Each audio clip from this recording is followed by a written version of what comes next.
¿Y dónde está en Granada?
Muy buenos días, señoras delegadas, señores delegados.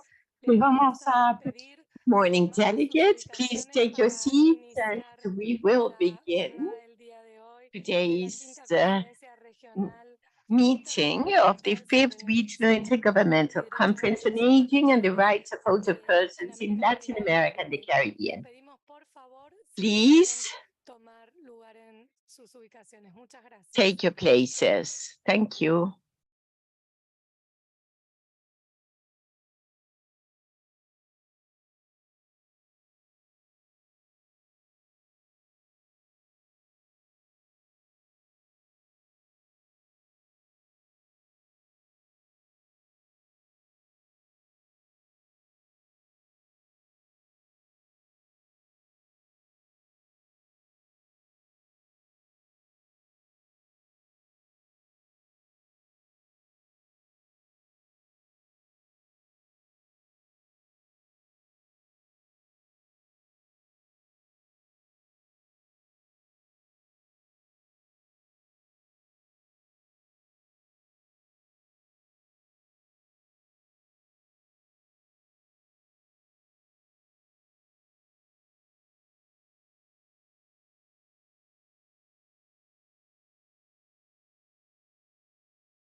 established for Latin America and the Caribbean, the main axis summarizing the most outstanding progress in complying with the Madrid International Plan of Action on Aging for 2017-2021.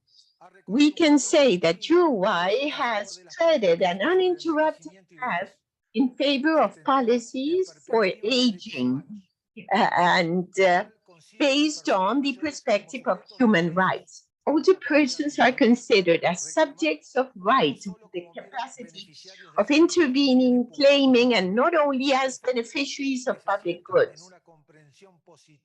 It is based on a positive and non-discriminatory understanding of older persons, and that is manifested in regulatory progress and institutional advances.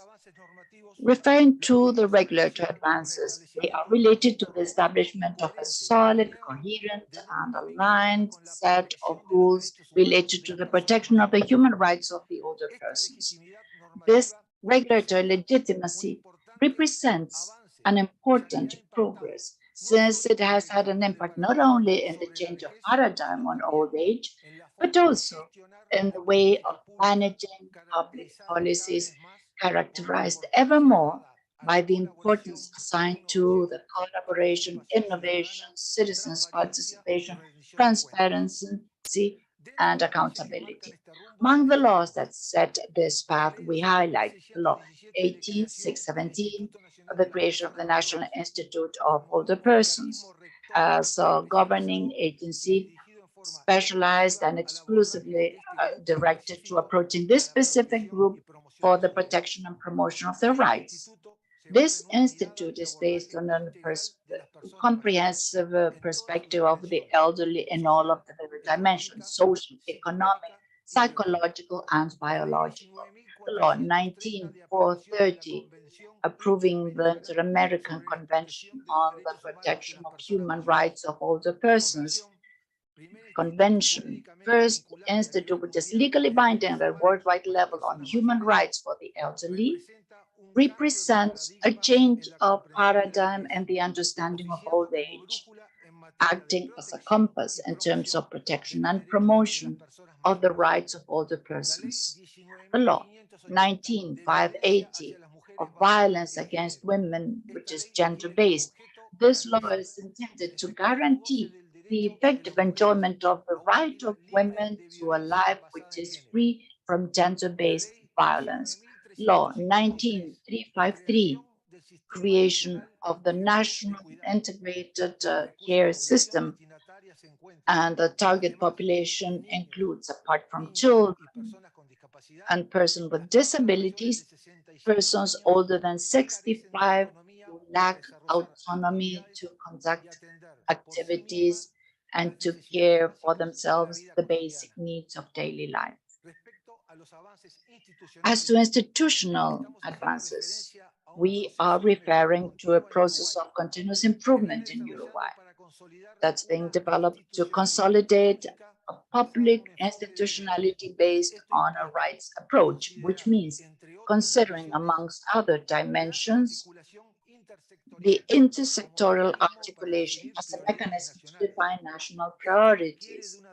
This requires an adequate interagency coordination with actors from the public, private sector, academia, and civil society.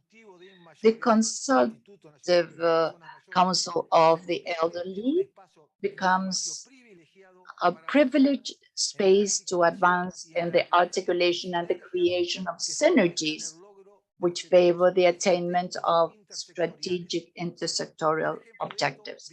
An example of this related to second goal is the working process between the Ministry of Social Development, the National Institute of Older Persons, and the Ministry of Public Health, aiming to consolidate a social health approach for the care of the older persons received in hospices. The law 19355 of the national budget in Article 518 assigns to the Ministry of Social Development the competency of regulating and controlling social issues of the facilities that provide care to the elderly.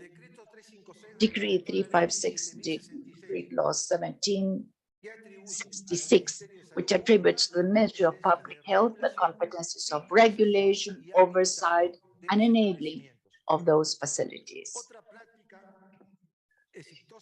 Another successful practice in terms of interagency articulation deals with the consolidation of the program of care to old age, which implies a non-contributory transfer for persons between 65 and 69 years of age, which form part of homes that are disenfranchised in situations of extreme poverty or harsh poverty. This program was created in the sphere of the Ministry of Social Development, and the articulation done with the security system is a success in this program.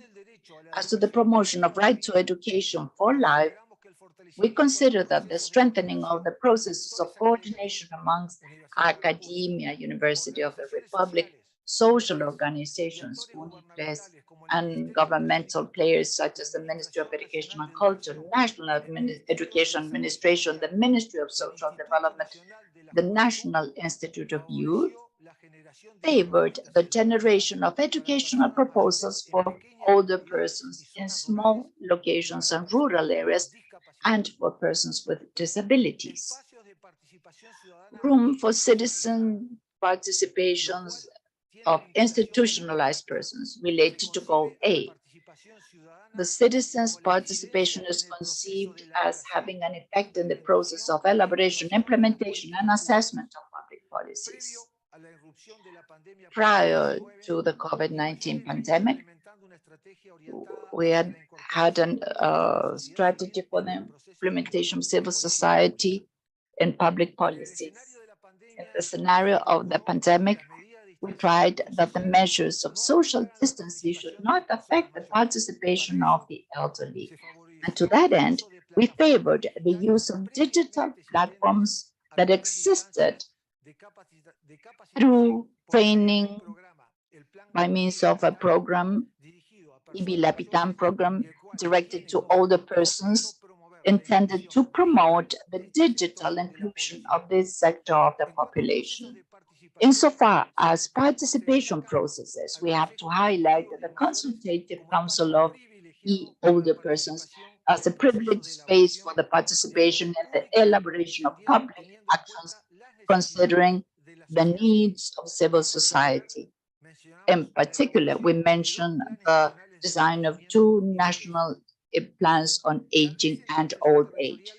Territorial decentralization is a key to ensure access to the services and the programs to all the older persons who live in the national territory. One of the objectives of it is the decentralization of public policies on aging and old age. This is done through one of the areas of the Institute, which is the Division of Decentralization, specially created to have the care of older persons more accessible at a departmental and local level. The training of public civil servants who work with the elderly. Here we highlight the creation of a program of professionalization within the National Integrated Care System, which places its focus on the target population of care as well as the caretakers. The strategy consists in a process of continuous improvement intended to improve the quality of the care from a comprehensive perspective and based on rights. The comprehensive public efforts to propose the care of the elderly, considering all the dimensions of life in the society. Here we can mention that Uruguay has since 2017 a law for mental health intended to guarantee the right to the protection of mental health of our citizens. Within the pandemic, measures and actions were adopted aiming to care for mental health in the older persons. As to the challenges, Uruguay does not escape the challenges involved by aging at a worldwide level. With a total population of 3,540,000 persons, 524,000 are older than 65 and account for 14.8% of the population. The aging index in the country has been rising throughout the years, going from 50 with 86 in 1996 to 75 with 84 in 2021. In this context, that the country is in a period of advanced demographic transition, the actions conducted in the framework of the Madrid Action Plan have led to great progress in several aspects, such as the recognition and legal protection of the human rights of older persons. Nevertheless, the effective and timely enforcement of the rights consecrated is not free from obstacles, and so there are challenges to face. Still, with the paradigm of the rights, we still have more traditional concepts that place challenges to guarantee equality in the access and full exercise of rights.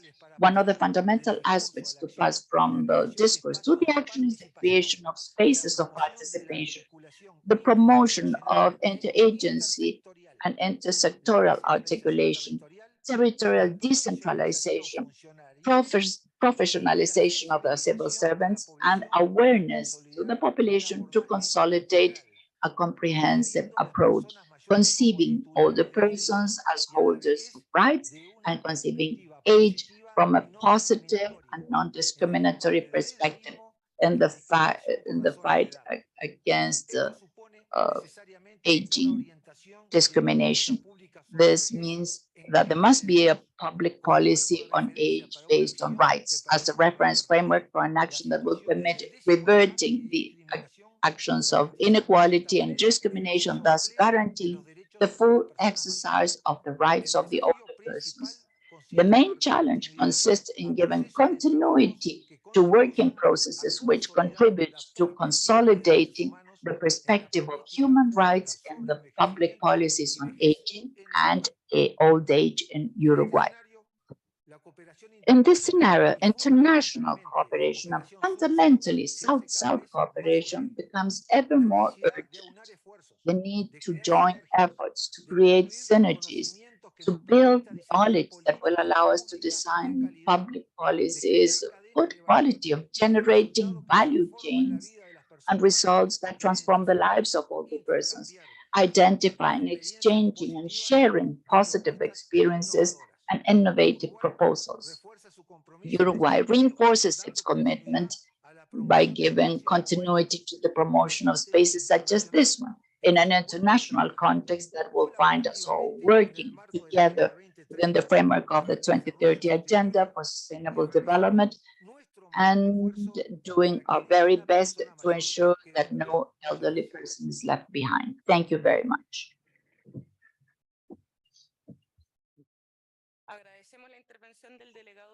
We thank Uruguay for their presentation, and we will now listen to Saint Lucia. Thank you very much, Madam.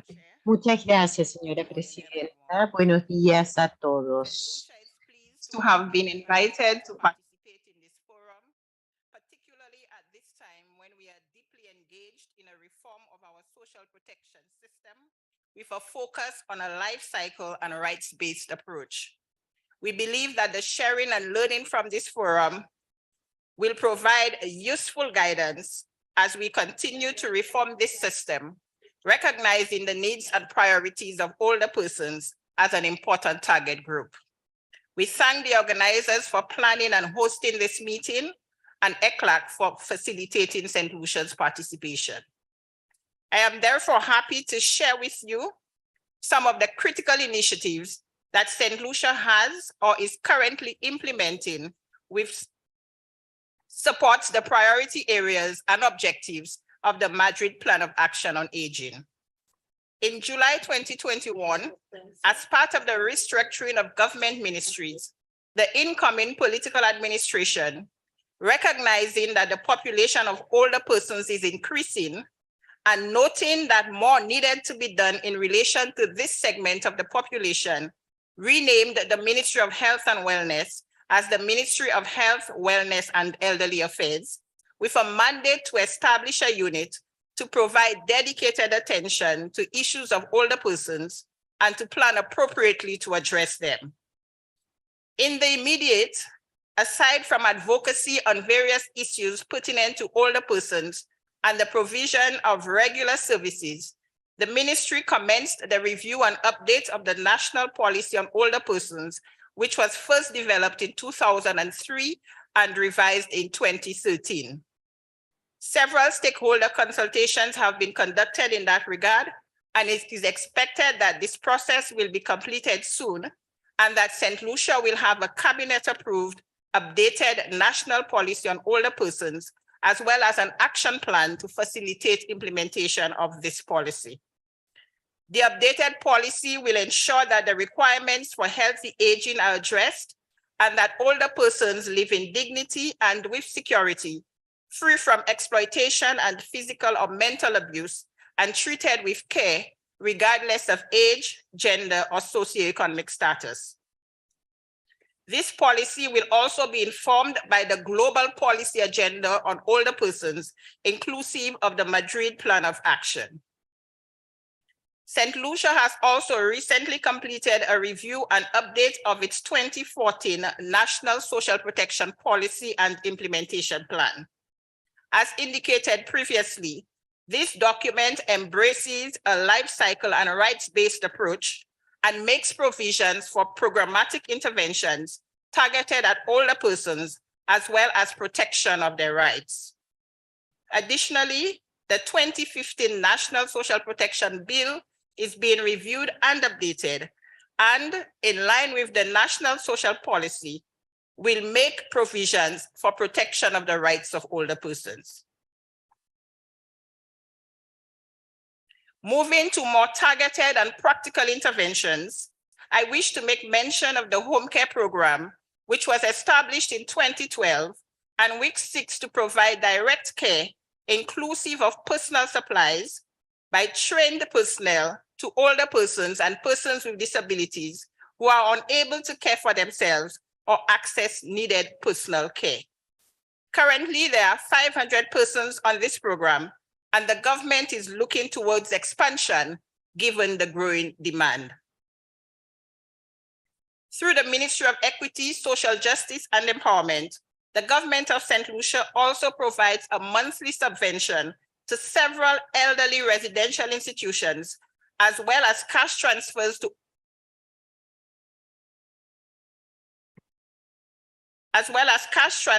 older persons who qualify for the public assistance program. There is also one government fully funded senior citizens home located in the south of the island. The Division of Human Services, in collaboration with HelpAge St. Lucia, continues to administer a program for recognition of centenarians, as well as consistent advocacy on issues relevant to older persons. In October of this year, in observance of the International Day of Older Persons, the division initiated a program called Adopt an Elderly and encouraged persons to identify older persons in the community and provide assistance based on needs. This initiative yielded an unexpected but pleasing outcome in that some persons opted to remain engaged with their older person beyond the month of October. We hope that this is the beginning of a network of care in communities in support of older persons. HelpAge St. Lucia also runs a soup kitchen and manages 2 daycare facilities for older persons in St. Lucia. On the health front, there are regular home visits by community health aides to conduct medical examination of older persons who are unable to visit a health facility, and there is free medication for older persons with diabetes and hypertension, as well as 3 doctor's visits and medical care to include certain medical procedures for those eligible for the medical exemption cards. I must also mention that the government of St. Lucia is in the early stages of the implementation of universal health insurance, which will certainly benefit older persons to a great extent. Additionally, in the near future, the government will explore the feasibility of the establishment of a social pension in St. Lucia to target persons over the age of 65 who are not eligible for a pension from the National Insurance Corporation and are not beneficiaries of government social assistance programs. The government of St. Lucia will continue to work towards the creation of an enabling environment for older persons to thrive and continue to share their expertise, knowledge, and experience, thereby positively contributing towards the socioeconomic, cultural, and political development of St. Lucia. The government therefore reaffirms its commitment to the priorities and objectives of the Madrid Plan of Action on Aging. Thank you for your attention, ladies and gentlemen.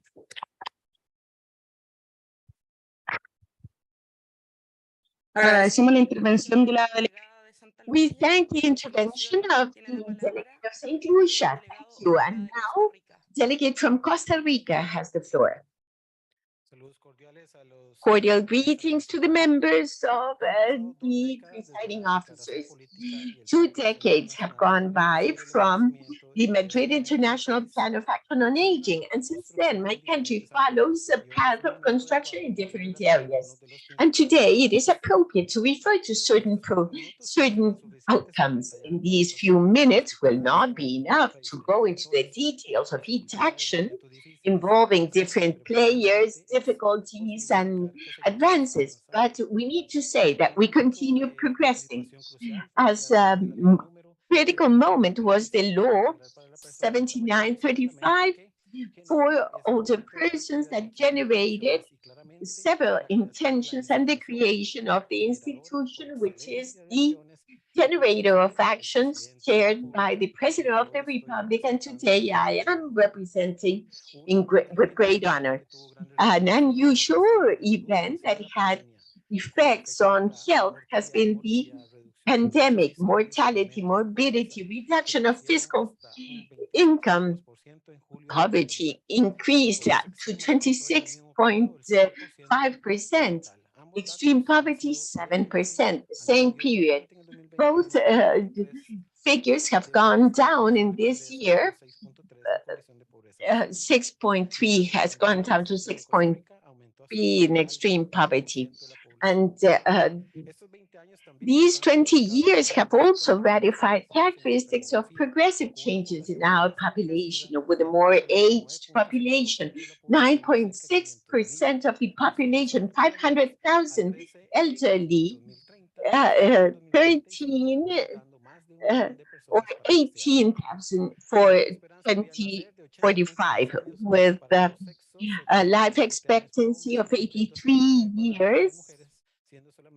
And only this exceeded by Canada in the American continent.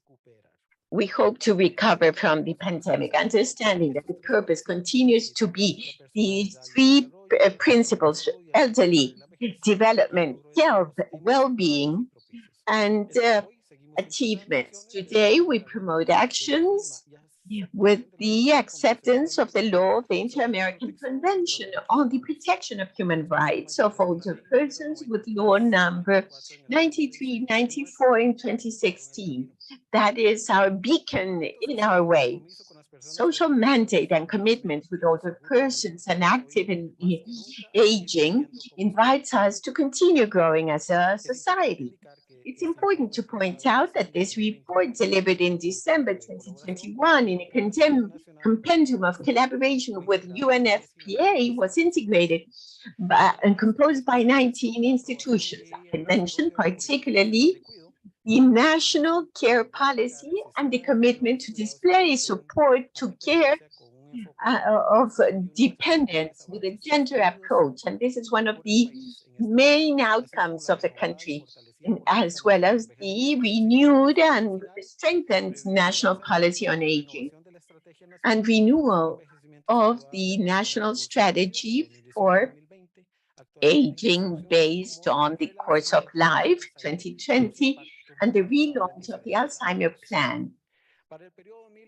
For 2028 to 2040, the population over 65 will double the percentage. There will be inequality in aging. Therefore, it's important to plan now politically. In 2020, the law 9857 that penalizes abandonment of elderly and hopefully will generate a new way of guaranteeing rights, as well as the creation of a law in times of pandemic for the use of special resources 9866. Also in February 2021, the Council of Justice delivered a circular letter referring to all the standards, international standards on rights. In the same line, the modification in 2020 to the Manual of Criteria to the Social Protection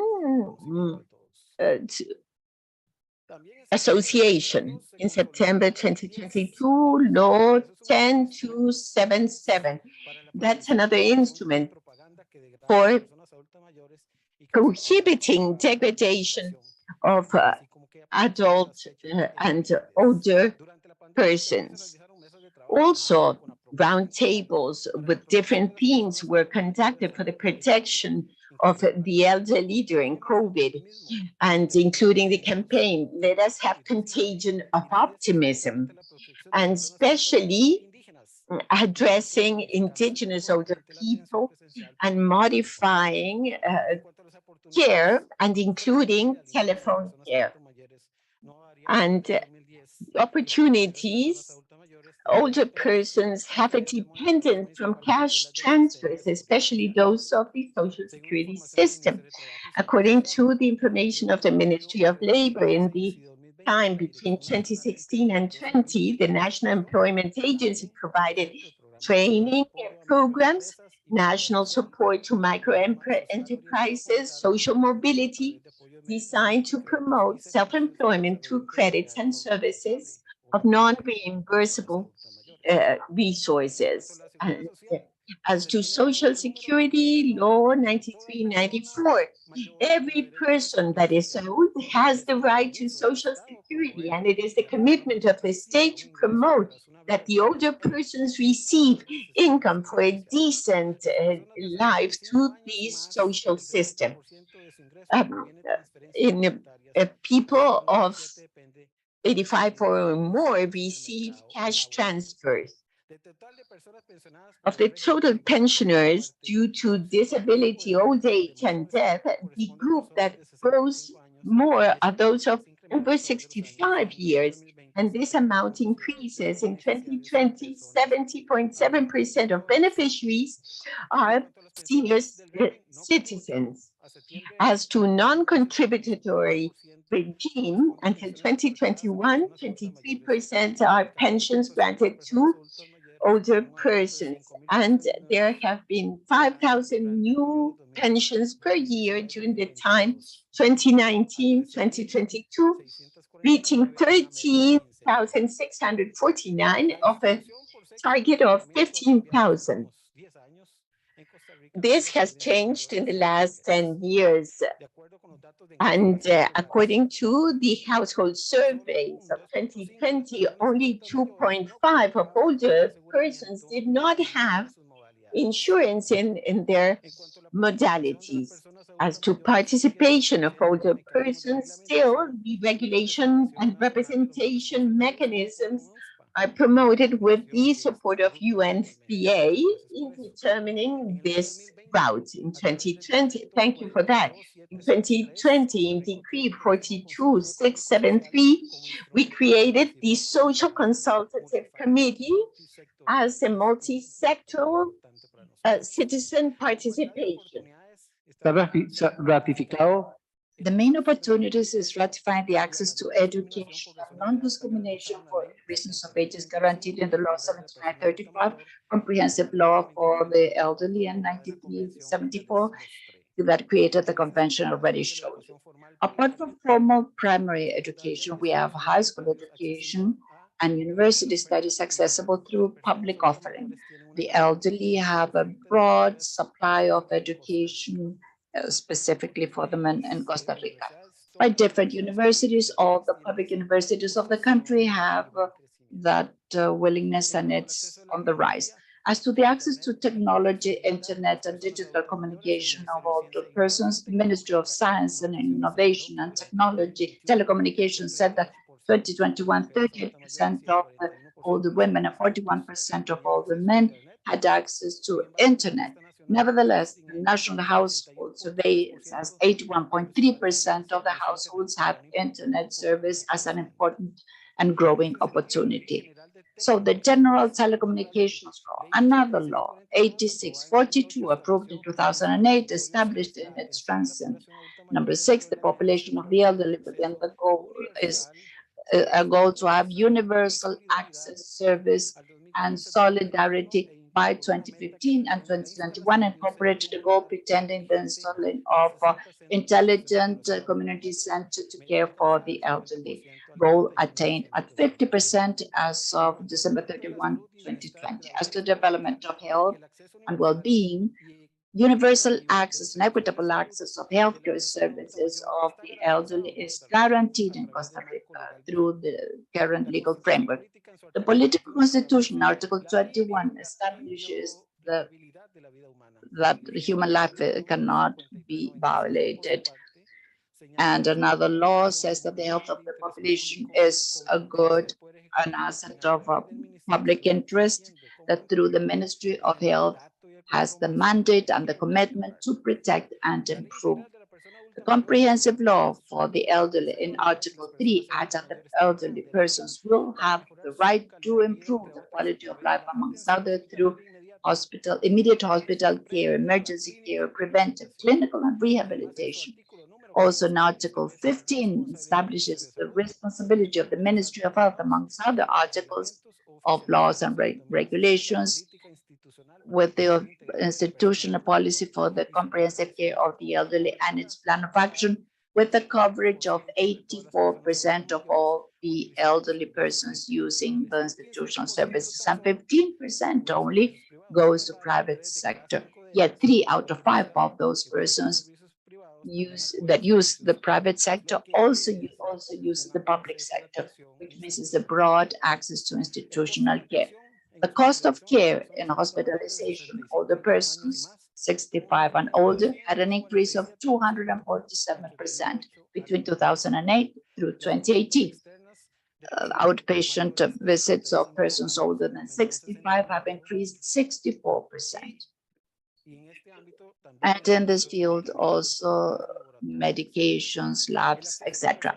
Access to the elderly to the first level of care is also very broad, and only 2 out of 10 persons did not receive health care services in primary care 2019. Likewise, the Committee of Drug Therapy reviews the list of medications for the elderly, which are free for the user and funded by the state. We incorporated community indigenous services at the primary care, and there's intercultural connection, linkage between the healthcare services and the first people. We have a registry of beneficiaries of the state who are in conditions of poverty.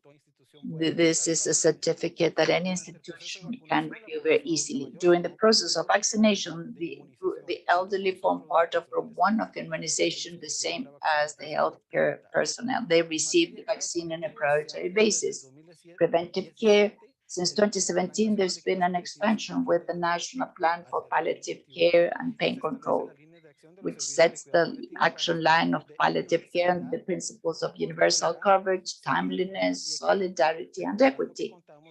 Remembering that we count with a primary care located in 87 different areas with regular home visits throughout the whole country. We also incorporated Law 7756 of benefits for those responsible for patients who are in terminal status, providing medical leave. According to data of this center, this year they've trained more than 500 healthcare professionals. As to legal frameworks, gradually new tools have been created as Decree 37165 as creating new regulation to grant health permits for the function of hospices for the elderly, which guarantees quality. The analysis of human resources, part of the detailed analysis for the second panel that I will have to be in tomorrow, but we're focusing increasing the amount of geriatric specialists.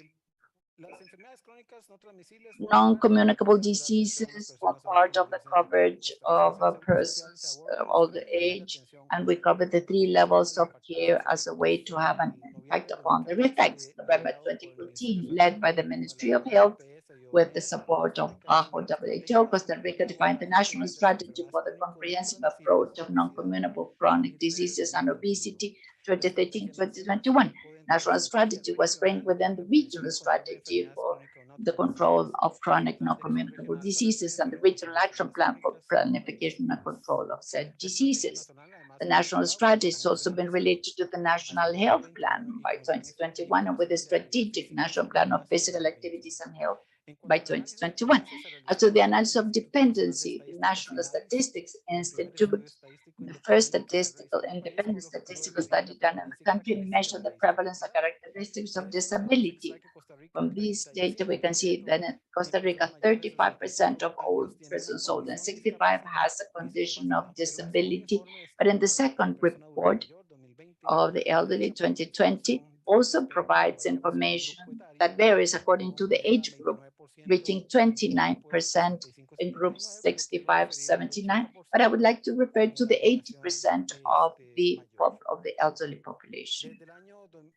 Since 1987, with the creation of the financial system for housing through the law 7052, we have a guarantee of subsidy, preferential treatment, and I must say that recently a law was created for the creation of community housing and its funding just last month. We are developing 4 modalities of transfer, including a network that we expect to expand more with and develop 2 programs related to care, aging with quality of life, and building solidarity links that provide subsidies for the care of persons in conditions of poverty, extreme poverty, social risk, and abandonment. To respond to the Costa Rica approved the National Policy of Care 2021-2031 for the progressive implementation of systems to support care and the care of dependency. This is the most fantastic thing we have had recently. The government is stimulating this initiative, trying to close the gender gaps and focus on human rights and the shared social responsibility of care, advancing to an integrated care of social care for persons who are in condition of dependency. As to prevention of abuse, Costa Rica 2020 approved Law 9857, law that penalizes abandonment of the elderly, and the national system of care of the elderly victims of violence. This is underway. October 1st, 2019, APAN and the Board of Social Protections had an agreement to create a project as part of the National Plan of Development and Investment. This is a call center, 24-hour call center, year-round. They've been working with the School of Law, and we have a legal office for the whole country that we want to extend to all the regions. There's also defense, like ombudsman, that acts as a controller. From this summary, executive summary, may I say that it is a national project that, independent from the ones that we have to lead today, we need to see its continuation, and that's a virtue of counting as a reference, international reference framework that today we are evaluating. I wish to continue to obtain success, aiming to attain a dignified old age for all. Thank you. Agradecemos la intervención del delegado de Costa Rica y we want to thank the delegate of Costa Rica, and once again, we ask you to please stick to your 5 minutes. There's 9 persons who have requested the floor, and we have 1 hour and 6 minutes in order to give the floor to each one of them. We will now listen to the delegate from Peru.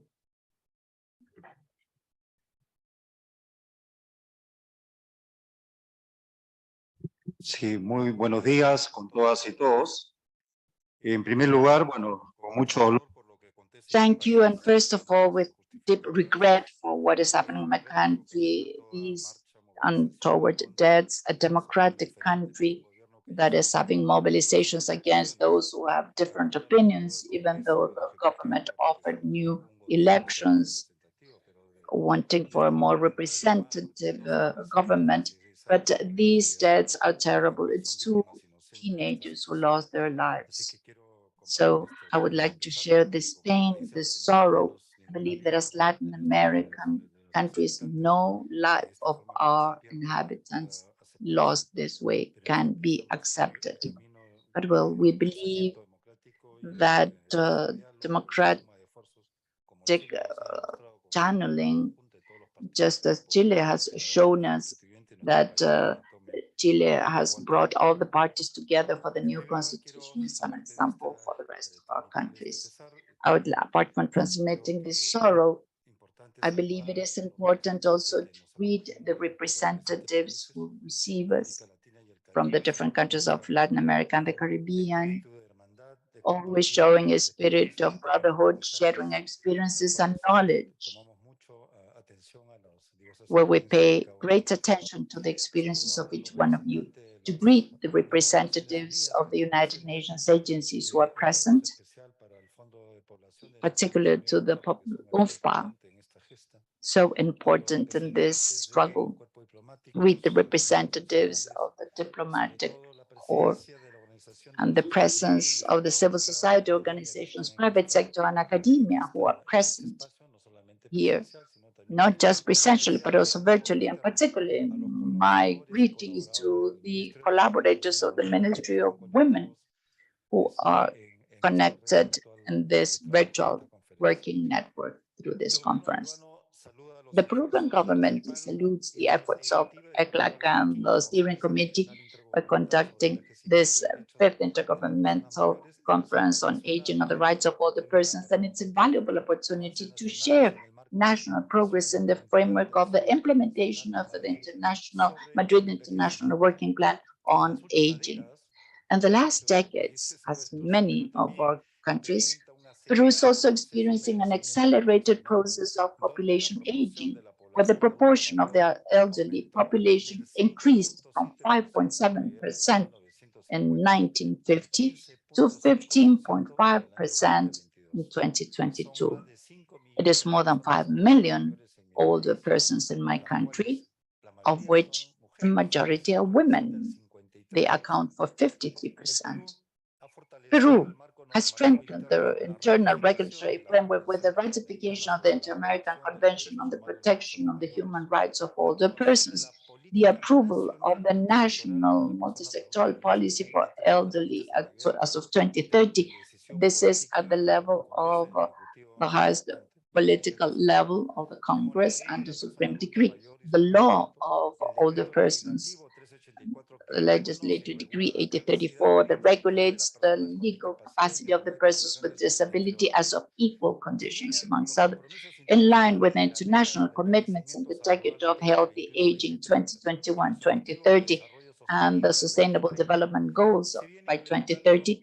We have been implementing the national policy called Peru Healthy Country, with a focus on comprehensive health care through the course of life for the person, the family, and the community, with the purpose of improving the living conditions that generate risks to health and ensuring comprehensive quality services and timely services. Between 2017 through 2021, there was an increase of the elderly who had a comprehensive health insurance to 81, from 21 to 81%. In the COVID-19 pandemic, we strengthened the mechanisms of prevention, care, and protection of the elderly. We implemented the Amachay network to provide support to the elderly who were in high risk and persons with severe disabilities. Thanks to the Janapay 60 Floor strategy, we articulated social sanitary measures with special focus on the elderly called SEPA. Since 2020 onward, we have been providing the service of comprehensive measures for persons older than 60, It's called Ni 60 Plus, the elderly who are in a situation of risk because of violence, poverty, dependency, or frailty, having dictated 2,734 resolutions for temporary protection measures, also to the National Program for the Prevention and Eradication of Violence. We provide guidance, counseling, and emotional support to the victims of violence, particularly older women. In social protection, 524,831 received pensions until June 2021. That amount will be increased approximately in a significant percentage thanks to Law 31301, expanding access to pensions with 10 to 19 years of contributions to the national pension system. Also in the social program, Pension 65, bi-monthly economic pension is provided to those over 65 that are in extreme poverty. And with the intervention of Saberes Productivo, reevaluation and social recognition of older persons is recognized as cultural agents, protagonists of recovering cultural ancestral knowledge. We know that our older persons, our elderly, our history of language, culture, of family. As to access to justice, free sponsorship in criminal defense has been provided to many people, and 9,000 have been cared for in this year. And legal assistance and defense to 17,000 people, older persons. In education, access to literacy programs is promoted for older persons in alternative basic education, and the model is implemented under a strategy of intersectoral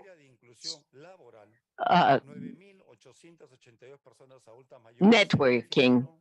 And many people have benefited from temporary employment programs, and 934 participants in Impulsa Peru have benefited in the same way. Thanks to the program Tu Empresa, 1,365 older persons have formalized their business units, SMEs, from 2018 to June 2021. Considering the importance of access to in all spheres of society within the framework of the strategy Tourism for All, 11 tourism experiences have been designed that are accessible and inclusive for visitors with disabilities, older persons, or reduced comorbidity. 5 pilot programs of accessible routes in hospitals have been developed in order to reduce barriers in the urban environment, and accessible routes for parks, libraries have been designed to guarantee accessibility for recreation of older persons. Although we are working with some important progress in our country, we still have enormous challenges. First, to reinforce actions to face violence and structural discrimination to older persons because of age. Improve the implementation of national multi-sectoral services for older persons, bearing in mind the diversity of the population needs and special features, as well as the transversal implementation of the approaches of rights, gender, interculturality, disability, among others. Likewise, it is necessary to continue strengthening the regulatory framework in light of the international standards on these subjects. Thus, we are currently in a legislative action to build a national care system that will promote co-responsibility between state, community, and families in caring for older persons, recognizing the social and economic role of caregivers in the development of the country. Another important challenge is promoting greater participation of older persons in the decision-making spaces on the subject, formulation of programs and implementation of public policies with intersectoral and territorial approach. it is worthwhile to say that we would like to reinforce the integral care system, SIAM, of municipal governments, urban or rural. We want to reinforce them. Ladies and gentlemen, the Peruvian government reaffirms its commitment to double its effort in order to guarantee a better quality of life for senior citizens, recognizing that they are agents of development with valuable contributions to family, community, with the idea of reaching a decent, dignified old age for all. Also, it's with pleasure that we offer our collaboration to the Chilean conference and in the vice chair. We provide our services in the vice chair. Thank you. We thank the intervention of the delegate of Peru, and delegate from Jamaica has the floor now.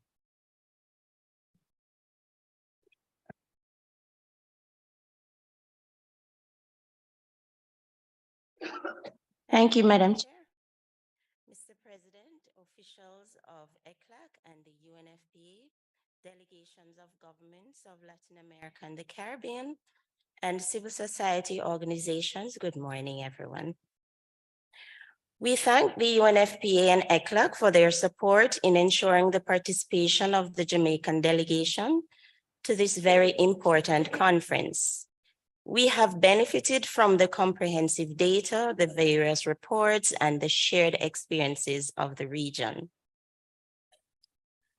Mr. President, Jamaica is grateful for the opportunity to report on the implementation of the Madrid International Plan of Action on Aging and its regional implementation strategy at this, the 5th Regional Intergovernmental Conference on Aging and the Rights of Older Persons in Latin America and the Caribbean. Jamaica's report is being presented within the context of recovery from the public health disaster of the COVID-19 pandemic. In the 60th year of our political independence, the decennial population and housing census, and Jamaica's second voluntary national review report on the Sustainable Development Goals. Jamaica has a population of approximately 2.73 million people, the elderly population now representing 13.9% is projected to reach 16.5% by 2030. In the interest of time, this report will cover the main achievements and challenges of the period under review. Recognizing the value of older persons to development, Jamaica has been intentional with policy and legislative support to promote the well-being of older persons. The National Policy for Senior Citizens, revised in 2021, was launched in 2022. This new and comprehensive policy is informed by the Madrid International Plan of Action on Aging, the San Jose Charter, and other international and regional instruments and commitments. The policy utilizes a whole-of-society approach to healthy, active, and productive aging of the population, and the social protection, participation, and intergenerational transfers that would optimize national development, with particular strategic actions for individuals, families, communities, senior citizens, civil society, and other stakeholders. Within institutional and multi-stakeholder frameworks, such as the National Social Protection Committee and the National Poverty Reduction Committee, technical oversight committees, the outcome of the policies for older persons are supported. The Disabilities Act and its regulations came into effect in 2022 and provides protection for the rights of older persons with disabilities. In response to the aging population, support of older persons' participation in the labor market and their right to work, The retirement age has been increased from 60 to 65 years for both men and women. In 2021, a non-contributor social pension was established for persons 75 years and older who are not in receipt of a pension and are not in the care of the state. Jamaica struggles with chronic non-communicable diseases, with over 70% of older persons having at least one NCD. Jamaica Moves is a national health promotion campaign for the prevention, reduction, and management of non-communicable diseases, with specific strategies and resources for the elderly at home, at work, and in their communities. This has now been adopted by other Caribbean territories as Caribbean Moves. Under the National Health Fund and the Jamaica Drug for the Elderly program, older persons benefit from drug subsidies for 17 chronic illnesses, and the benefit has been expanded to respiratory devices, diabetic testing supplies, and diagnostic tests. Jamaica recognizes the tremendous support of our international partners. The IDB's integrated support to Jamaica's social protection strategy project supported several national programs, including the postgraduate gerontology training of social workers working with the elderly. Our partners in academia and policy development continue to provide support in research and training to support policy formulation and implementation. A new postgraduate diploma in geriatric medicine is now being offered at the University of the West Indies. The COVID-19 pandemic posed a serious threat to older persons in Jamaica. With the majority of older persons in Jamaica aging in place, significant intervention at the community level to provide support is required. Government response includes cash transfers, food and other in-kind benefits, medication subsidies, vaccine incentives, advances on pension payments, wellness kits to support the mental health of at-risk senior citizens, prioritizing older persons for vaccinations, emergency helplines and special bank accounts to increase access of low-income and older persons to financial services, and the new National Social Housing Program.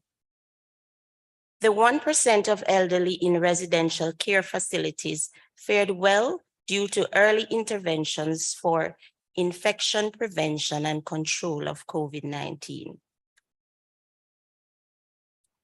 Several issues emerged to challenge Jamaica's response to older persons during the pandemic. These include the unbanked elderly, who without active accounts face difficulties being served by social service systems, which required bank accounts for direct deposits of pensions and other cash transfers. Other payment methods, such as the use of remittance agencies existing at the community level, were utilized. Digital and financial literacy gaps also presented during the pandemic. The lack of internet accessibility excluded some older persons from timely information and services and required the use of other modes of communication. Inadequate documentation, where undocumented older persons without birth certificates and government-issued identification faced barriers accessing social welfare services. Mr. President, this report demonstrates continuity in action and purpose to implement the strategies of the Madrid International Plan of Action on Aging, even as Jamaica pursues the achievement of the SDGs by the year 2030. Like all countries present, Jamaica recognizes that there is much more to be done. Next steps for Jamaica include the implementation of the revised national policy for senior citizens. The revised policy framework is on the premise that the value and worth of senior citizens to the country will be enhanced, while systems for the delivery of goods and services and resource mobilization for programs and initiatives will have a platform for prioritization and planning. Strategies in the short term will include the institutional strengthening of the National Council for Senior Citizens, the establishment of regional and parish multi-stakeholder structures to support successful policy implementation, and a national social marketing campaign aimed at public education and behavior modification. Strengthening data for evidence-based decision-making from the population and housing census, which is currently underway, as well as the health and social status of the elderly and other studies are anticipated to support evidence-based decision-making for policy implementation. Jamaica will also focus on increasing the uptake of the social pension program, as well as advancing specific legislation to protect against elder abuse. We are encouraged by the milestones that have been achieved, and Jamaica reaffirms its commitment to the full implementation of the Madrid International Plan of Action on Aging within the scope of national resources. We also commit to our vision where senior citizens live and participate actively in a society that guarantees their rights, promotes their responsibilities, recognizes their capabilities and their contributions, and facilitates their enjoyment of a life of fulfillment, health, and security. Thank you.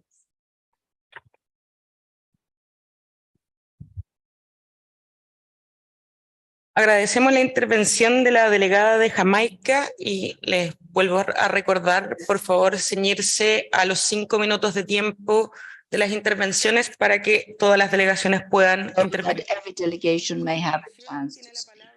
We will now listen to the delegate from Colombia.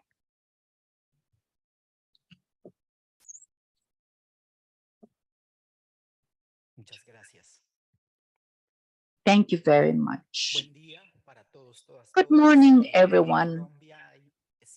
In Colombia, there are 7,107,000 persons older than 60 who account for 13.9% of the total of the population. The aging in 2011 and 2021 showed that the elderly persons doubled their participation in the national total. It's a country with two realities, the urban and the rural reality.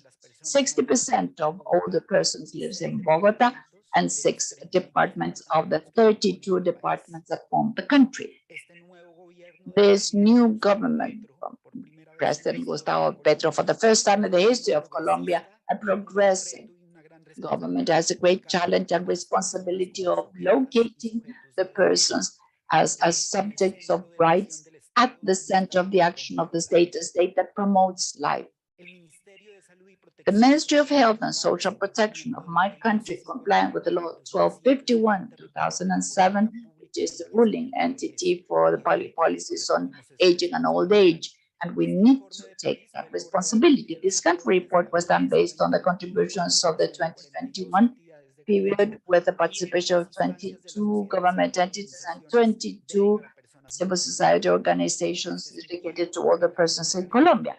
The first priority area referring to the development in education and training, the National Plan on Education 2016-2025, the path to quality and equity, moves in an educational system of quality promoting the social and economic development of the country. Adult education is offered in 2 scenarios, formal education and education for health and human development. The results of the National Census of Population and Housing showed that for 2018, 14.5% of the older persons were illiterate, 59% had access to basic education, 11% to mid-education, and the rest higher education. As to employment, one of the sectors with most legislative dynamism, We stimulated laws to protect older persons and the right to employment for those persons who receive no pension. We have strategy for labor inclusion for the elderly, and relevant are Law 2040 of 2021, entitled the Law of Ultimate Job, that recognizes the tax benefits to companies that employ older persons.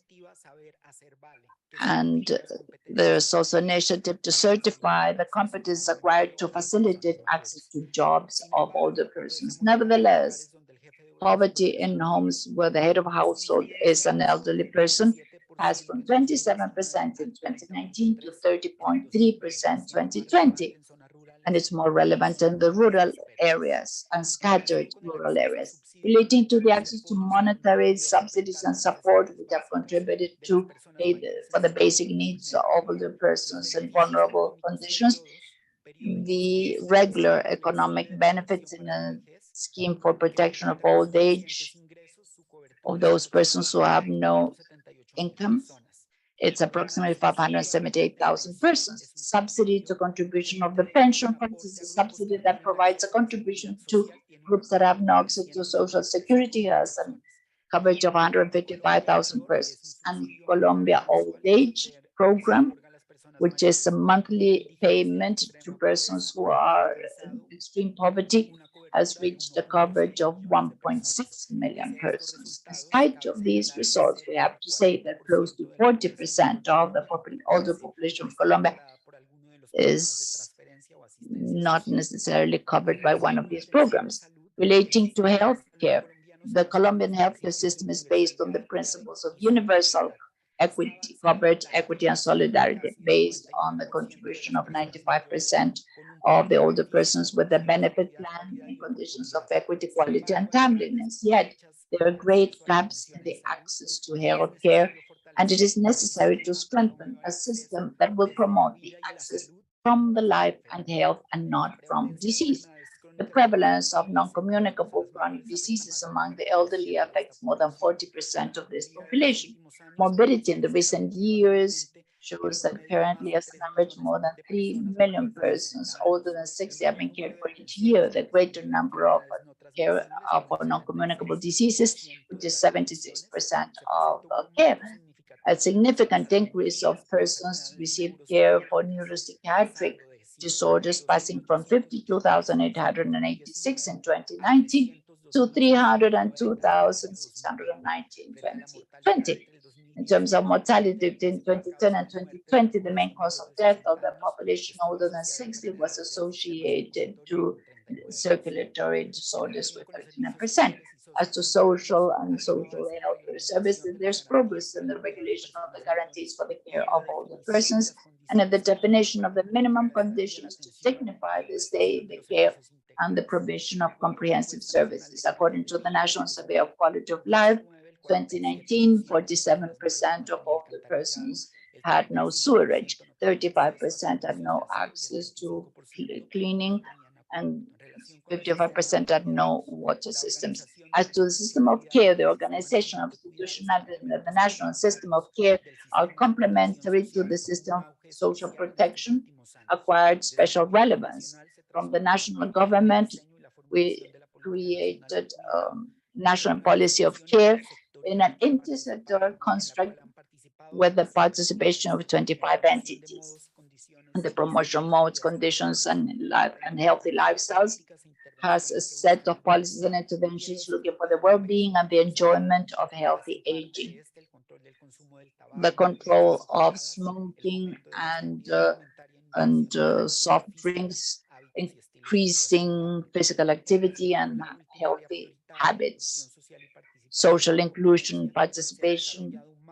We developed a regulatory framework and information campaigns to promote the recognition of the rights and the fundamental freedom of the older persons, dignified treatment, and reporting abuse and abandonment. So we created the National Council of the Elderly as a consultative permanent organ for the Ministry of Health and Disability and Accessibility. The country updated and strengthened the procedure of certification of disability and the registry for the location and characterization of persons with disability.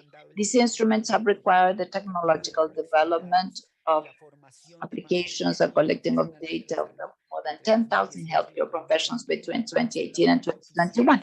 They are the official source on the persons with disability. Relating to public policy for the elderly, this year 2022, the country updated the policy of aging and old age 2022 to 2031, which was adopted by Decree 681 on May 2, 2022, where the Ministry of Health and Social Welfare wants to have intersectoral coordination with the governments of the different territories to respond to the new challenges of older persons. In legal capacity, in the framework of the United Nations Conventions on the Rights of Persons with Disability incorporated to the block of Constitution and through the Law 1346 of 2019, also regulated the legal full capacity of the persons with a disability who are old of age through a law in 1919 regarding the fight against abuse. We developed a regulatory framework of protection and establishment of the rights of the elderly to promote the recognition of their rights and fundamental freedom.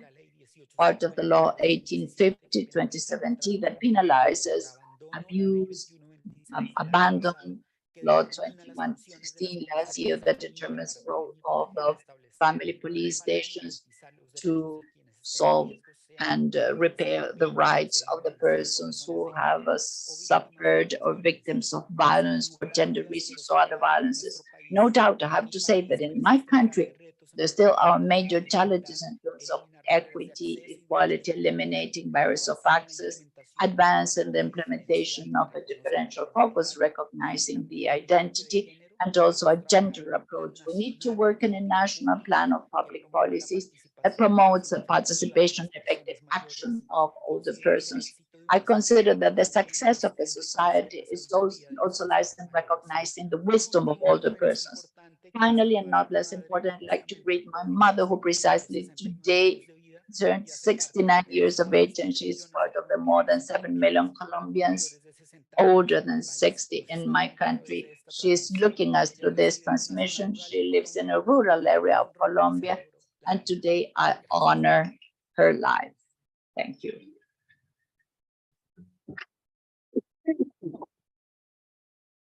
Agradecemos la intervención del delegado Colombia. I want to thank Colombia, and on my part, I also wish his mother a happy birthday. Next, we will listen to the delegate from Venezuela. Sí, buenos días. Good morning. I would like to greet the distinguished representatives of the countries member of ECLAC and the UN system, civil society, and those who follow us through video conference.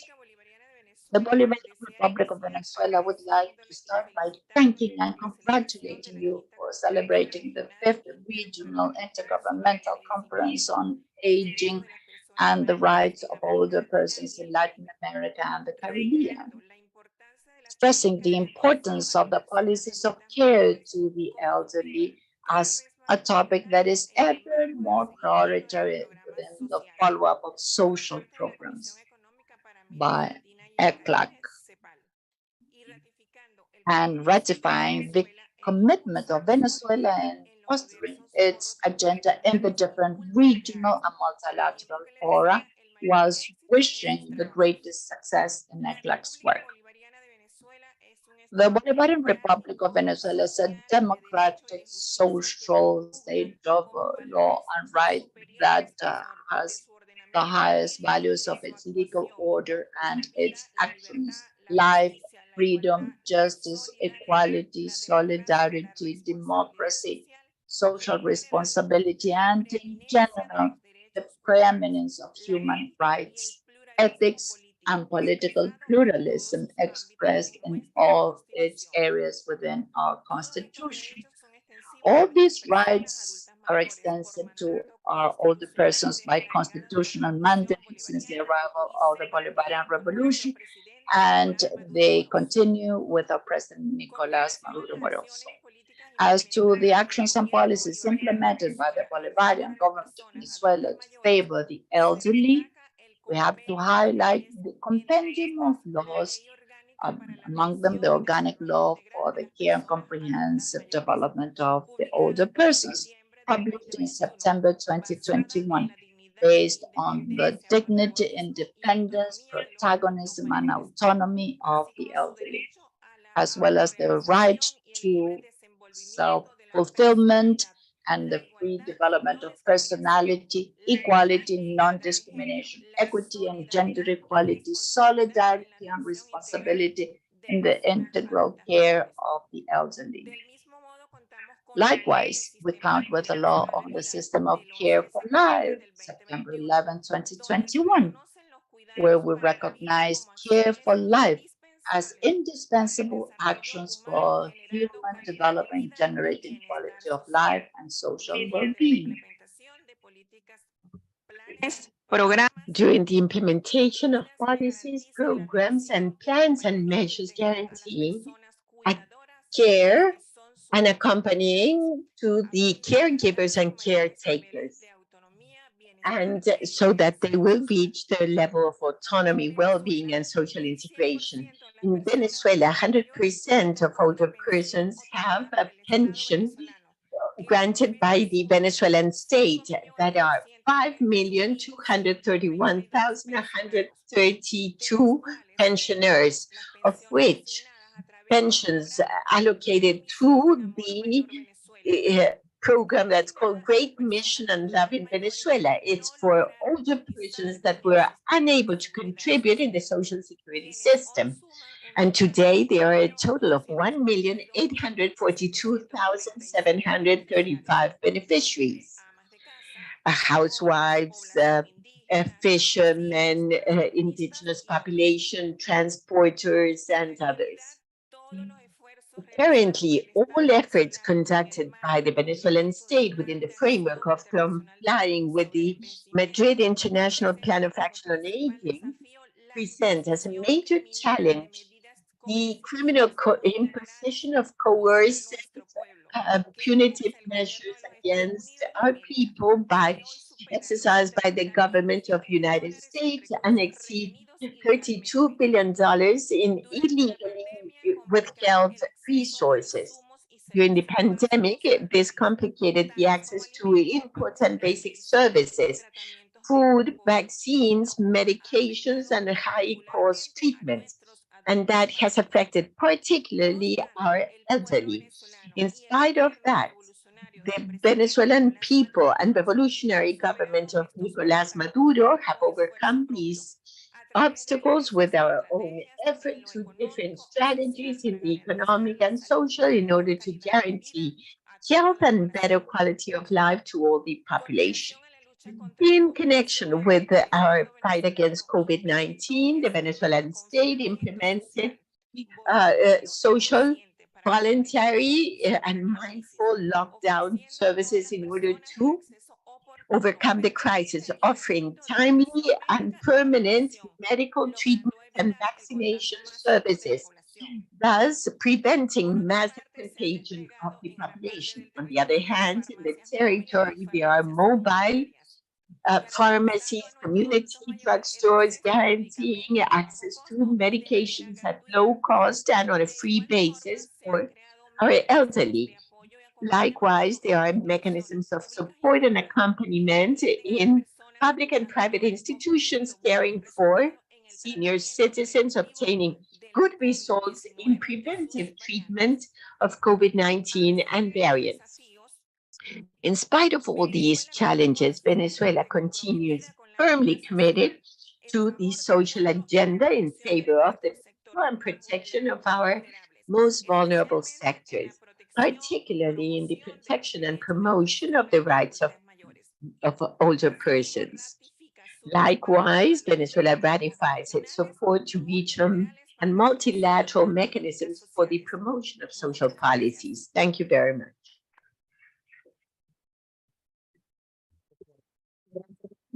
Muchas gracias por la intervención a la delegada de Venezuela y a continuación.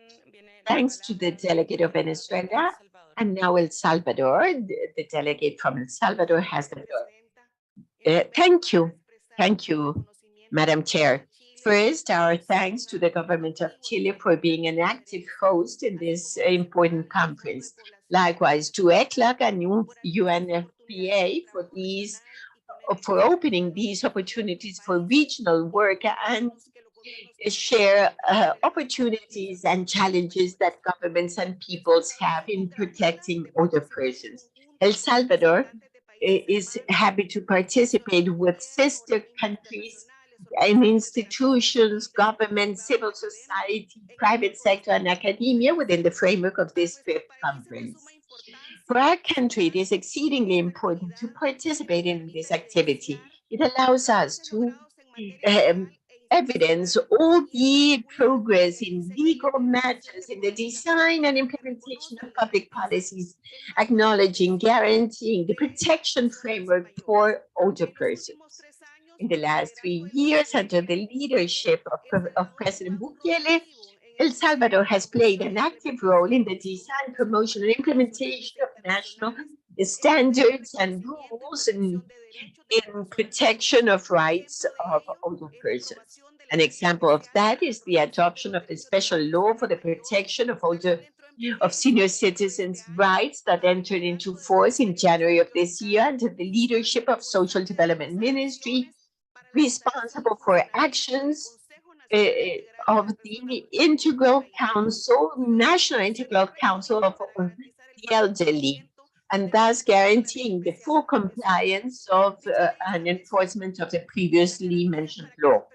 This establishes guarantees for older persons to have access to optimal conditions of health, education, culture, employment, housing, food, access, emergency care, social security, enforcement of their legal protection rights in the case of breach of rights, among others. One of the greatest achievements here is the interinstitution and multi-sectoral integration of this sector, ONAIPAN, that promotes an integral approach of interests of social persons, of older persons, and facilitates the participation of governments, academia, and associations working with the elderly. In social protection, El Salvador has a robust national system of social protection and social inclusion, contributing to those persons with greater vulnerability to have access to resources for basic needs. An example of that is the universal basic pension, and monthly 37 elderly are or benefit from it, and 19,000 are women and 17,560 are men.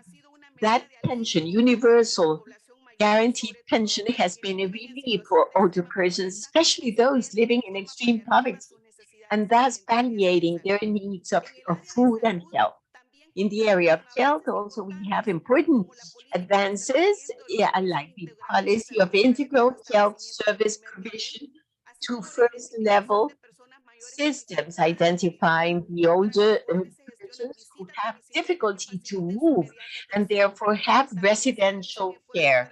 Also, efforts are made to facilitate the integrated health system and thus guaranteeing timely and professional care for the different older people at different levels. On the other hand, access to physical, social, and cultural access, the country has a law of inclusion for those with disabilities, mandating public and private agencies where every work of remodeling or expansion be in accordance with the universal principle of inclusion. And this is supervised by the National Council for Inclusion of Persons with Disabilities, ONAIPD, the agency in charge. 53.5% of the older population of our country presents some type of physical disability. Therefore, this regulation is extremely important. In education, the country has shown significant progress. Still, there is a gap of older people who are illiterate, and that they are our priority. 28% of national population is illiterate or functionally illiterate. or literate. In this framework, the program of flexible modalities is implemented in order to facilitate access to formal education for the elderly, as to care for those requiring palliative measures. Special efforts are made for these centers to comply with the present regulation, ensuring specialized services with quality and warmth. Likewise, training of the staff providing this work, and therefore guaranteeing the well-being of users. Another important advance is co-responsibility of care. That's a policy. And the idea is to strengthen the framework of the caregivers and caretakers with a commitment of equality and quality for all, and therefore moving forward in building an integral care system. On a permanent basis, food assistance is given to older persons with food packages and care packages 4 times a year, supporting permanent health services.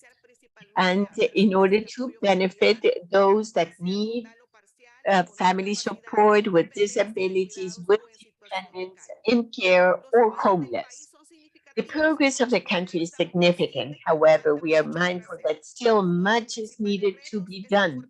One of the main challenges is the strengthening of the agency of CONAIPAN, so that on a timely basis will design the action plans, allowing to expand the offer of social policies, improvements in the quality of care, of services, strengthening the system of statistical data, the help and assistance of those who are victims of violence that are gender-based, and the impact, and those who have suffered the impact of COVID-19, especially of older persons. Thus, we will improve the coverage of social protection and health systems from a comprehensive perspective. Also, we need to create awareness to society about the co-responsibility to improve the quality of life of older persons, beginning within families, state institutions, academia, among others. Finally, we consider important to mention that initiatives like the fifth Intergovernmental Conference on Aging and the Rights of Older Persons are strategic spaces to show progress, share experiences, identify opportunities, but mainly to recognize the challenges and commitments that we, the region, have as a respect and recognition of the rights of older persons. We need to translate to action all those public policies, effective work that will guarantee conditions for decent, healthy, and happy aging. Thank you. We thank the intervention of the delegate of El Salvador, and now Paraguay has the floor. Okay. Good morning, everyone. We greet participants and thank you, Chile, and wish you the best of success as chair. I would like to submit a summary of the national report that we have prepared on the progress of the implementation of the Madrid International Plan of Action on Aging. The report shows all the outcomes achieved during the implementation of this plan of action in Paraguay from 2017 to 2022, whose coordination is by the Ministry of Public Health and Social Welfare. And in that sense, the plan was a guiding instrument for different institutions of the governmental sector that serves this matter. The report allows to think about the progress achieved in the process of implementation of the plan and identify those gaps or spaces to insist on strengthening thus public policies and institutional efforts, allowing to reach results that will guarantee the compliance and enforcement of national and international commitments. For the preparation of the report, We have compiled information provided by the Ministry of Health and conduct actions in the area of aging and older persons, in addition to other government institutions like the National Statistics Institute, the Ministry of Labor, Employment and Social Security, Ministry of Cultural Science, the Technical Secretariat on Planning, the Ministry of Women, and the Ministry of Social Development. The approach was a participatory one for the preparation of the document, also including different social organizations developing actions in favor of this sector of the population. Just a liaison with the elderly formed by associations of retired persons and civil society organizations, the Council of the Elderly, the Central Department Action for the Rights of Older Persons, the revision analysis of the main achievements at a national level and the above mentioned period, compliance of the commitments of the Madrid Action Plan and the different lines of action. We can mention some aspects, for example, in the pillar of older persons and development. The situation of the elderly population starts to be considered now in public policies of the country in the first years of the current century, in accordance to the changes in the population structure, with a growing volume of older persons. For the promotion of the rights, the Ministry of Health is in the midst of a stage of concluding the national policy of older persons in Paraguay. Said action is complemented with other actions, such as the design of a guide for care and COVID for older persons in general and for the persons who live in hospices. The program for older persons and community development, whose main objective is to promote the development of local policies that favor the improvement of quality and the living conditions of older persons. The program of good treatment to older persons and models of interventions at an institutional and community level. The design of a manual for the good treatment of older persons with the technical support of PAHO WHO.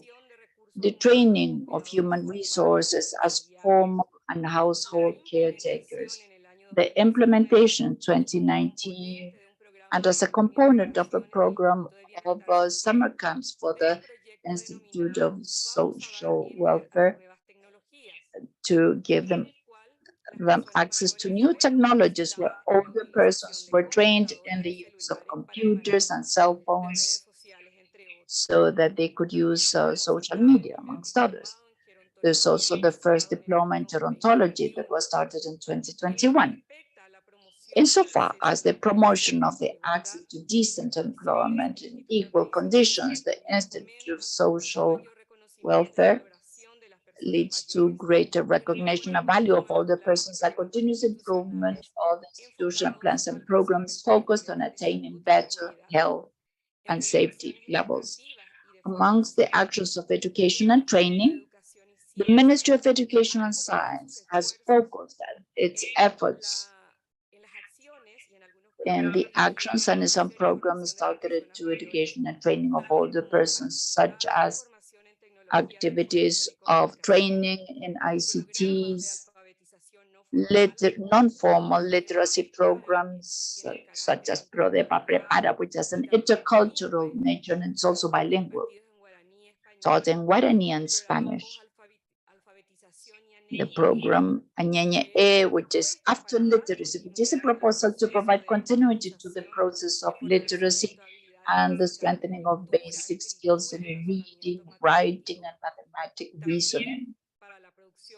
Also for the production and community organization and the environment. Bilingual education, intercultural and by radio for young persons and adults. The program on bilingual basic education for young and adult persons, and the program of professional training for young and adults. In the field of social security, starting 2017, larger amount of beneficiaries started to be incorporated non-contributory pensions for older persons and conditions of poverty and social vulnerability. And in 2028, the integrated strategy of formalization and employment was approved. In the area of development of health and well-being in old age, we can say that since 2008, the country has a policy of free access and universal access to the health system, which gave us a result, the creation of the family health care units. Apart from that, we have specific facilities for the care of older persons in the public arena, such as national homes, community centers, diners. Whilst in terms of social security, in 2017, we have a specialized residence with care for the elderly. For the promotion of well-being, in 2019, the Ministry of Public Health and Social Well-being has stimulated the implementation of the program of healthy aging, participative and productive through different activities such as workshops, evaluations of comprehensive functional health and physical activity, amongst others. Also, acknowledging the big challenges of aging in terms of health and quality of life of persons, we promote the training of human resources, as we commented before, the start of the first diploma in gerontology, as well as the production of statistical information. In terms of the creation of a favorable environment, we can comment that with great care, we're designing the National Policy of Care, which is a process led by the Ministry of Women. And this process of design of the report has permitted the identification of the main lessons learned in terms of the implementation of the action plan, having made visible some very important challenges for the coming years. So, finally, we can also mention that the government of Paraguay, aware of the relevance of the process of aging of the population and the challenges it involves, and also to promote the guarantee of the rights of older persons, we, the presidency, or the chair of the 4th Regional Conference on Aging and Rights of Persons, of older persons in Latin America and the Caribbean, we've made efforts to put in our agenda the integration of the topics affecting this group of the population in public policies, as well as in the planning and management of governmental actions. Despite of the progress reported in the different arenas, the country is not free from challenges. So identifying them is an invitation to never let go in those aspects that have been highlighted, and also to accelerate the path in those aspects that are still lagging behind, so that no one is left behind. Finally, I would like to once again thank CELAVE for all the support, as well as UNFPA. Thank you very much.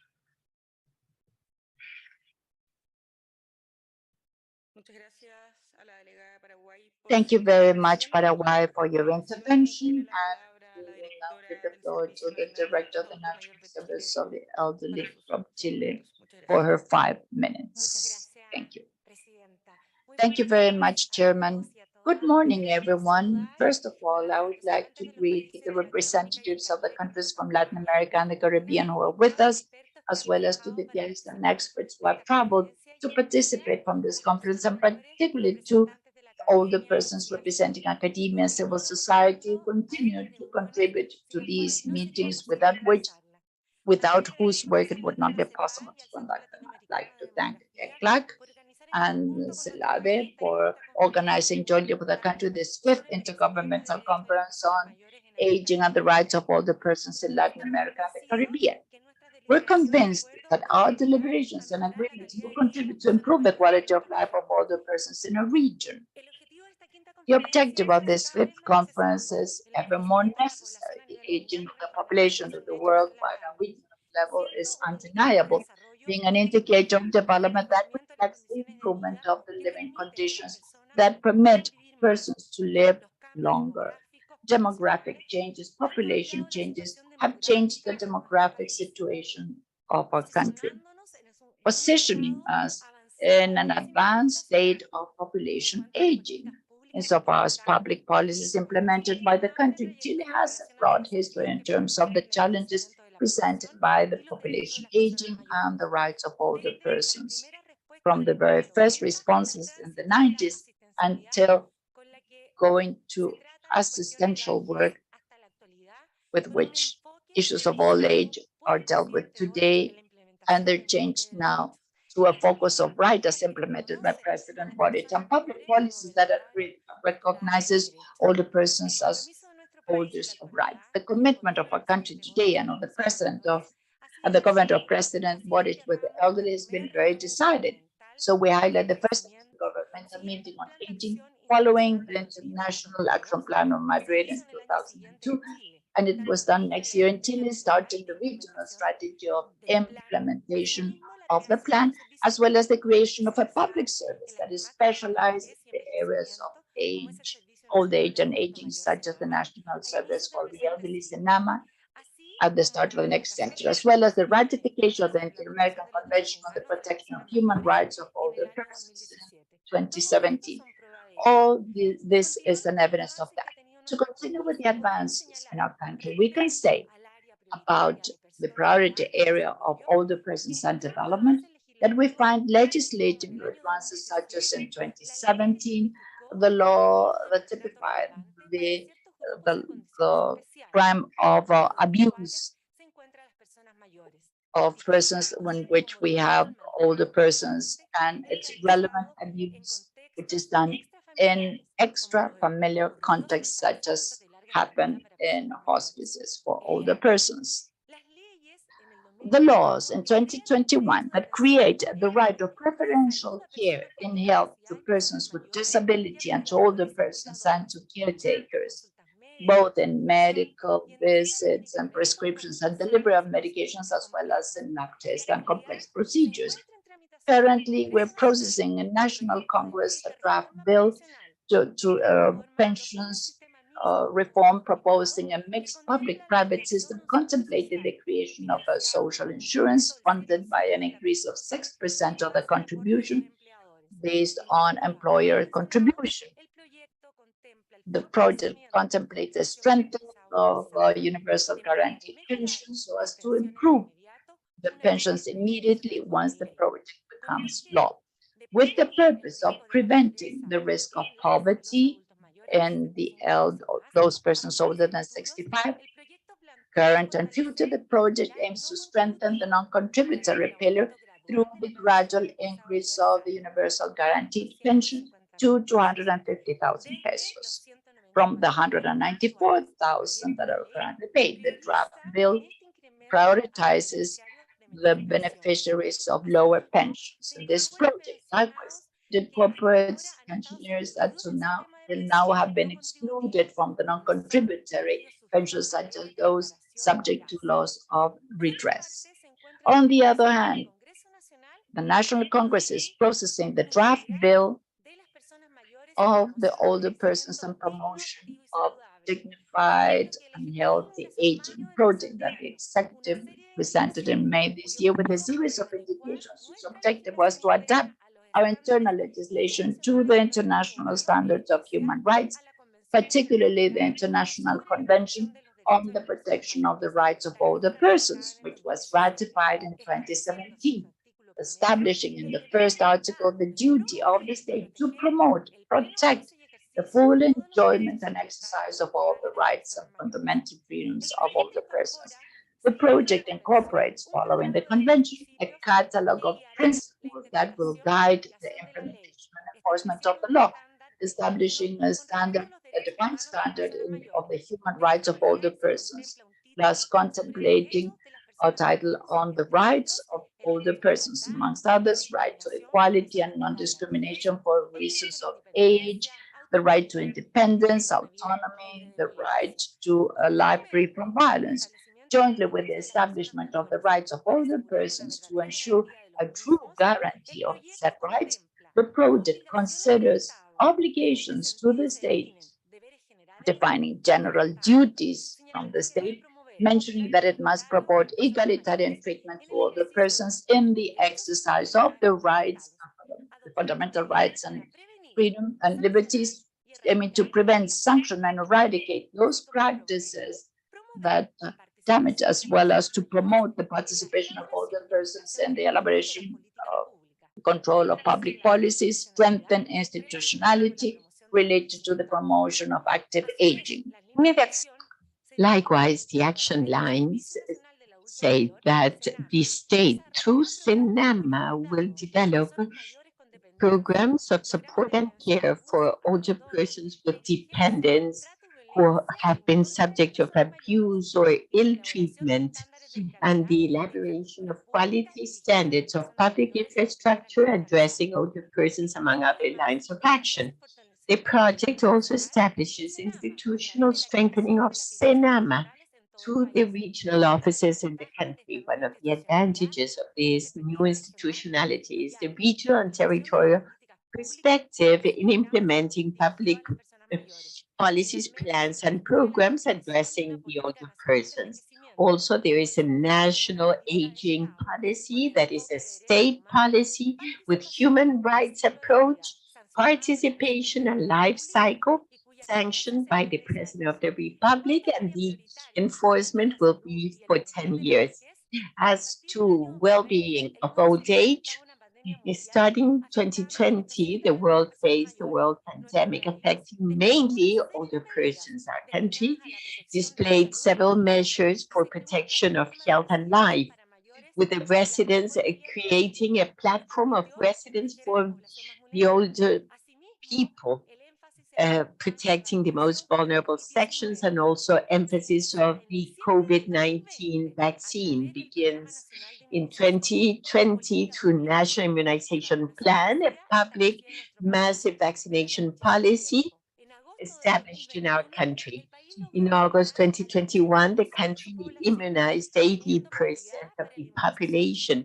Of course, the priority is the health staff, residents of senior suites, and old age persons. And now we are in process of immunizing with the 5th doses, prioritizing those over 60 years. Finally, promoting a favorable environment. In Sinama, we have specialized infrastructure of care for elderly, long-term residencies, daycare, and providing socio-sanitary service and of integration based on an approach of rights. Long stays in establishments of the state provides care to those vulnerable elderly that call for long-term care and that live in those residences, providing services to 1,188 older persons. And for the end of these 5 years, and on the other hand, devices linked to daycare services present services to those persons with dependencies, mild or moderate, so as to improve their functionality levels. And this is present in all the regions of the country, providing service to 9,925 users of elderly, thanks to the measures of Chile Apoya. Finally, President Boric has defined as one of the priority axes the implementation of a national system of care. And that is why direct care for older persons related to the system have been included in governmental initiatives.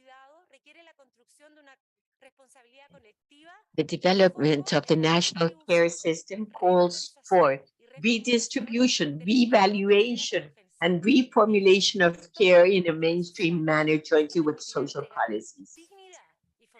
This will provide dignity and promote autonomy of elderly that require specific care. We have many challenges ahead in aging matters, jointly with the older persons, scientific and civil society. And the focus will be placed in promoting the bill of aging within a decent, healthy, and active way. And thus, we support the national care system. Thank you. We thank the intervention of the delegate of Chile, and there are 6 people who have requested the floor, and we've already complied with time assigned for this conference. And now we hear Brazil. Delegate of Brazil has the floor. Thank you.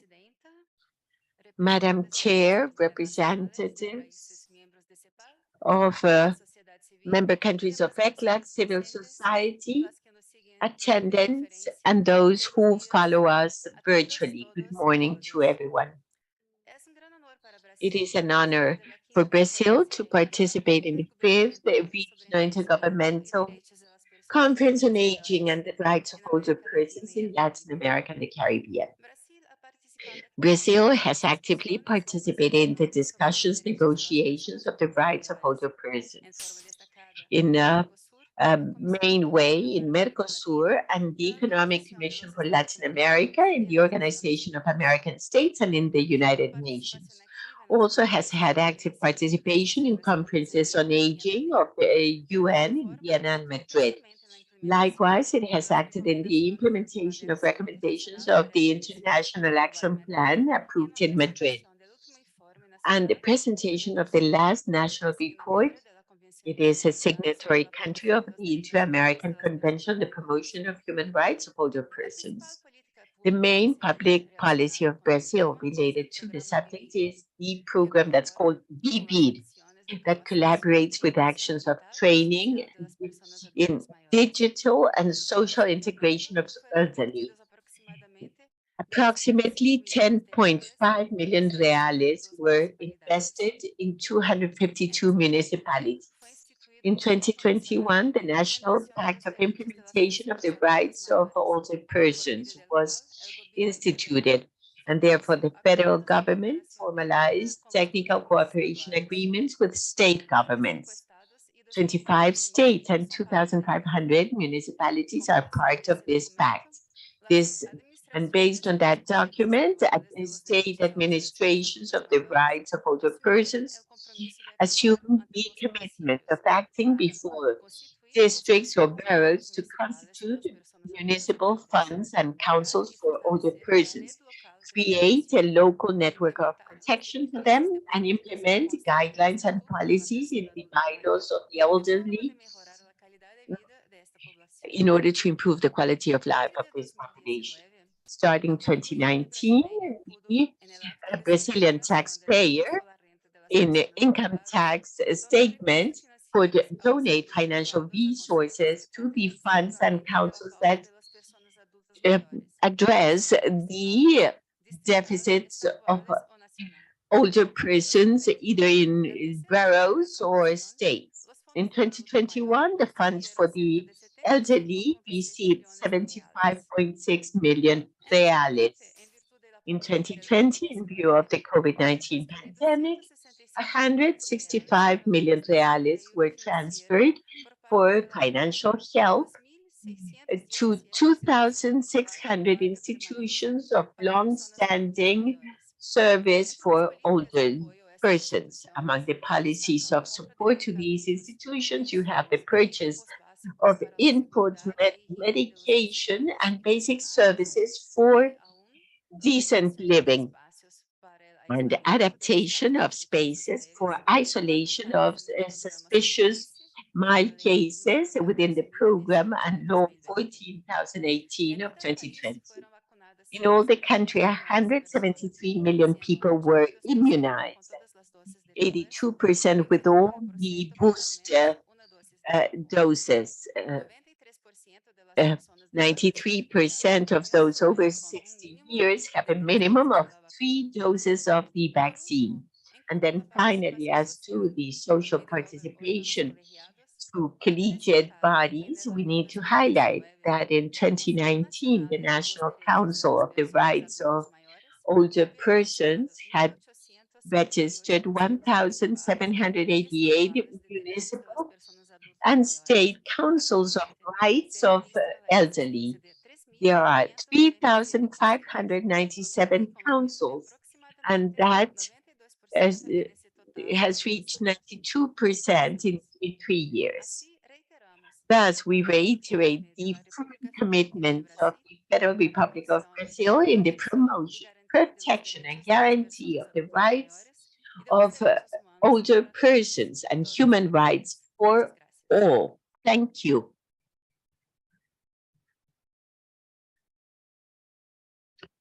Muchas gracias, agradecemos. Thank you. Thank you for the intervention of Brazil. And now, Delegate of Guatemala has the floor. Good morning, everyone. For Guatemala, it is an honor to be part of this table. Thank you for the invitation. I would like to be very brief in my intervention and not mention so many data because they are already in the report. You have all the table of information with statistics and all of our figures. I would like to be specific on the fact that Guatemala is a country that is it is in the tropic. We are in the middle of the world. And we are a country with 14 million inhabitants. We thought we were more, but it so happens that migration has left us with less people than what we thought we had. We have an extension of 108,000 something kilometers. We are a small country, but one of the largest economies. 22 languages are spoken in my country. Among them is Spanish. Quiche, Cacique, Caciquel, Pocomam. And you will understand how difficult it is to implement actions in order to meet the needs of each group and or age groups, because they are divided into many population groups. We are all Guatemalans, yes, but we all have different needs, and we respond to a different ideology and to different idiosyncrasies, cosmovisions, and cosmogonies that are all different. So it's difficult to implement actions because of this multiculturality we have in my country. Also, as a way of a snapshot or a situation study, to say that in Guatemala, 8% in Guatemala, 8% is elderly population. However, we have the problem that we haven't been able to capitalize this demographic or population bonus that finishes in 2050. It hasn't been capitalized because of the graduate young people. Only 20% are in formal jobs. The others are in informal employment. And thus, many people are unprotected from social protection, and among the group of people working in formal situation in APA, 70% work in informality and only 30% formality. And there, the Guatemalan Institute of Social Protection covers 70% of that formal PA. If we see the macro levels, well, the coverage is very reduced, very low. Also, transformation of production forms. We are facing that problem. Many companies are contracting by invoices. It's not for them to contribute and have a pension once they retire. Also, as to the Ibero-American Convention of Human Rights of Older Persons, this is being reviewed in the Congress of the Republic in order to be approved. We need one country to be 9 countries, and that's to be implemented. Hopefully, we are going to be the 9th country. I don't know when it will be passed. It is on a second stage in Congress.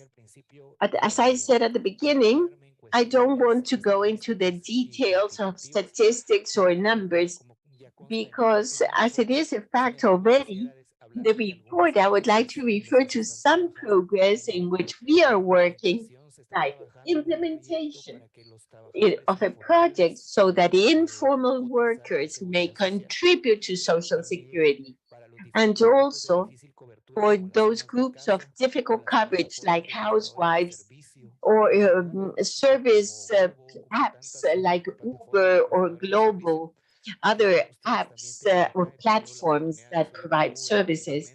You've taken an Uber, surely, and I don't know what is the coverage provided, but it's difficult to cover all these groups. Acts to dignified and decent work for the young by the Ministry of Labor. Actions are being conducted in order to expand the supply of work. We want to reduce the rate of informality, which is also very hard because the workers who are already in informality sometimes are sort of reluctant to go into formal work because they need to make some payments, or we have not been able to educate our population so that they truly understand the importance of contributing to have a pension at the time of retirement. I would also like to talk about what we want to achieve. Quoting a great singer who said, "I'm a dreamer, but I'm not the only one." We in Guatemala, we wish we could give universal coverage to all the persons. We want that because of being born in Guatemala, or if you're in transit, you can have access to health, to social security, and social protection. We're working in that area, and I hope that I will be alive when we see that has been attained. And I want to express our support and also Guatemala's intention to receive the training and all the support that you can provide so that we can continue to work and attain advances for our persons, for our Guatemalan citizens, for our senior citizens. And we are modifying the law of protection to persons of old age. When we review them through CONAPRO, which is the National Commission of Protection to Old Age, we could see that the law did not have instruments to make it mandatory. It was just like a lovely poem. It was well drafted, but there was no way to enforce it. We're working on a modification to ensure this law has instruments for its enforceability and that it can include crimes for the neglect, abandon of older persons, and for any type of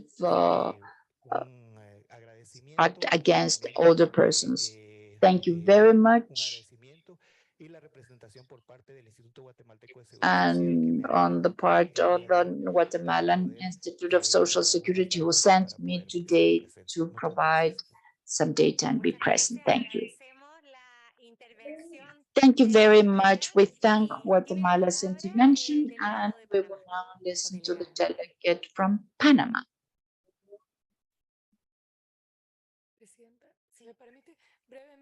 Madam Chairman, if I may, would like to ask the delegations if you could please stick to the 5 minutes, because we are going into the time allocated to a different point in our agenda.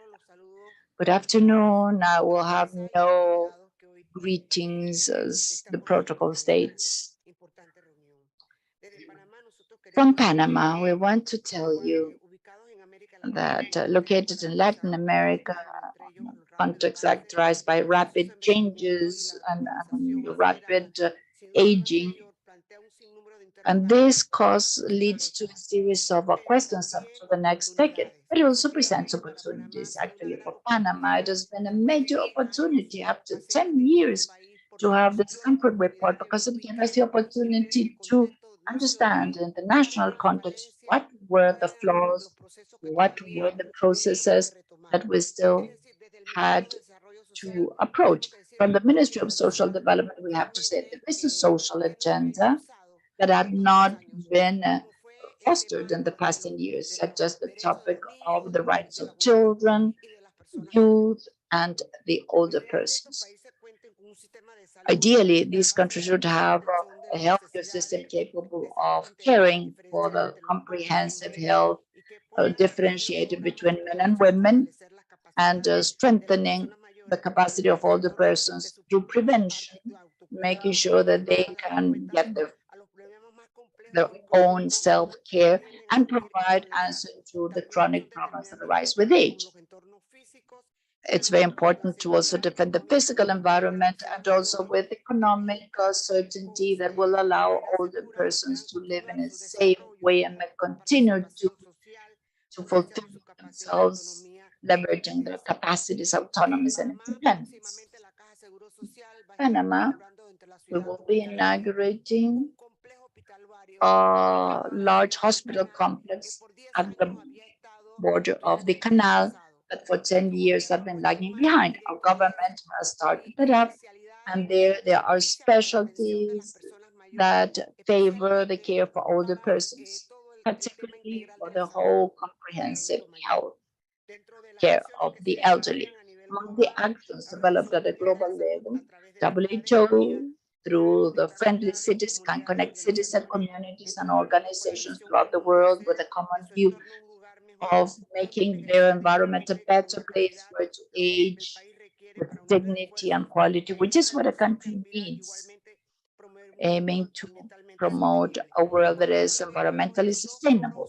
We've conducted 2 fora at the private level with housing developers, so that in the short period of time, we may have friendly cities for older persons. The agenda for the elderly, they must care the construction of skills to make the best use of technology and close the digital divide that leads to inequalities. We're working together with the Technological University, the University of the Americas, and the Government Authority on Innovation, aiming to strengthen the literacy programs for older persons. During the pandemic, we used several apps at a national level. Older persons were exposed to the use of these technologies and platforms for their care, for their health care. At the start of the pandemic, we learned much, and many new lessons are about to be written. Now we have to move on with an open and flexible roadmap that may allow us to move ahead. The operational plan in favor of the older persons in Panama 2022-2025 includes 3 fundamental pillars, such as health and well-being, economic assurance, favorable environment. We must also say that we have updated all the legal regulations in our institutionality, such as Law 36, which established the comprehensive rights of older persons. Likewise, we updated the laws adopting measures to forbid any discrimination, to harassment, labor in the field of education, work, community, to anyone because of their age or ethnic group or gender. We have extraordinary work for the retired person through the Social Security. In December 2019, we created the action plan to improve their health and other provisions to establish a selective tax to consumption of sweetened beverages with criteria for the use.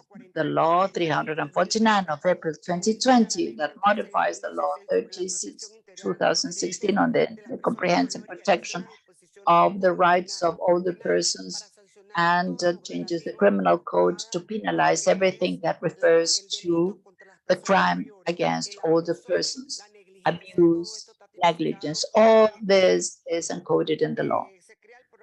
We create the program for comprehensive household medical care between the law 2060 for persons with severe disability, regardless their age, and that will be implemented in all the healthcare facilities in the land. We also have a series of executive decrees, ministerial decrees, which are related to the issue of protecting the comprehensive rights of older persons. During January, we will take a comprehensive reform of the Law 16, creating the National Institute of the Elderly. I have to say that this project has been carried forward with the best practices of Latin America, having as benchmark Chile and Uruguay. For everything that we have designed and articulated from the Ministry of Social Development, which form part of a roadmap to approach the problems linked to progress that affect the world population, including topics that vary priority for the reduction, such as the reduction of inequality in all of its dimensions, and inclusive economic growth, decent work for everyone, sustainable cities, and climate change, amongst other issues. We must also highlight that we have been working very hard with the Ministry of Health regarding the implementation of the National Technical Commission for the Promotion of Healthy Aging through the Executive Decree 175 of May 2019. That is, for us in Panama, it has been a period of long and hard work with the participation of civil society organizations, the NGOs, as well as international agencies, where we have been able to work creating new supplies for care of older persons. Thank you very much and have a good day.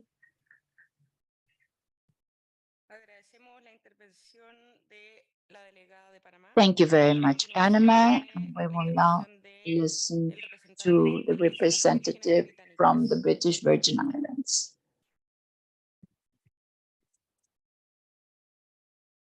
Thank you, Madam Chair. Fellow delegates, pleasant good morning. The Virgin Islands is grateful for the opportunity to give a truncated version of the report and context in relation to the Madrid International Plan of Action on Aging, where I intend to only cover two of the broad areas. The estimated average life expectancy in the Virgin Islands is 76.5 years, 72.9 years for males, and 80.8 for females. The population has increased by 55%, and since 2000, there has also been a change in the age profile, with over 65-year-olds making up 9.5% of the population in 2021, compared to 4.8% in 2000. In 2010, the Ministry of Health and Social Development established a steering committee on aging, comprised of mainly of older persons. The committee's mandate was to advise on policies and programs that would improve the standard of living among seniors living in the Virgin Islands. A study of the situation of older persons in the Virgin Islands was completed in 2012. Four primary concerns emerged from this research, pointing to the need to address: 1, elderly abuse prevention; 2, creating a more supportive built environment; 3, increasing access to the utilization of communication/information; and 4, creating an enabling policy, legislative, and institutional environment for healthy aging. The study also highlighted the need for increased care for older persons with chronic diseases and the need for the development of specific services for people with dementia. The Virgin Islands is currently developing its first national policy on aging, which has a particular focus on healthy and active aging. There is no particular law that comprehensively addresses the rights and protections of older persons in the Virgin Islands. However, legal protection is provided to the elderly population within the context of other laws governing the territory. These include, but are not limited to, the Virgin Islands Constitution Order of 2007, Criminal Code, Labor Code 2010, Social Security Ordinance, and National Health Insurance Regulations 2014, to name a few. Action items related to this matter: finalizing and implementing a national policy on aging and enact specific legislations to address the rights and protections of seniors. A committee on aging was established in 2010, but is not currently active. One of the recommendations contained in the BVI's draft National Policy on Aging is for government to establish a National Advisory Council, Commission on Aging, inclusive of representatives from civil society and the private sector, to represent the interests of the older persons and facilitate their participation in decision-making. The Commission would support the implementation of the National Policy on Aging and report to the National Council on Human and Social Development. Action item: to formally establish a National Advisory Commission on Aging. Public pension systems, adequacy, and sustainability. The existing pension systems in the BVI are as follows. The Social Security Board age benefit is a contributory scheme requiring a minimum of 500 contributions to obtain monthly pensions payments once attaining the age of 65. The SSB age grant is a one-off payment for persons who have attained the age of 65 and have made at least 50 but less than 500 contributions. It is accessible to all persons who have worked in the territory for the defined periods, including workers in the informal sector who are encouraged to make voluntary contributions. Occupational pensions are provided by employers, including the government of the Virgin Islands, which is the largest employer in the territory. The government has a non-contributory pension scheme that requires public employees to be vested for a minimum of 25 years to benefit.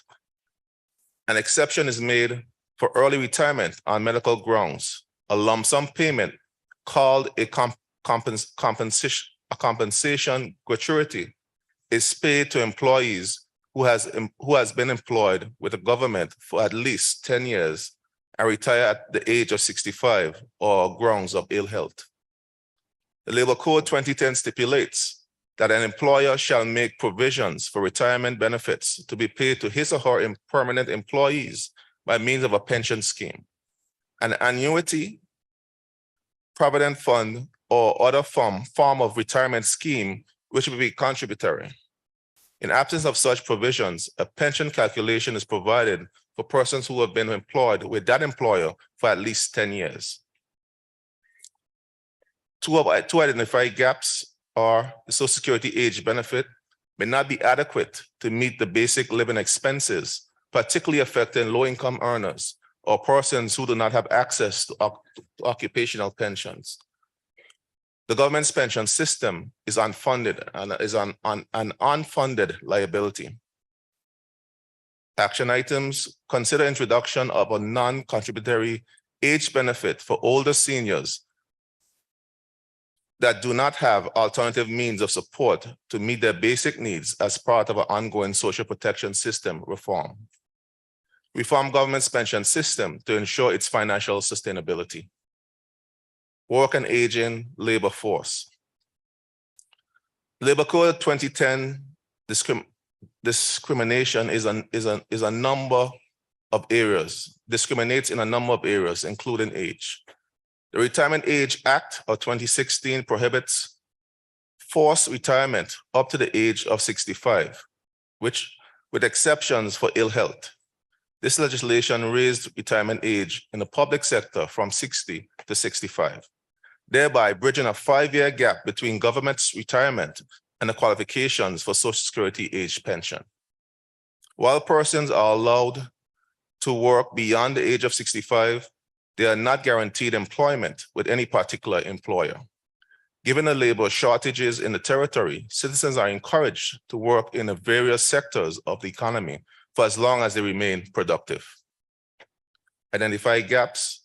Low-income earners without adequate family social supports who are forced to continue to work well into old age in order to meet their daily needs Action items: develop programs to support the employment of older adults, including self-employment. And I'll finish up on this last section. As with so many other jurisdictions, the Virgin Islands is experiencing increasing risk factors for non-communicable diseases amongst its population. Rising rates of obesity associated with lack of physical activity, unhealthy eating, and risky levels of alcohol use are all contributing to this development. In 2009, the Ministry of Health and Social Development, in collaboration with the BVI Social Security Board, conducted its first WHO PAHO STEPS Risk Factors Survey to provide greater information on the current health habits of residents in the BVI. In a sample of 1,105 adults who participated in the survey, the results showed that 61% of all adults did not engage in vigorous activity with a defined gender difference. As of women, it was as high as 82%. Only 42% of women engage in even low level of activity. 92% of adults did not eat the recommended 5 servings of fruits and vegetables per day, and on average, only consumed about 1 serving per day. Almost 75% of adults are overweight and 35% are obese, with obesity rates as high as 44%. While the rate of tobacco use in the territory is very low, alcohol use, particularly among men, is another strong. Almost 50% of men from 25 to 64 drink alcohol, and 27% engage in heavy episodes of drinking. Abuse of alcohol has been linked not only to the potential for non-communicable diseases, but also to accidents and violence, which are other issues of concerns in the territory. Obviously, all of the risk factors indicators lead to the potential for ever-increasing incidences of non-communicable diseases among the adult population as they age. The Ministry of Health and Social Development has declared non-communicable diseases, NCDs, prevention a national priority. As a result, the ministry has developed a national NCD strategy in 2011 to guide its work in the disease prevention of conditions such as cancers, heart disease, diabetes, high blood pressure. The 7 strategic areas for prevention of NCDs in the BVI are as follows: health promotion, information education on communication, IEC, institution-based interventions, example, school health, community-based programs, partnership with MPOs, improving the built environment, work-based programs, legislative regulations, and enforcement measures, partnership building. And I'll stop there. And I want to thank the panel for the opportunity to present my truncated version of our BVI's report.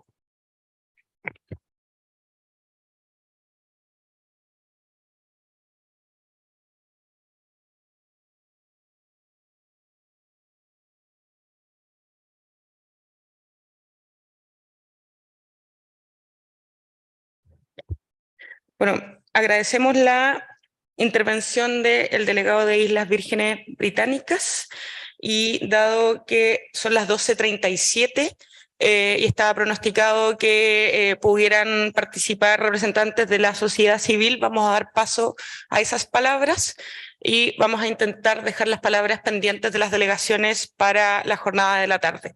Así que a continuación presento a Jorge del Campo, de Agüeda Restaino, en representación. También tiene sus 5 minutos. Gracias, muchas gracias. En primer lugar, quería dar los agradecimientos a los organizadores de esta 5ª conferencia, CEPAL y el Gobierno de Chile, por haber creado este espacio de participación que nos permite entregar documentos o entregar nuestro punto de vista con respecto al envejecimiento hoy en América Latina y el Caribe. Vamos a leer la declaración política de la sociedad civil hacia la 5ª Conferencia Regional Intergubernamental sobre Envejecimiento y Derechos de las Personas Mayores en América Latina y el Caribe, documento que fue redactado por el Grupo de Interés Personas Mayores de la Mesa de Vinculación y el Mecanismo de Participación de la Sociedad Civil en América Latina y el Caribe, para el desarrollo sostenible y el seguimiento de la Agenda 2030 y los ODS. Y por otra parte, también redactaron los integrantes, dirigentes de la Mesa Coordinadora Nacional por los Derechos de las Personas Mayores de Chile. Va a comenzar a dar lectura a este documento Águeda Restaino, que es dirigente de la Red de Adultos Mayores, REDAM, de Uruguay. Águeda, adelante. Bueno, buenas tardes. Muchas gracias. Las organizaciones sociales de personas mayores de Argentina, Chile, Colombia, Costa Rica, Cuba, México, Panamá, Perú y Uruguay, reunidas en el Foro de la Sociedad Civil de la Quinta Conferencia Regional Intergubernamental sobre Envejecimiento y Derecho de las Personas Mayores en América Latina y el Caribe, acordamos la presente declaración. Es importante subrayar que la Segunda Asamblea Mundial sobre Envejecimiento de Madrid 2002 y su declaración política y Plan de Acción Internacional de Madrid sobre el envejecimiento se han transformado en estas dos últimas décadas en instrumentos sustantivos para un cambio de paradigma en la comprensión de las personas mayores. El Plan de Acción Internacional de Madrid sobre Envejecimiento, MIPA, ha contribuido a propiciar dos objetivos sustantivos. Primero, permitió una cierta transformación cultural en la concepción de las personas mayores con un cambio de paradigma en la forma de comprenderlas. Segundo, estableció una serie de lineamientos que, aunque en forma modesta, han permitido orientar acciones en políticas públicas que han mejorado las agendas de los gobiernos de la región de América Latina y el Caribe. Aunque hay que señalar que esto ha sido de una forma más conceptual que efectiva. Desde la primera conferencia regional intergubernamental sobre envejecimiento y derechos de las personas mayores en Santiago en 2003, nuestra región ha dado avances clave contribuyendo a generar dos instrumentos a nivel universal. El mecanismo de Naciones Unidas de experto independiente sobre los derechos humanos de las personas de edad, así como el impulso al grupo de trabajo sobre envejecimiento Naciones Unidas, también a nivel interamericano se han obtenido importantes logros. La Agenda 2030 y su propuesta de revisión forzada por los Objetivos de Desarrollo Sostenible para incorporar a las personas mayores. En 2013, el Consenso de Montevideo sobre Población y Desarrollo, en el marco de la primera reunión de la Conferencia Regional sobre Población y Desarrollo de América Latina y el Caribe. En 2015, el primer tratado vinculante a nivel interamericano, la Convención Interamericana sobre la Protección de los Derechos Humanos de las Personas Mayores de la OEA.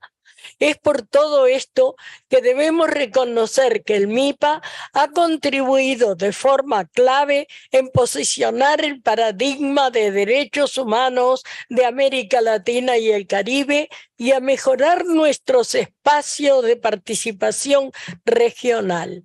La sociedad civil ha sabido aprovechar esta agenda siendo protagonista, pero también las personas mayores organizadas en la región han ampliado las posibilidades del MIPA.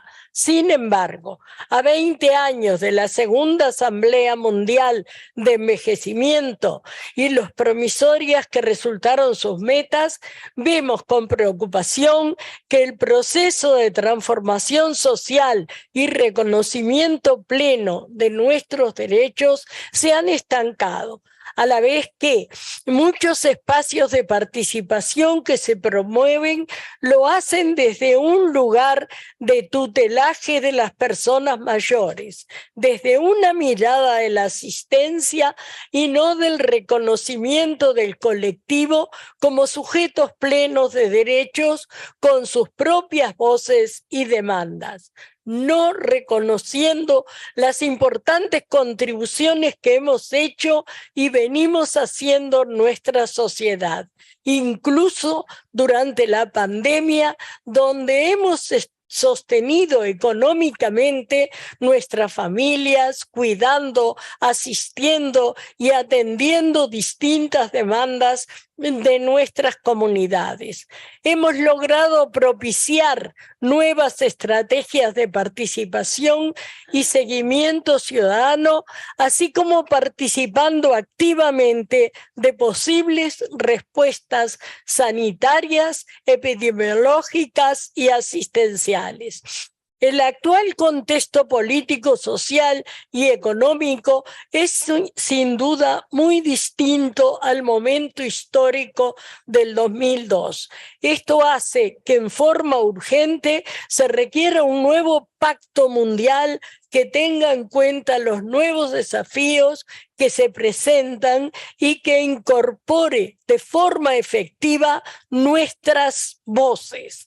Este contexto ha provocado en algunos casos la retracción de nuestros derechos adquiridos y en otros no se ha logrado la ampliación de estos, incumpliendo con la obligatoriedad, indivisibilidad y progresividad de los derechos humanos, tal como exigen sus convenciones. Situación que genera una deuda social que aún espera respuesta de parte de los estados. La pandemia de COVID-19 puso en evidencia la deuda que la sociedad global tiene con las personas mayores, que no hay mayores de primera y de segunda, dado que en las principales capitales del primer mundo veíamos con horror los macabros hallazgos de decenas de personas muertas apiladas en residencias de cuidado de larga estadía, y que la edad era utilizada como única variable para decidir quién ocupaba el último respirador que quedaba. La COVID-19 tuvo efectos sin precedentes en la vulneración de nuestros derechos, en la reducción de casi 3 años en nuestra esperanza de vida y un aumento de la pobreza, así como también un incremento alarmante en la brecha de distribución de la riqueza.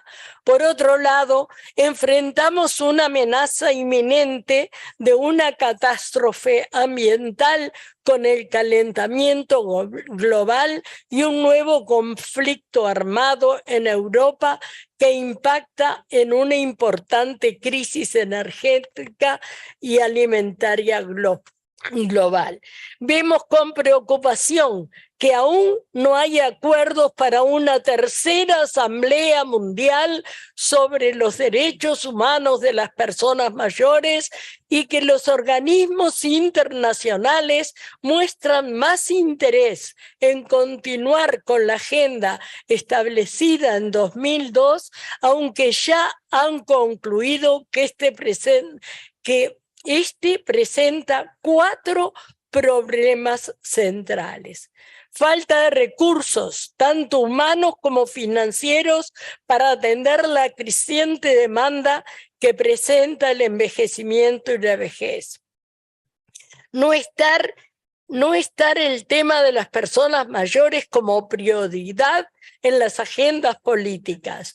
Poco poca o nula infraestructura nacional que responda a la vulneración de derechos que sufren las personas mayores. Falta de análisis respecto a la contribución que han tenido las personas mayores a los procesos sociales, económicos y políticos en nuestras comunidades en la región. Sigue Jorge. Muchas gracias, Aida. La violación de derechos sistemática y flagrante que sufrimos las personas mayores en nuestra región obedece a distintos procesos multicausales y complejos, pero que de manera articulada y complementaria intervienen precarizando nuestras condiciones de vida y desalojándonos de la toma de decisiones. La falta de acceso a la justicia, respuesta a las situaciones de violencia y maltrato, la ausencia y postergación de la puesta en práctica de servicios de cuidado, mecanismos que vulneran la toma de decisiones y la autodeterminación, la falta de ingresos y vivienda digna, son claros ejemplos de lo que venimos repitiendo en estos 20 años que es urgente resolver. Por eso, consideramos fundamental nuestra participación en los espacios de toma de decisión, porque sabemos dónde están los problemas y las posibles respuestas. Sin embargo, los espacios que se nos ofrecen presentan limitaciones para nuestra participación y persisten visiones estereotipadas sobre nosotros y nosotras, que en el marco de un relacionamiento asimétrico entre las personas y actores sociales mantiene y profundiza las limitaciones de participación e incidencia política de nuestro grupo de población. Ante estos procesos que nos discriminan, excluyen y vulneran nuestros derechos, es importante enfatizar que, 1, la región sigue presentando dificultades en su capacidad para desarrollar instrumentos de resolución de los procesos históricos de desigualdad que permitan resolver la brecha social. Las características más relevantes son el proceso de desigualdad y las dinámicas de conflicto social asociados a esta, que además inciden en las dificultades para estabilizar los procesos democráticos. 2. El neoliberalismo como sistema económico, social y político tiene impactos dramáticos en una región que tuvo una transición del capitalismo colonial a un capitalismo de dependencia, marcado en las últimas décadas por la globalización y el neoliberalismo. Procesos que cercenaron las políticas públicas de protección social y desmantelaron el estado de bienestar, priorizando los derechos individuales, patrimoniales, en desmedro de los derechos colectivos y sociales. Además de ubicar nuestra región en un lugar también discriminado en la toma de decisiones a nivel global. Este sistema produce una constante negociación desigual del valor de las vidas y prioridades de protección de derechos humanos de sus poblaciones. Es importante señalar que estas lógicas de mercado neoliberal operan como matrices de comprensión y distribución donde las personas mayores pobres, racializadas, institucionalizadas y que requerimos cuidados, somos desalojadas de toda importancia social, interpretadas como carga y abandonadas a su suerte. A su vez, las personas que envejecemos en contextos de marginación, violencia, exclusión social y vulneración total de derechos, no logramos participar de los procesos de negociación política de redistribución de los recursos, lo que presenta a la vejez como una condena dramática. 3. La pandemia ha mostrado, a pesar de los compromisos establecidos en la Segunda Asamblea Mundial de Envejecimiento, las situaciones de discriminación, desigualdad y vulnerabilidad hacia nosotros han quedado más que en evidencia. con consecuencias graves en la salud física, mental y dignidad de las personas mayores. 4. Vemos con preocupación nuevas revisiones a los sistemas de pensiones que afectan especialmente el derecho a ingresos en la adultez mayor. Hay una nueva oleada de acciones fiscales y económicas propuestas por el sistema capitalista neoliberal que apuntan a un nuevo ciclo de reformas de los sistemas de pensiones en la región, que orientan restricciones a los principios de solidaridad intergeneracional y que no toman en cuenta que la vida laboral de las personas a que está atrapada en economías informales y en lógicas permanentes de explotación. Por ejemplo, en el panorama laboral en América Latina y el Caribe de la Organización Internacional del Trabajo del 2022, se plantea que 1 de cada 2 personas ocupadas en la región lo está en economías informales. Esto implicará en el futuro una dificultad en la mitad de las personas mayores de la región de acceder a una prestación jubilatoria. 5. Seguimos invisibilizadas las personas mayores que nos encontramos en condiciones dramáticas de precariedad y pobreza, falta de vivienda propia, con presencia de enfermedades crónicas que requerimos medicamentos, asistencia, lo que además suele presentarse combinado con arreglos residenciales en instituciones de cuidado permanente, de baja calidad de servicios y con falta de mecanismos estatales de fiscalización e inversión. 6. Las personas desarrollamos nuestro curso de vida en sociedades que presentan violencia estructural, corrupción y problemas de transparencia pública, democracias precarias, explotación ambiental depredadora y mediante lógicas extractivas que afectan el medio ambiente, con dificultad de acceso a servicios y bienestar público, obstáculos en el acceso a información pública y con estados que cada vez más limitadas sus funciones ante intereses empresariales nacionales y transnacionales.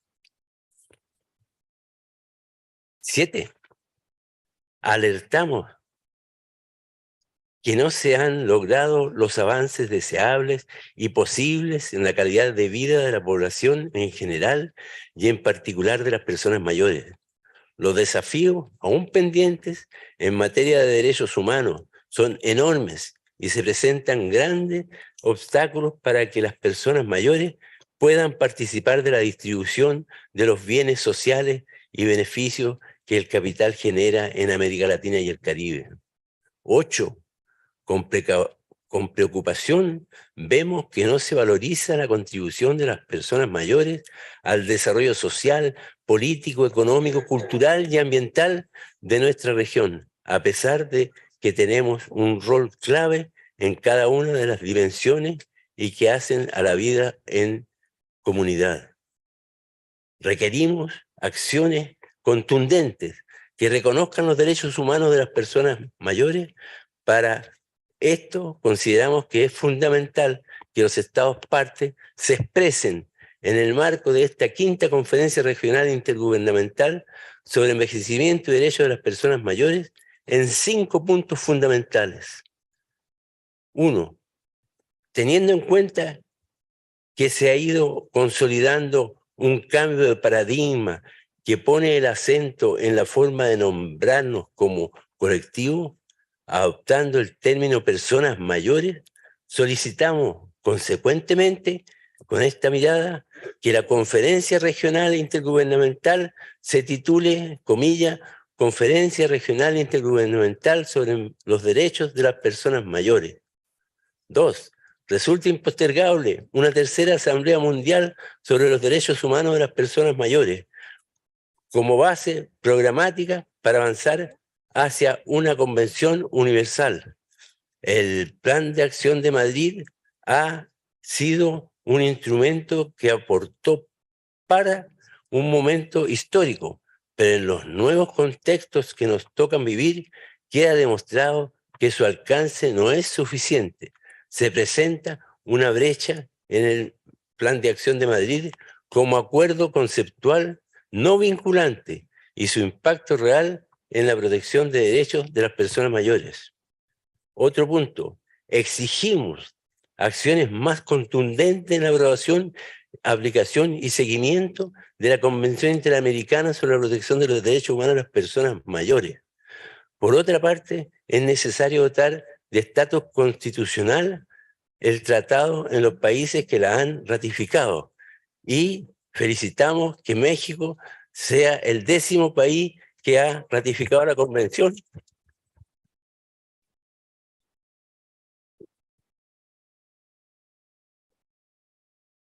Ha ratificado la Convención en el día de ayer. Y ya se puede habilitar el mecanismo de seguimiento establecido en la Convención Interamericana. Necesitamos saber qué impacto está teniendo la Convención en nuestra región. Cuarto punto. Solicitamos que los estados de la América Latina y el Caribe sean más categóricos en impulsar un instrumento universal vinculante en la protección de los derechos humanos de las personas mayores, algo más que ineludible en el contexto mundial actual. Y por último, exhortamos que tengan en cuenta nuestros aportes sustantivos para la plena inclusión de las perspectivas de derechos humanos de las personas mayores y que la declaración que emane de esta conferencia logre incluir nuestros aportes con los acuerdos de los estados, generando un precedente al aprobar por primera vez una declaración conjunta.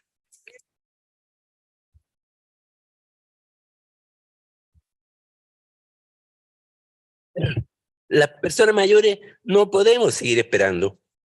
En esta aldea global, todas las personas humanas, al margen del nivel de desarrollo económico de sus respectivos países, son titulares de los mismos derechos.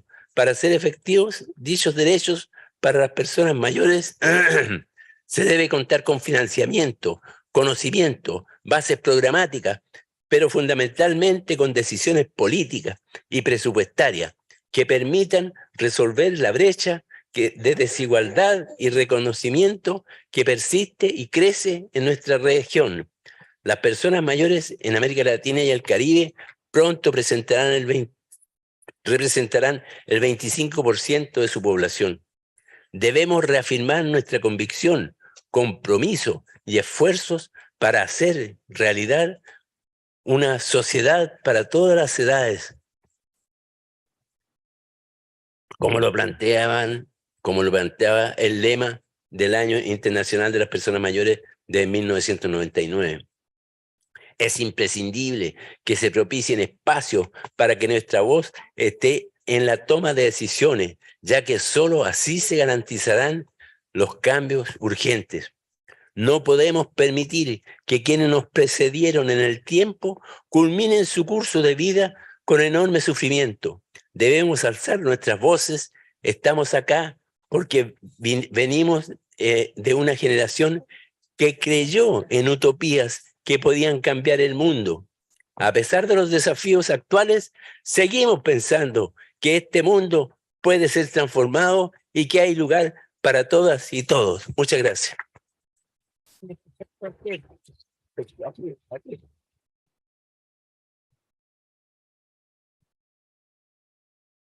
Muchas gracias y perdonen que me retiro porque se va el avión.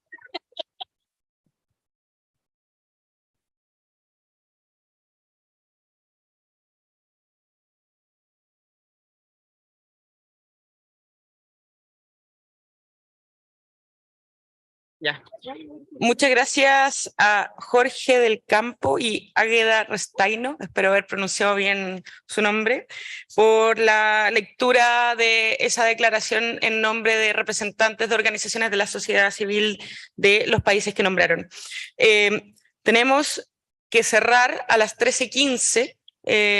No hay más tiempo que eso para poder dar las últimas palabras, así que continuamos con Sonia Andrade y, como les decía, a las 13:15 se tiene que cerrar la sesión y se continúa luego a las 14:30. Sonia Andrade de Ecuador es la siguiente persona.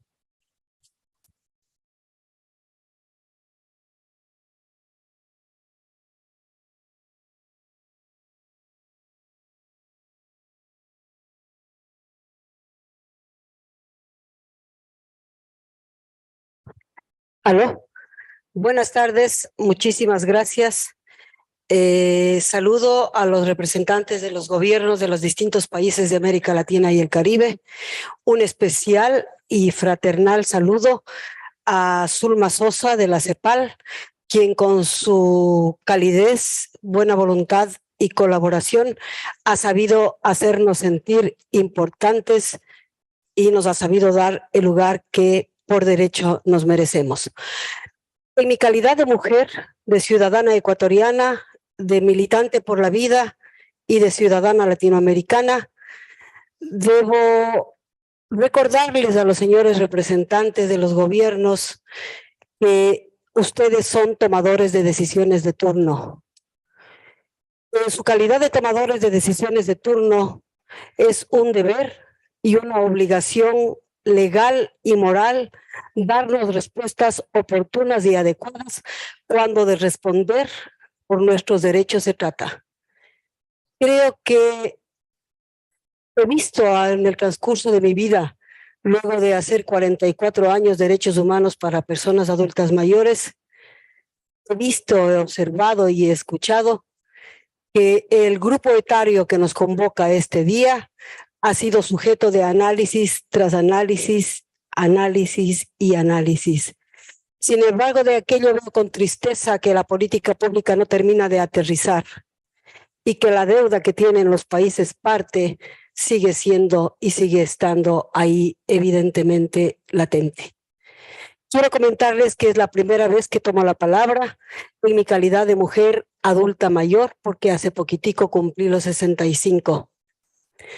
Al haber cumplido 65 años he visto con tristeza cómo es que la política pública tan ofertada por los gobiernos de turno no aterriza aún. ¿De qué nos valen las normas legales? ¿De qué nos valen los reglamentos hacia las normas legales si es que no contamos con el presupuesto oportuno y necesario para que la política pública finalmente aterrice? En ese contexto debo decirles que en mi calidad de mujer represento este día a la Coordinadora Política de Mujeres Ecuatorianas y que soy una militante de la red COOR y que represento a la misma en mi país, Ecuador. Debo comentarles que nosotros somos una red de personas mayores y ciudadanas de los países de América Latina y el Caribe, todos pertenecientes a una riquísima y hermosa diversidad de organizaciones de Anguila, Argentina, Bolivia, Brasil, Chile, Colombia, Costa Rica, Cuba, Ecuador, El Salvador, Guatemala, Honduras, México, Nicaragua, Paraguay, Perú, República Dominicana, Saint Martin y Uruguay. Nosotros en el mes de junio nos reunimos durante 4 días en Ita, Paraguay, y esta reunión tuvo por objeto dialogar venciendo las dificultades que la brecha digital nos imponía frente a la pandemia. Decirles que este encuentro en la ciudad de Ita, Paraguay, fue nuestra reunión paralela a esta reunión y que de acá salió un documento que pronto vamos a poner en manos de los representantes gubernamentales y de las autoridades de la CEPAL, que dice que es nuestra declaración política de junio del 2002. En esta reunión conversamos más de 400 participantes para reconocernos y festejar la vida, reflexionar serena y largamente sobre el motivo que nos reunió, protagonismo político de las personas mayores en perspectiva de derechos humanos. Decirles, señores representantes gubernamentales, que nosotros, los viejos y las viejas, con B grande por bondad y por belleza, estamos cansados que únicamente se nos tome en cuenta cuando de campañas políticas se trata, porque luego de las campañas políticas simplemente no existimos para los políticos. Luego de las campañas se olvidan de darnos el beso y se olvidan de nuestros nombres. No puede ser posible que el tema de lo humano sea tratado y manejado de esa manera. Creemos nosotros y nosotras que les abrimos una importante brecha a las jóvenes generaciones y estamos absolutamente convencidos y convencidas que el tema de relaciones intergeneracionales debe fortalecerse sumando acciones de carácter positivas, no únicamente decirnos yo me llevo con un viejo, yo me llevo con una vieja para salvar el momento. La voluntad política de las jóvenes generaciones debe evidenciarse en cuanto a respuesta de política pública se trata. Creemos asimismo que es necesario y urgente contar con respuestas claras y oportunas para que se nos dé el lugar que nos pertenece y nos corresponde por derecho. A propósito de la pandemia COVID, quienes les pusimos los muertos fuimos nosotros, los viejos y las viejas. Se dijo públicamente que éramos un peligro para las jóvenes generaciones y se nos mandó a abrazarnos con un plástico. Sin embargo, de aquello todo fue mentira. Nosotros, los viejos y las viejas, necesitamos de la mano solidaria de las jóvenes generaciones. Nosotros esperamos respuestas en cuanto a uno de los derechos básicos humanos fundamentales, que es nomás la ternura. Por favor, no queremos contemplaciones ni lástimas. Simplemente queremos que se nos dé el lugar que por derecho nos corresponde y nos lo hemos ganado. Contarles en que en esta reunión de ITA tuvimos varias mesas temáticas para trabajar juntos, escucharnos y lograr acuerdos sobre nuestra realidad país por país. Decirles asimismo que escuchamos la magistral reflexión de nuestro invitado especial, el querido expresidente José Mujica, que por primera vez en la historia, en su historia política, abordaba el tema de la vejez desde su propia experiencia y desde su propio espacio. Este expresidente de la República Oriental del Paraguay, Pepe Mujica Cordano, y finalmente disfrutamos del esperanzador diálogo con otro invitado especial, nuestro querido Premio Nobel de la Paz, Rodolfo Pérez de Esquivel, que también asimilaba para sí el hecho de haber envejecido. Esto para nosotros como récord, sin lugar a dudas, marca un antes y un después. Por lo tanto, creemos que es nuestra obligación y nuestro derecho comentarles, a mí, en lo personal, la declaración que acabo de escuchar este momento tiene mucho que ver con esta que fue hecha en Ipacaraí, Paraguay, y el señor ministro de Salud les contó ayer que estuvimos presencialmente 280 personas de distintos países reunidos en este espacio. Queremos pedirles a los organismos internacionales que a los 20 años del Plan de Acción Internacional de Madrid sobre envejecimiento y el 9º consenso de Montevideo, a la Convención Interamericana sobre los Derechos de las Personas Mayores, que sigan promoviendo estos instrumentos a favor de una vida de dignidad de las personas mayores y que a su vez actúen con mayor eficacia para la puesta en marcha del cumplimiento de las mismas. A todas las personas mayores de la región para convertir el dolor en lucha y aprender de la pandemia que nos tuvo como víctimas predilectas para salir de ellas fortalecidos y asumir los grandes desafíos que nos depara el momento histórico que nos toca vivir, unidos y organizados en nuestra hermosa diversidad, porque han de saber que el manejo del grupo etario que nos ha convocado en esta reunión es absolutamente heterogéneo, no somos homogéneos. Invitamos asimismo y le pedimos muy comedidamente que la CEPAL y el gobierno de Chile, que preside esta reunión, convoque a las reuniones de seguimiento con la participación de las redes de la sociedad civil para que podamos efectivamente dar cuenta del trabajo que hemos realizado. Y lamentablemente, y no entendemos por qué, estas fueran suspendidas anteriormente.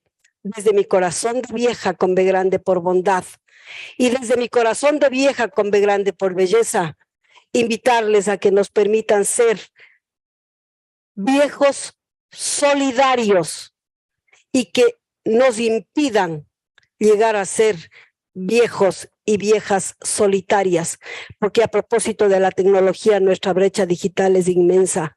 Y despedirme nomás diciéndoles que en los surcos de mi rostro están los surcos de la vida. Pedimos sus manos para que podamos caminar juntos solidariamente. Muchísimas gracias por el espacio brindado.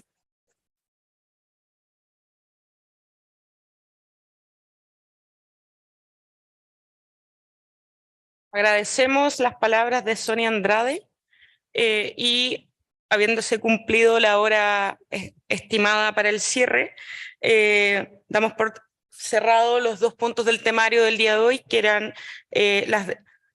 los informes de los países y las delegaciones sobre el cumplimiento del acuerdo, y por otra parte las intervenciones de las organizaciones de la sociedad civil. Como dijimos anteriormente, dependiendo del tiempo en la tarde, se verá la posibilidad de incorporar a las palabras que no hayan podido ser explicitadas en la jornada. Nuevamente agradecer y valorar todas las intervenciones y iniciamos un receso hasta las 14:30 horas en que reiniciamos nuestros trabajos en esta misma sala. Muchas gracias.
that ensure their full inclusion in society. This includes a very broad array of questions, policies, dilemmas that go from obviously those regarding social security, pensions, care, systems that have to do with their inclusion in the labor market of these older persons, education throughout life, the inclusion to the digital world. All of these things that are present in aging societies become so much more relevant in the context of Latin America, where we have societies that are aging very speedily. And in fact, will be the region that most ages in the coming 30 years. I will now go recognizing the speakers in the order they appear here. And since I have the microphone as moderator, I will comment as we go through these various blocks. First of all, Patricia Coronao, who is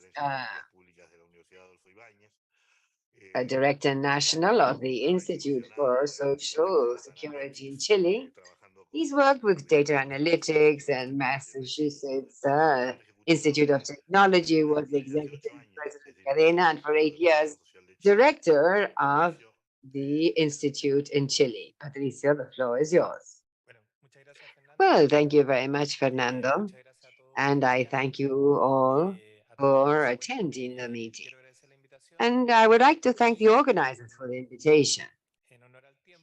And to keep to the time assigned, the 3 minutes, no, 10 for each one. I will give you a brief overview in our process moving towards a universal guaranteed pension. As you know, we're going through a pension reform. This is a government project, and so I will tell you a little bit about the setting where we stand today. What are the main milestones of the Chilean Social Security system?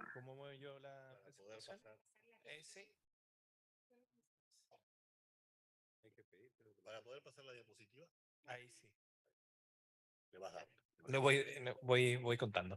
Bueno, hasta 1980. Until 1980, Chile had a system of pensions which was pay as you go, but as of the 80s, there was a private pension system set up with an individual capitalization so that each one must capitalize on their own.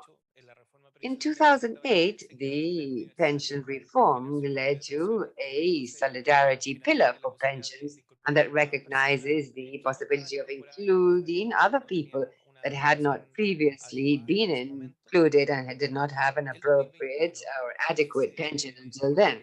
In 2021, that pillar was strengthened further.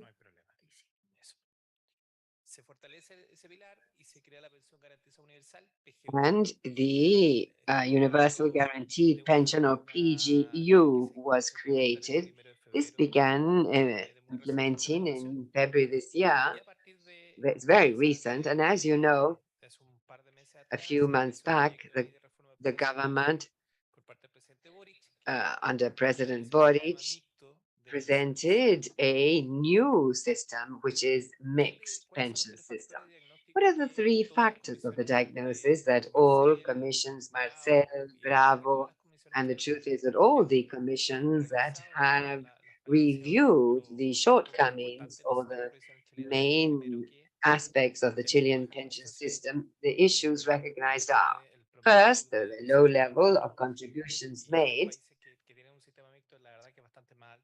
Other countries, and the average in the OECD is 18.4%.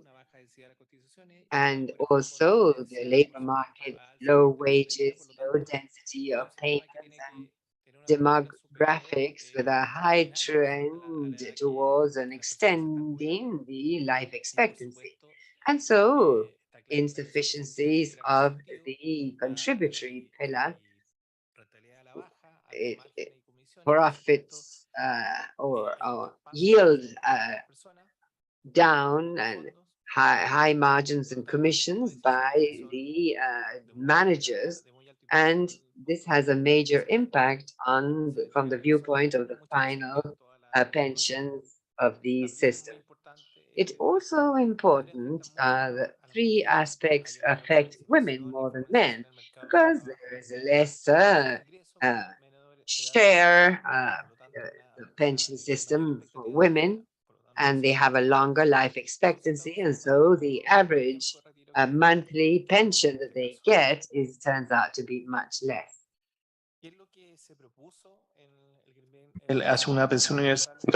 What was suggested in terms of the Universal Pension Fund? Well, the solidarity pillar on old age and disability was established, and this was very important, focusing on 60% of the most poorest sector, on the 60% of the poorest population in our country. We also had the solidarity pension contribution for people that had contributed to their pension systems, and we also established a basic solidarity pension, which is a benefit for those people that haven't had any savings, and of course they are acknowledged with the possibility of receiving a pension. So what was also created, and that is a very important issue, is the bonus per son, which acknowledges maternity and the care of children, creating this additional bonus, which implies an increase in pensions for all those women that have had children, be they adopted or natural children, and of course a benefit that before the PGU reached 1.9 million people, primarily more vulnerable people, representing the 60% most vulnerable segment of our population. What was established as from this year with the Universal Guaranteed Pension, the PGU? Well, we replaced the solidarity pillar, and the complete payment of this benefit is given to the IPS, the Institute for Social Pensions, and in fact, the IPS takes this responsibility on board. They change their focus of coverage. We're not talking 60% of the most vulnerable part of the population, but we're talking of the 60% of the most vulnerable population during the first stage, but totaling 60 to 90% of all older persons. And it also acknowledges that older persons may work, and it envisages a gradual increase in accordance with the level of revenues of each person. And it also increases coverage at reaching more than 2 million older persons, which is a figure that I can share with you, because we have exceeded the payment of of benefits to more than 2 million people. Now, what does our pension model imply? Well, it is based on three main principles. It values work, it maintains savings, and protects the property of the fund. It also strengthens and safeguards the freedom to elect. And so we not only have private agencies, but also public agencies operating here, and we seek to maintain the continuity of revenues. The replacement of present, the rate of replacement of present actually is 34.5%.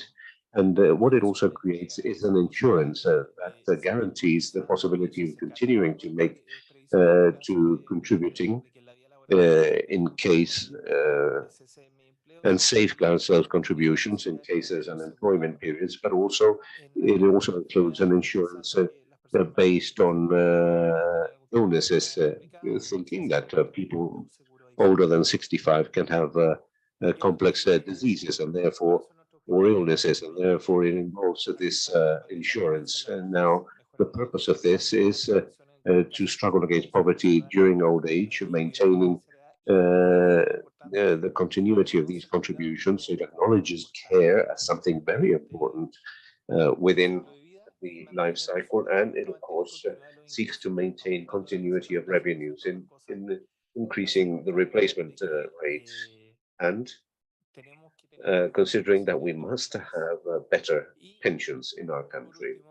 And finally, what does the project suggest? Well, an increase of the value of the universal guaranteed pension by at least 250,000 pesos, because that is what is stipulated in the project, or in the bill. But since we have a high level of inflation, the idea is to introduce these increases in February of every year in accordance with the inflation of the previous year. It also considers a 6% social security paid by the employer with a collective savings, and we increase the contribution of 10.5% in terms of individual savings, and we created a public investor and also private investors, and people can choose. That is basically what will determine the final pension. Now, this is guaranteed with a general taxation, so there is also a 6% contribution on the part of employers, and voluntary savings depends on the voluntary savings of each worker. That is my presentation. Thank you very much. Thank you, Patricio. You were just on time, and the presentation is very solid, and it takes us back to a discussion that we will have to continue. Countries of Latin America and the Caribbean reveal three problems, or at least one of these problems: coverage, sufficiency, and sustainability. And we have to deal with this within the context of aging. No region reaches age as poor and in such an unequal manner as us, and pension systems suffer from that reality and make the architecture of social protection much more complex, so that it may be equitable, sufficient, and sustainable. Now, the second block has been organized around the view of participation in the labor market and issues related to inclusion and financial protection. Within this block, as this program has been structured, we will listen to the presentations of Mario Rios, who is Vice Minister of Vulnerable Populations of the Ministry of Women and Vulnerable Populations of Peru, and Nadia Alejandra Cruz Tarifa, who is Vice Minister of Equality of Opportunities of the Plurinational State of Bolivia. Mario Rios is an economist and has an MBA in business management. He has acted as a Vice Minister of the sector on two prior occasions. He has been Minister of Public Management of the Council of Ministers, and he worked with participation of civil society, ways to struggle against collusion, and he is presently Vice Minister of Vulnerable Populations of the Ministry of Women and Vulnerable Populations of Peru. May you be very welcome. Well, after lunch, it obviously becomes tough to present, so I'll try to keep your attention, but we have to maintain this, especially because of what this implies in terms of the opportunities that we have to generate among our older persons population. What is the regulatory framework that we have? Well, we all know the Inter-American Convention on the Protection of Human Rights of Older Persons. We also, in our case, in Peru, we have our political constitution that has a special chapter devoted to that. We also have a law on older persons, and it's with its respective regulation. But as I said during my first presentation as a country, Peru has been able to implement a national multi-sectorial policy for older persons by 2030. And therefore, this is we have that mandate. This national policy, it clearly focuses as a problem the structural discrimination as a result of age against older persons. And based on that, we have established five priority objectives. And these five priority objectives, first of all, the vulneration of the rights to good treatment, inadequate treatment for older persons. Three, inadequate health system. Four, unsustainable pension system, and fifth, inadequate educational system, and six, the inclusion of social participation and productive aspects for older persons. Now, all these objectives, and we have been working for a couple of years on this, has 22 guidelines and 27 services. 18 are new, 9 have to be strengthened, and it brings together 13 ministries of the Peruvian state. Along those lines, what we want to highlight here is that in terms of Objective 5, to strengthen the social, productive, and political participation of older persons, we're trying to review how the emphasis towards productive self-employment may have better services alternatives, but also with a diagnosis, because self-employment means that involves a low productivity, a high economic informality, lack of social protection. So how is it that we can change that into a better quality and productivity, greater economic formality, and so that they may meet all the requirements for social protection? In that sense, we want to highlight that we have some general directives that the Ministry of Labor has a very clear focus, and also articulated via the National Labor Council, which involves the trade unions and the private sector, and organized in view of the guidelines that we received from the ILO. The important issue here is to analyze how our population is faring. More than half, 56.4% of the older persons, form part of the working population, but only 2.3 million can gain access under this condition. This statistic reveals that 1 out of every 2 older persons that work are self-employed, and the third part are employed in trade and primary activities. And 1 out of 5 people are devoted to trade.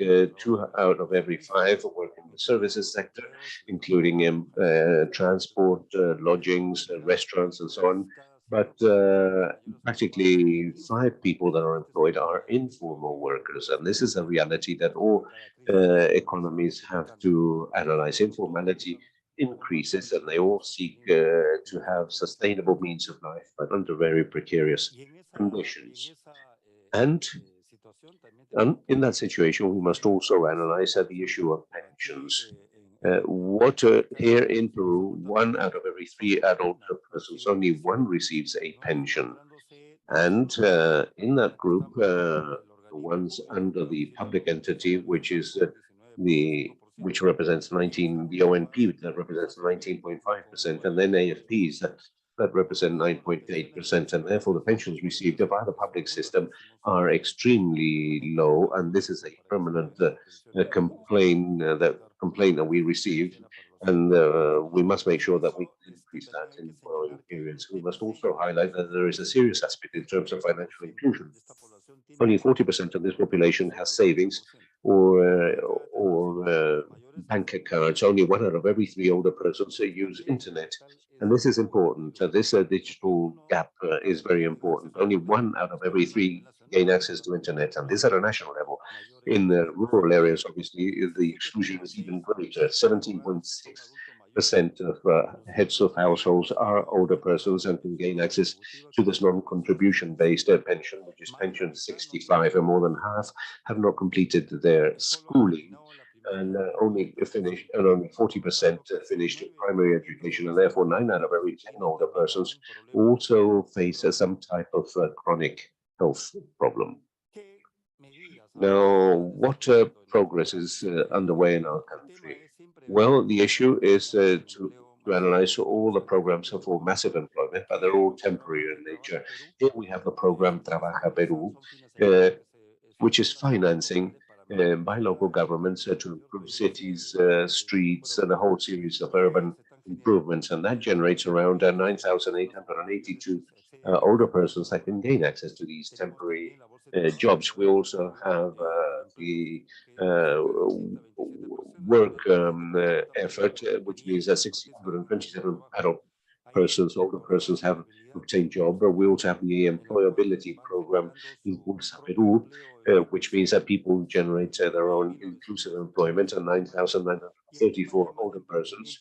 And the issue that has to do with entrepreneurship implies that 1,365 persons have formalized their micro and SMEs. And what is it that we can do in the next 10 years? And there we have to guarantee that in all our economy and sub-economies, in all the productive chains that exist in various economic activities, we can review the issue of equal opportunities for all ages, but placing greater emphasis on older persons, where we have to also analyze ethnic aspects, gender, and its territorial scope. And this is the challenge that means that we have to benefit from the whole potential. And what we also always try to change that we don't look at the poverty map in territories, but rather the rich map and all the potential that territories have.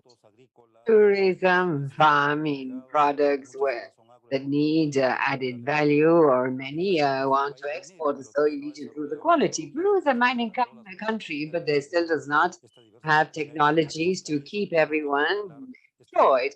And so we need to have a better design to increase the employability of older persons. And the last thing I wanted to point out, because this is very, very important, I said it also in the first presentation, we're building a new law for a national care system because many older persons, heads of householders, are or caring for people who are really elderly or with people with a disability. And we think that the national system should recognize these caregivers that are an example.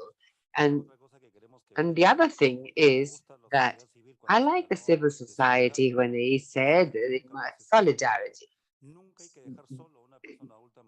And never allow an older person to feel lonely, because if they're in a home and it has happened. People who have been in a home and they were found dead, alone.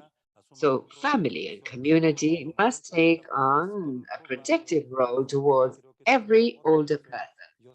And this should lead to another sort of social relations that we want to rebuild from the inside out.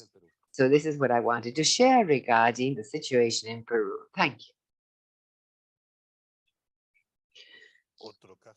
Another case of perfect timekeeping and putting up at least three key themes: employment, discrimination in the labor market of older persons, and a discussion that is pending regarding active old age and the possibility of work as a right.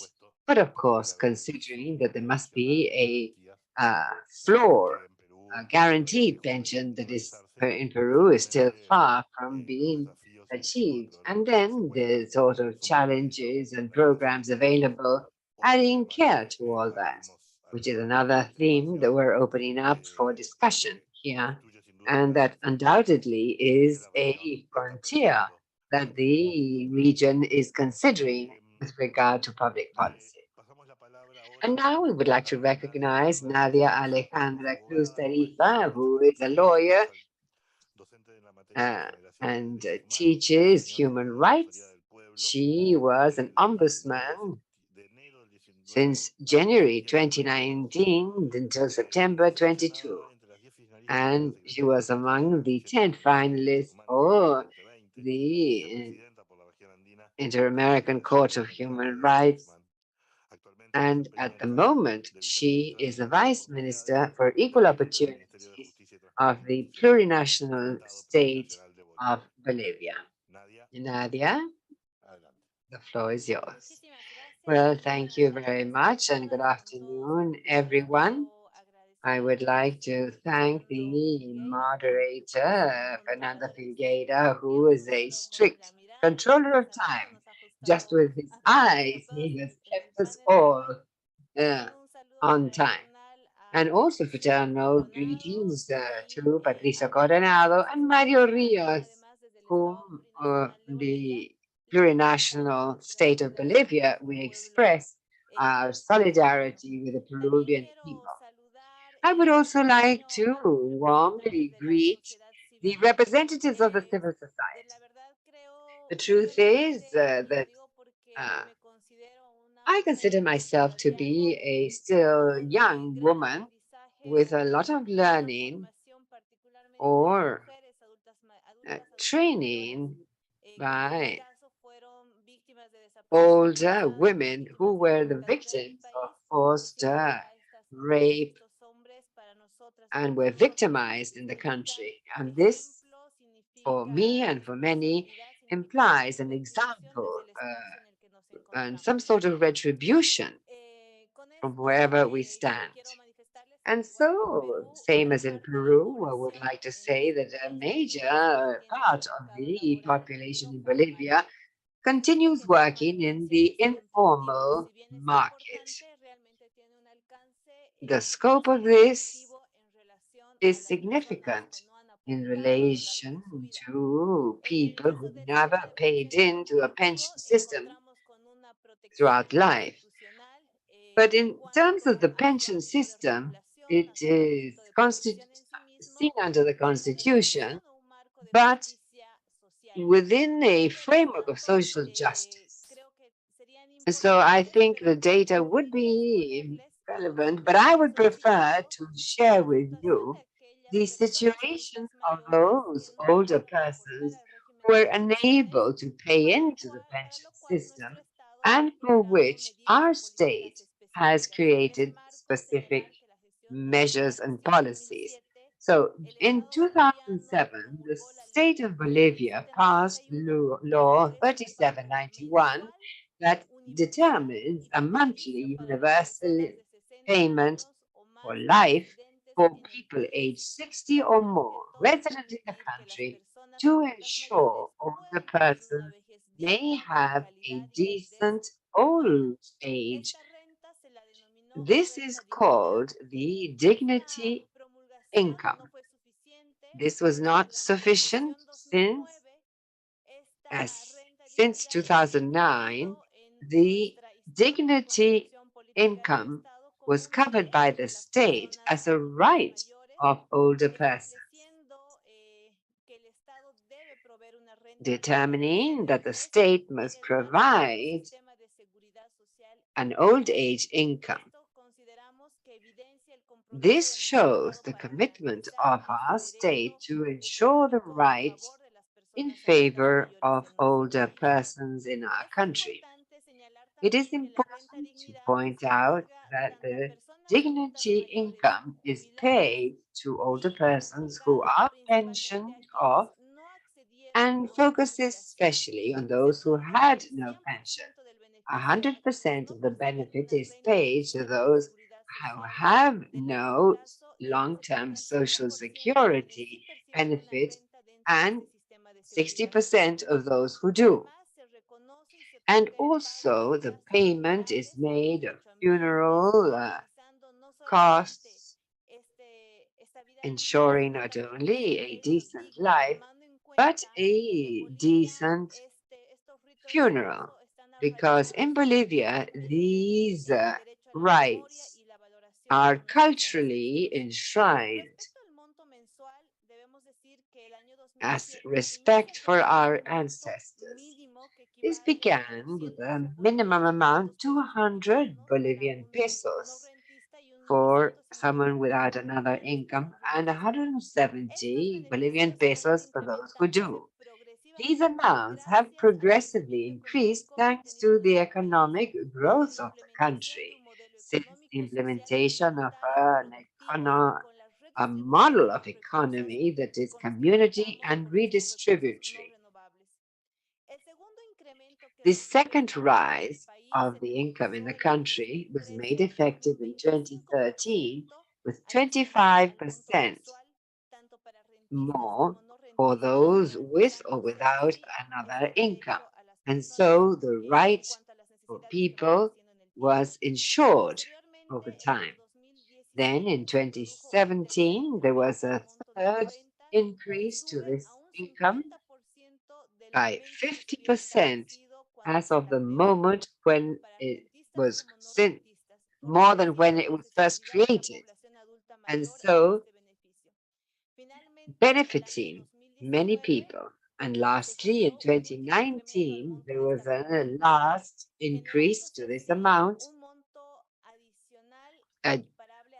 equiparable to 75% more in comparison to the amount it stood at its time of creation. However, aware of the many needs of the situation of this population and that have been aggravated on account of the exclusion that they experience. However, the plurinational state of Bolivia is aware of the needs of the older population. And so, since 2014, and in commemoration of the Day of the Dignity of Older Persons in Bolivia, a law was passed recognizing an annual bonus and as an additional month to in each year. So they receive 13 payments a year within the framework of an integral development of older persons, promoting greater affection within Bolivian families. And so today, the older persons who receive this pension monthly plus the yearly bonus, enabling them to have minimum resources to ensure survival. The COVID-19 pandemic affected the economic situation of all countries, and that is why within the framework of active participation and social control with institutions of older persons in the country, ensure or certain that it was necessary to increase this income. An agreement was reached with the Ministry of Finance for the income to be readjusted in the short term. To share figures, the dignity income has experienced significant rise over the years because in 2018, there were 752,388 beneficiaries. In 2017, the figure rose to 1,022,500 people. In 2021, 1,416,000 older persons. And from 2008 to date, we now reach 1,163,360 beneficiaries. I've gone beyond my time, but this payment, considering that it is for people who are living in the periphery or with share access to minimum resources, the state said that this can be sent to them in different ways. Household payments for those who are unable to go to a bank, mobile brigades, and even the armed forces are used so that they may move to the more remote communities in order to benefit those that most need it. It is important to highlight that this has broken the gender gap that we used to have in the contributory social security system, in that the contributory pension system barely reached 30% of women beneficiaries. This non-contributory system, we have reached just over 37% in comparison to 43% of men.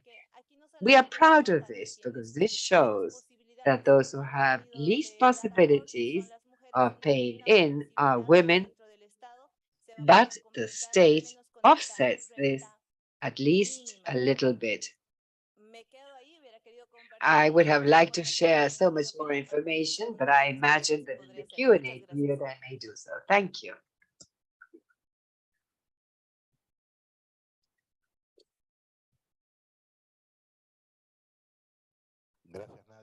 Thank you, Nadia. You did keep to the time at the end. So yes, correct. Well, the Bolivian experience is something that I urge everyone who do not know it in depth to inquire.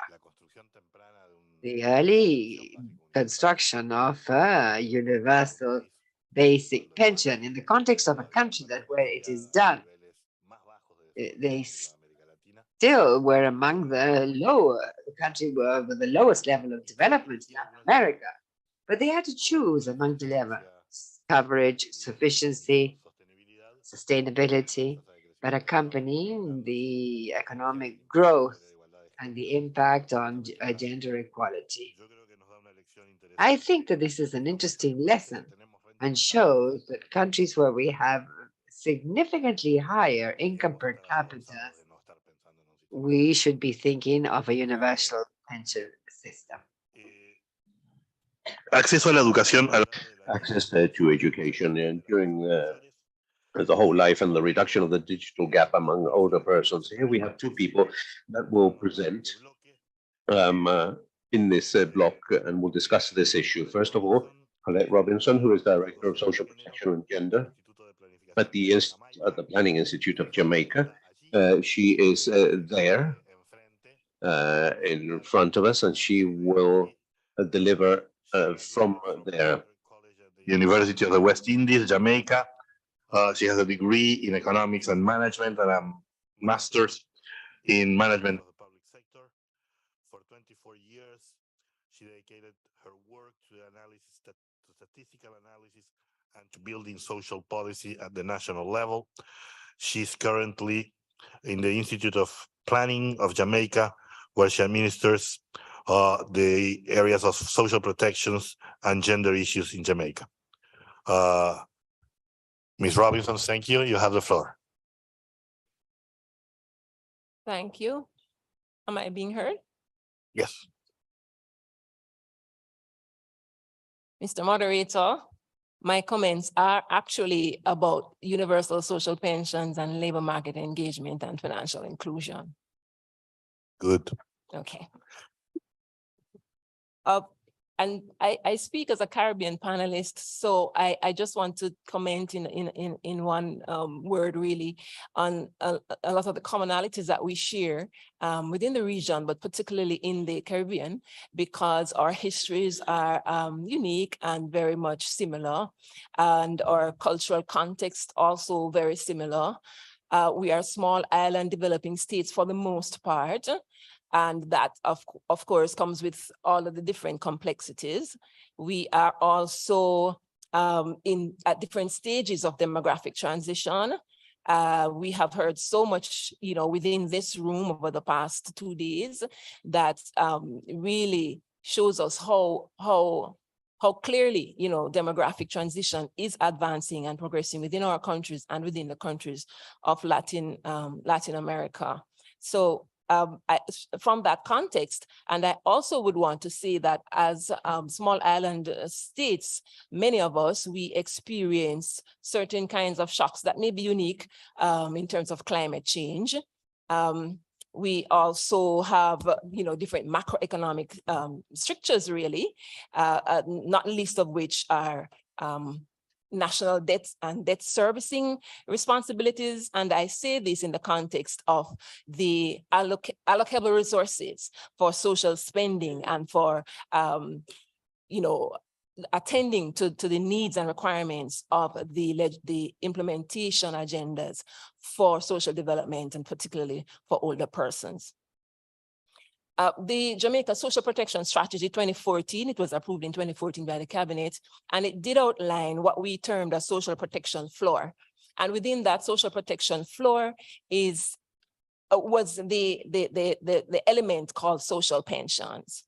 And this came about because of, as we studied and developed our strategic social protection strategy, we understood that for the elderly in particular, and for persons with disabilities too, there is quite a gap in policy and quite a gap in terms of being able to access contributory pensions. And this is because, of course, we have a informal sector of over 40% of our GDP, of our economy, and informal work has been the way that we have culturally managed over the years in many areas of our countries and in our societies.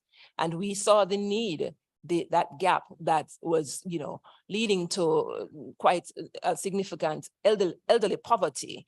And therefore, the matter of social pensions was put on the agenda. And I'm very happy to note, as our report would note earlier too, that universal social pension has been implemented in Jamaica since July 2021, coincided maybe quite nicely with the experience of the pandemic, and it's ultimately the heavy burden that was placed on families and also on our elderly population. The social pension, I think it is correctly called universal. It's for persons 75 years and older, but there are some considerations that have to do with, of course, whether there's another pension that the person is receiving, or whether in fact the person is a part of a ward of the state, or a part of a residential care institution of the state, or receiving some other support from the state. With a target of around 20,000 persons initially, from the population 75 years and older, I would say that it has been a bit challenging to actually achieve the numbers. And part of the reason for that is the lack of documentation within the target population, identification documentation. And that is an ongoing issue. And one that, yes, is being addressed in different ways, and has the potential to be further addressed through our pending national identification system. But the important thing about it is that while the policy is on paper, and while the program has been developed and the resources have been budgeted, there are elderly persons within the population who are likely to be eligible, but are unable to attach themselves to the program because of a simple issue, such as being registered, their births and their identification being registered. Another point that I would want to raise, and I do think as a policy analyst, I'm not not part of an implementing entity, but another point that we also would want to note is that we stand the likelihood of continuing poverty among the elderly in the form of pensioners in poverty, because there is the arrangement whereby, for example, social pensions are not going to be provided for persons who may already have a national insurance pension, etc., occupational pension. But the truth and the reality is that for many persons who even have those pensions, they may be receiving at a very low rate. They may be receiving at half rates based on the levels of contribution, and they are in many instances on the brink of hunger. And I think that policy considerations therefore have to be taken, not only just to address the issue of being better able to target and to find the elderly persons who require social pensions, but also to ensure that our pensions are, and I think our moderator just spoke of it earlier, our pensions fill a gap. Yes, they are not their full income, but they need to be much more adequate in order to assist our elderly not to be living on the brink of poverty. I just want to also elaborate just a minute on the advance in what is called the retirement age, or the age at which persons are eligible for full pensions, and within the public service that has been increased, my colleagues spoke this morning, to 65 years old for both women and men. And the National Insurance Scheme has also increased the pensionable age to 65 years. It may allow for further, it will allow for further employment, further tenure within the public service, and perhaps also further contributions. On one hand, it has to do with the viability of pension funds and schemes. And on the other hand, it accepts the fact that our life expectancy rates have increased significantly. With respect to financial inclusion, 2 minutes.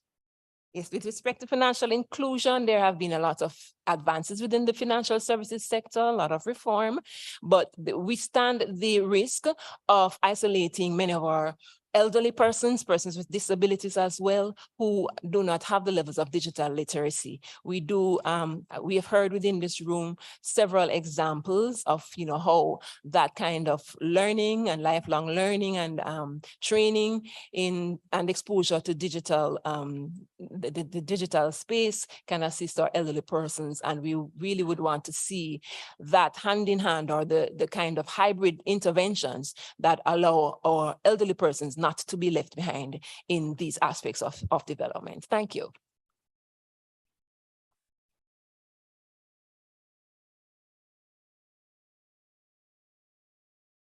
Thank you, Colette.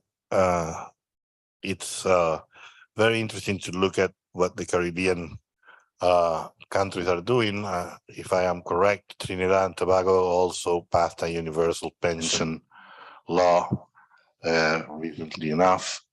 From what I understood from what you said, it's not a purely universal system. It's one that checks, it has some means test. That's correct, right, Colette? And I would not call it a means test, but there are some criteria. Eligibility criteria. Basically, if you have pensions or you don't. That's the biggest one, right? If you already have pensions or you don't. Yes, that is one important. So yeah. Well, but in any case, in cualquier caso, I think it's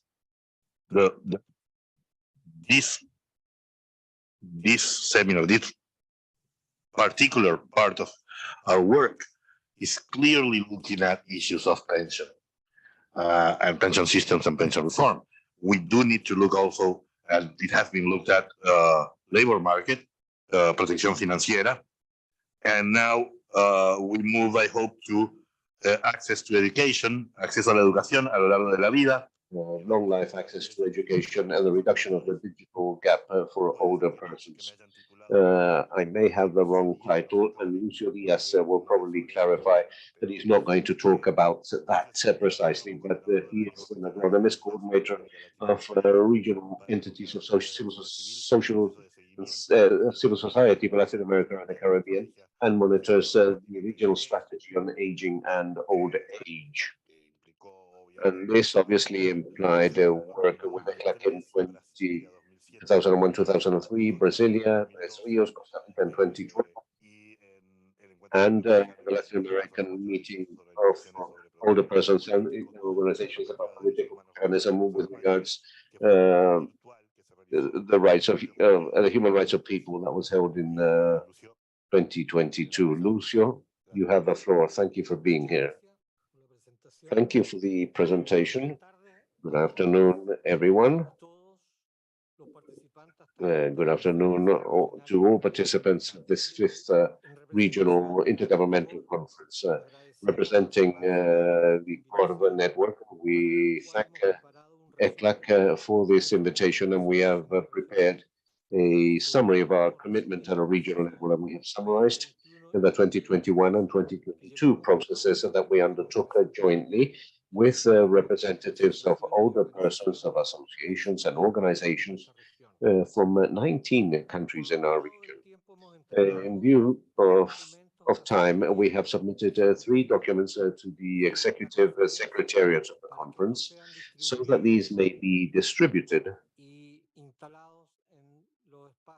and may be present in different web pages, and likewise distribution in the different networks that we work with. This presentation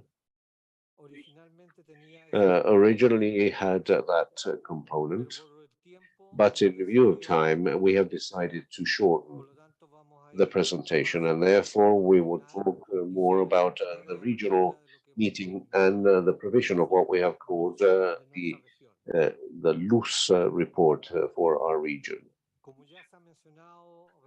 As was recently mentioned, in fact, yesterday was mentioned, that we have participated in the different civil society meetings held in our region. And there we can see these graphs or images where most of the characters that you see there are today present in this meeting, except that they are 5, 10, or 15 years older.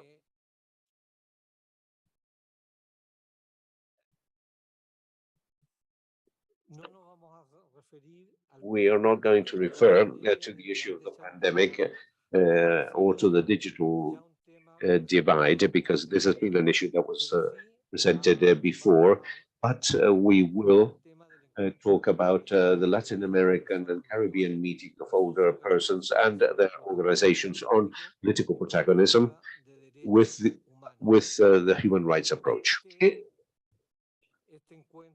This meeting was held online and also in person.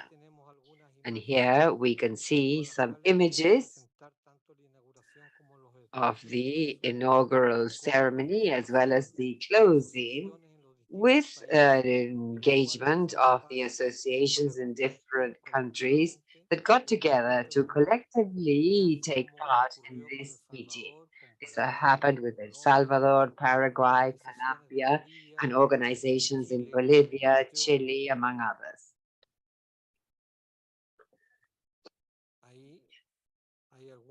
There you can see some of the images of these meetings, and where around 700 people took part over the 4 days of online meetings and conversations.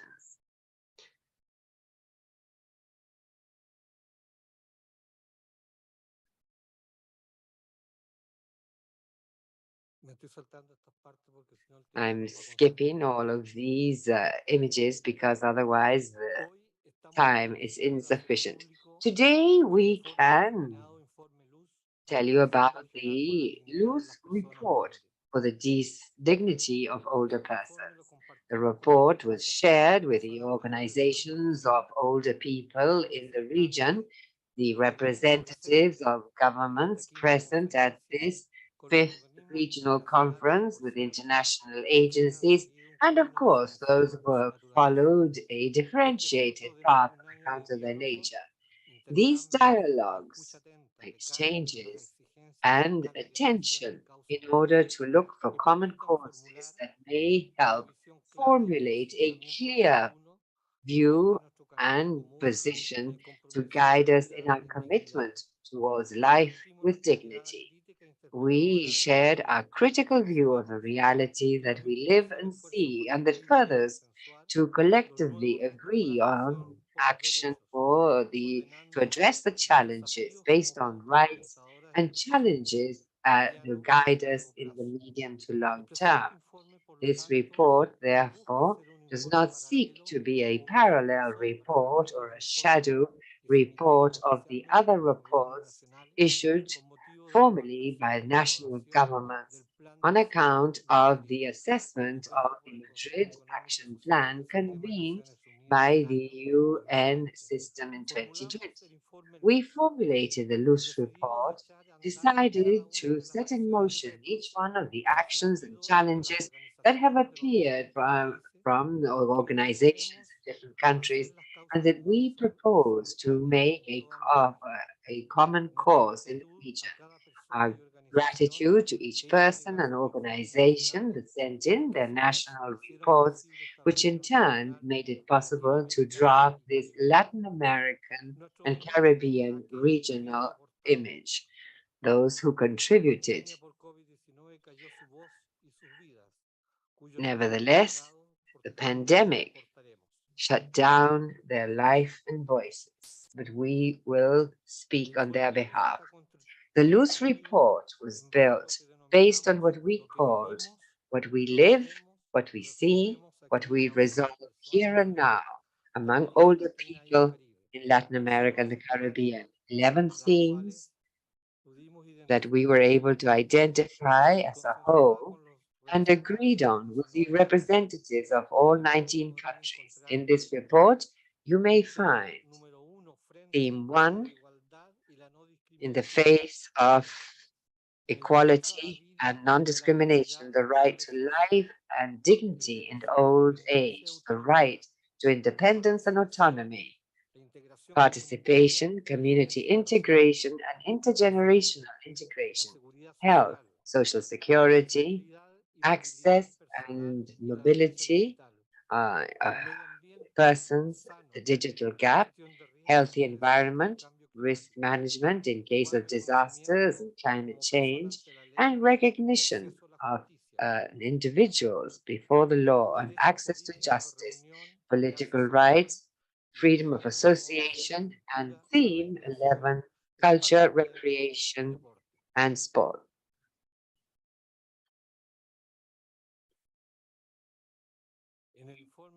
In the report, we proclaim that the creation and ratification of Inter-American Convention for the Protection of Human Rights of Older Persons is a milestone in terms of recognizing the existing challenges to ensure the fundamental rights of our population.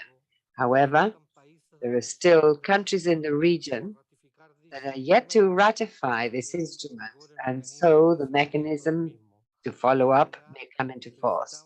And so we congratulate the Mexican Parliament that yesterday passed this, the 10th country, for which we may invoke commitments to all OAS member countries. It is undeniable the existence of historical vulnerabilities as a result of a negative conception of older persons, such as the loss, shortage, or inabilities of conditioning factors that have accompanied us for many years. We are convinced and committed to survey the recognition and full respect of the human rights of older persons. And we recognize that this cannot be ignored. It is a universal, indivisible, and interdependent, and its progress is slow in recognizing and compliance of the older population and your younger people as well. After more than 12 years, that this theme is being discussed every year within the heart of the UN in working groups. We call for the formulation of the rights of older persons in terms of international conventions may exceed the space of mere dialogue and may become a rapid reality. Consequently, it is our commitment to raise our voices regarding our realities as the subjects of rights. Albeit the Madrid Action Plan is declaratory, non-binding, it does say that older persons must be full participants in the process of development and share the benefits that it may lead to. Our regional reality shows a lack of public policy that are cross-cutting, integrating. The participation of older persons is still decorative in nature and without the rights-based approach. And so it is imperative to further the active, productive, and full participation that will allow us to create and strengthen new effective mechanisms that foster intergenerational activities with the integral enjoyment of rights in public administration and community development. It's only in that way that we may achieve binding participation to ensure the right to life, decent pensions, and non-discrimination on account of age. Our organization of older persons still reflects little or insufficient commitment to actions in our favor as the subjects of rights. Where time is up, I am ending. This situation obliges us to listen, to reorganize, strengthen, and shape what we do to ensure we're heard and to make proposals recommending new actions in favor of older populations, pensioners in our region. Lastly, we call on older persons of all corners of the region to move ahead, standing straight, move ahead, because the decade is still taking its first steps. The diversities enrich us, ages means that we are fraternal, and the future opens. Our passion for life grows and grows. The horizon of decent life is each time closer. It is within our reach.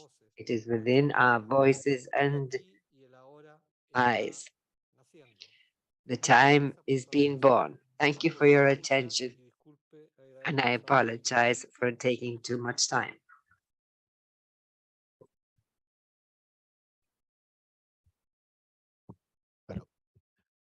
Gracias, Lucio. Thank you, Lucio. Lucio has brought a key topic to the region, a set of key topics in the loose report. But the most important one is the relevance of political participation and of these collectives of older persons that ultimately provide the sustenance for progress and contention dams before the risk of setbacks. Anything that we say here at multilateral agencies and technical spheres contribute, but without that contribution, it is difficult to carry it out. So thank you very much. And having kept the time, this means that there are delegations of countries that had been unable to take part in the previous session. So now we have time for them to do so. But since I did my job and kept to my time, also, if there is any comment or any specific question that anyone would like to ask, short in 1 minute or two, we could take a round of 2 or 3 questions, and then whoever would like to answer may do so in no more than 15 minutes in total. The floor is open. ¿Dónde? Allí, le acercan el micrófono. Could someone send a mic? Or if you could come forward to one of the microphones, please. Yes, go ahead. 1 minute. Thank you. I'm the delegation of Brazil. First of all, I would like to thank Chile, who has welcomed us here, ECLAC, the organization, and all our colleagues and members of the government. First of all, I would like to invite everyone to go to Porto Alegre. We have a World Social Forum. Second, strengthen, as Simone Sechini said, that Brazil has been working for 6 years now. We were in Iparacaí and Asunción. We were able to hold the third regional intergovernmental conference because Brazil is the country with the greatest number of older persons. And since this is only 1 minute, in Brazil, we have the possibility of the income tax of people to be a small amount be channeled for the aging programs. This was already mentioned by our official representative, but these are 9.6 billion reais, $1.8 billion that may be contributed to these programs. The government of Brazil has put aside these amounts so that municipalities of different states may have programs for aging. I thank you for the time assigned, and I wish you all the best at the conference. Thank you.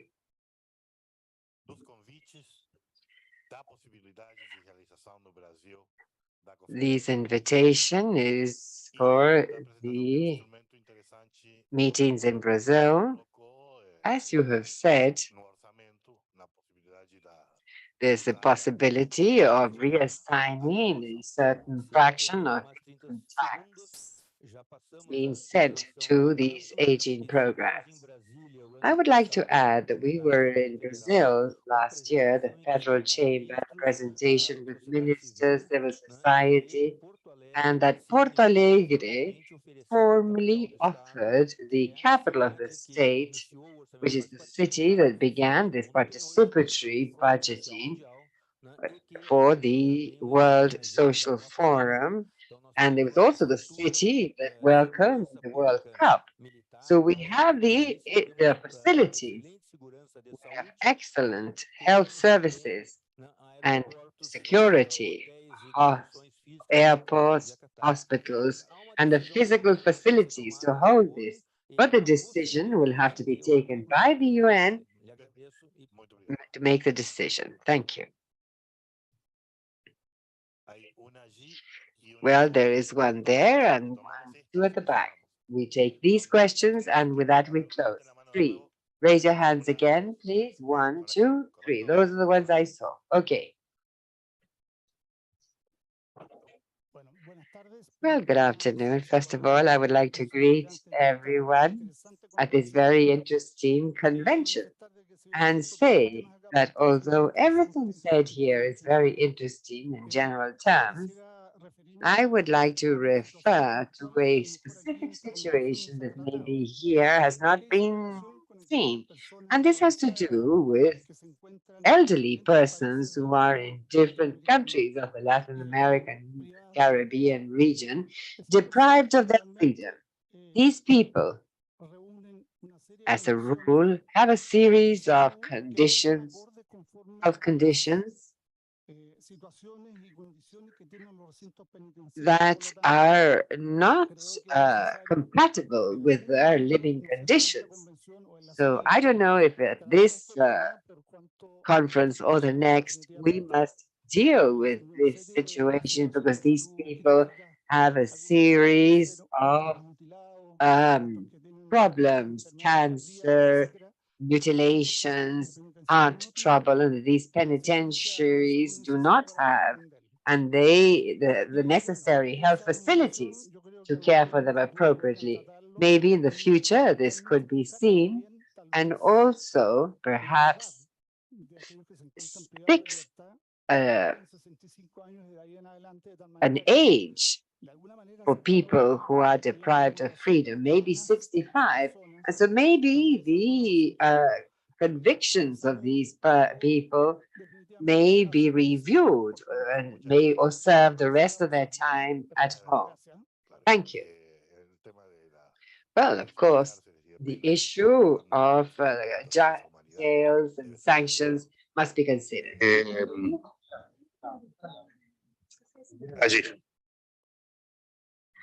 Gracias. Mi nombre es Teresa Brosa. Name is Teresa Grossa from Cuba. What I would like to say is to share a comment with you in the sense that in a panel of this nature, where we talk about, among other things, about the access of lifelong education, I would like to say that indeed the region of Latin America and the Caribbean has today become a paradigm when it comes to access to education, because in all our countries we have university programs for older persons. We have older persons universities and other alternatives here in Chile and in Cuba, for example. All higher education centers have an extension program aimed at older persons, which is, of course, free of charge and adjusted to the increasing needs of the new generations. And so, since that dimension is explicitly expressed here, I feel it would be important to dwell on that, because this is work that will be permanently improved. It is still a major challenge, but we already have a proven experience that has been achieved in Latin America and the Caribbean. And each one of our countries has made an effort in this sense. That is my comment. Thank you very much. I don't know if anyone wishes to comment this last one there. The delegation presentations showed what you have shown, showed what you have mentioned. There is experience in terms of lifelong learning, digital literacy, and therefore we certainly have our potential in terms of how we can learn. Adriana from Uruguay. Good afternoon. I have Clearly, a human rights agenda must be a comprehensive agenda, and the social protection net must encompass different needs, demands, and protection of different rights. Isn't there a contradiction within the region when we emphatically promote care policies and at the same time we restrict the rights that have already been acquired when it comes to social security and pensions? In many countries of the region, whilst actions are presented in terms of care policies and new actions in terms of public policies, but enormous difficulties occur and cutbacks in terms of social security systems. Why that imbalance? Well, excellent question. The only thing that I can mention as a parameter to think about this is that the aging process forces us to recalibrate what part and in what part of the social structure we make risks collective via collective assurance systems and what part is privatized. In other words, our social security system runs the risk of suffering from cutbacks in areas where there should be no cutbacks. But our social security systems, and you know this as somebody from Uruguay, you have certain funds with privileges and subsidies that are extreme and that are not sustainable. And therefore, if we invest in care, if we make a pension system collective with adequate coverage, sufficiency, and sustainability, and that we are able to invest in early childhood and the emancipation of women, because they are the ones that will uphold these care systems in the future and future pension systems as well, is a complex process. In many cases, we deal with approaches that simply wish to restrict rights. On other occasions, we have to recalibrate what we make a collective and what we don't make a collective. I don't know if anyone wishes to add something else. Yes, the question is interesting and the challenge that we face as a countries.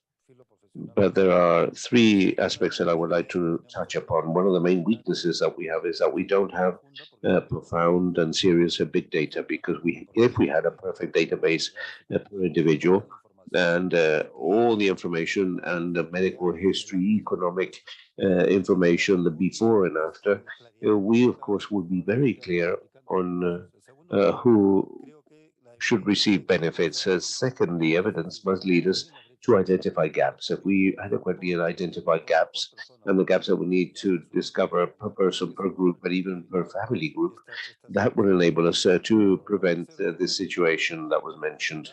And thirdly, and this is fundamental, how do we generate the resources to cover an increasing demand? Because the challenge, for example, that European countries have, if our population is aging, we need contributors in the future to uphold this system. And what I would like to say is that with better data, we could focus our resources much better. Okay, thank you very much. I'd simply like to close by saying that one of the questions that arises when we discuss pensions is to remember that pensions and retirement systems have two functions, not just one.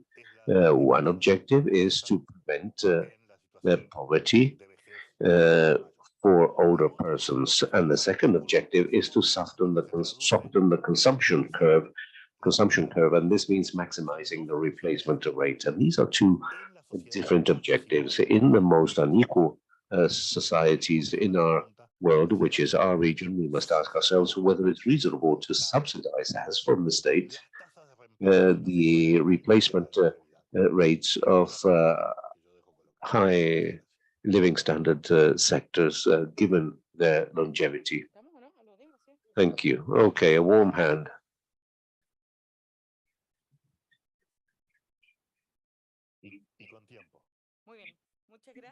Okay, thank you very much, Fernando Filgueira, and all panelists, Fernando, for acting as a moderator.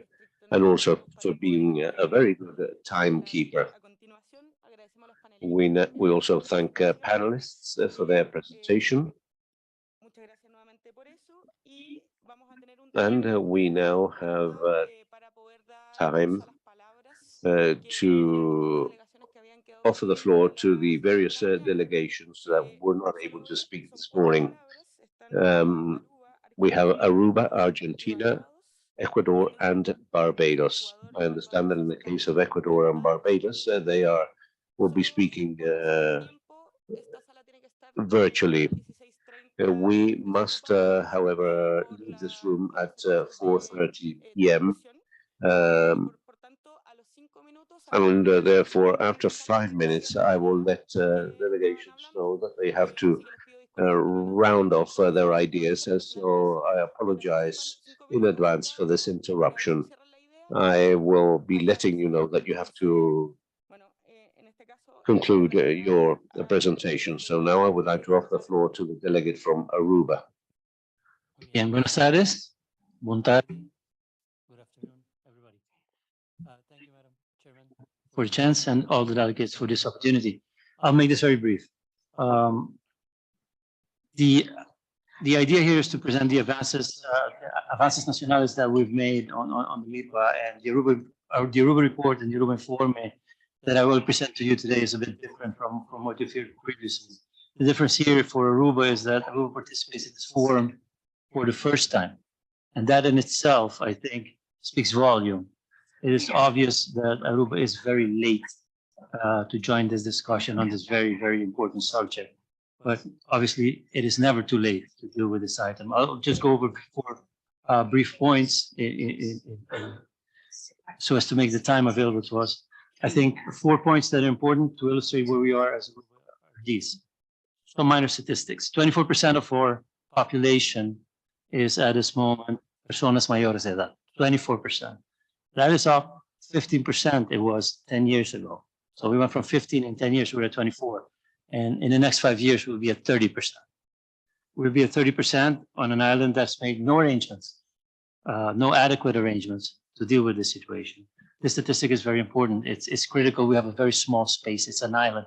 We cannot just import younger workers to help us fund this situation. So this avestruz policy that Aruba's been eating is serious. It will have serious consequences. But there is a change, and I'll address that now. We do have many arrangements in place to deal with our aging population. But these arrangements are dispersed, they're very fragmented, and there's a lack of shared vision.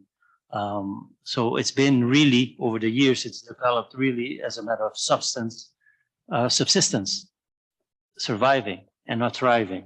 And when you do it like that, the dignity of growing old, the dignity of the elderly suffers.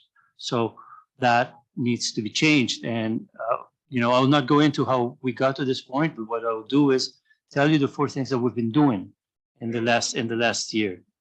First off, we are here today. We are here because you have the experience. Many of these islands have gone through this before, and you're way ahead of us. So there's a lot for us to learn. Being here is a major step forward for us. We have recently, within the last year, we have a new government in place. And this is important to mention. It was a demand by the parties forming the coalition that including elderly affairs as part of the new coalition is a condition sine qua non. If you do not include elderly affairs in the new cabinet, there will be no new cabinet. So that was a very forceful pressure from a new generation. It's called the País Partido.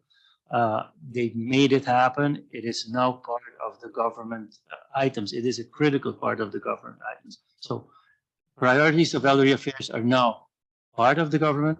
It is an independent item, and it was demanded to be not as secondary items under the Department of Health or whatever department you want to put it in. It's demanded to be a separate ministry and not an appendix. So once the government was created, you now have elevated the elderly affairs to a minister level. That means all the elderly affairs matters, things that you experience, are now the prerogative and full authority of the Minister of Elderly Affairs. That is a huge step forward in handling this matter. We created this ministry, we staffed it, we allocated resources, and we continue to allocate resources to the ministry. Today, just as an example, the leader of our delegation for different matters could not be speaking here. I'm not a professional in the field, but I am the treasurer of Aruba. And in that regard, I am also the deputy director of the Department of Finance. So if along the way you've learned anything, but if along the way you bumped into this, and I'm sure many of you did, plans on paper are very nice until you get to the Department of Finance, until you get to the budget. The government of Aruba approaches that differently. We're saying, get finance involved at the very start. Let finance understand what this is about so that we can help design, allocate the funds and the means and the resources that are needed to execute these very important items. Termina la idea. Keep going? So, what I guess what I should say is that in our view, age is not a number. Age is a word. It is what meaning we attach to that word. And so we need to go beyond that.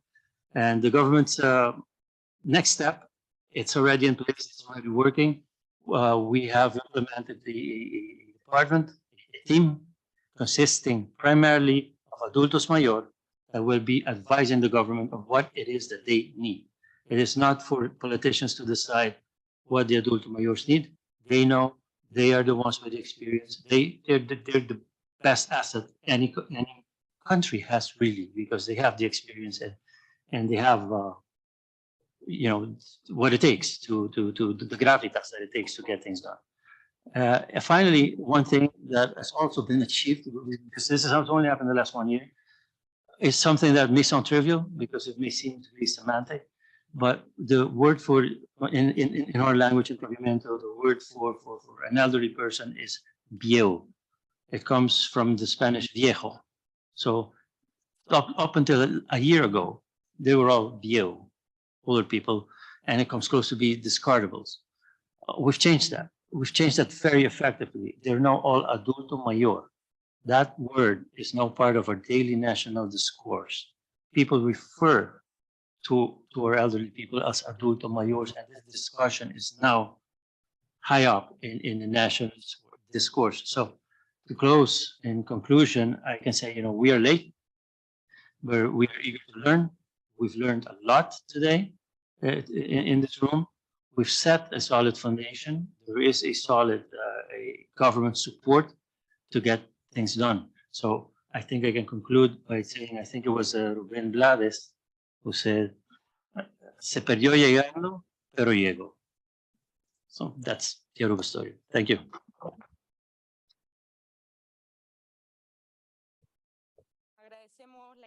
We thank Aruba for your presentation, and now the delegation of Argentina has the floor.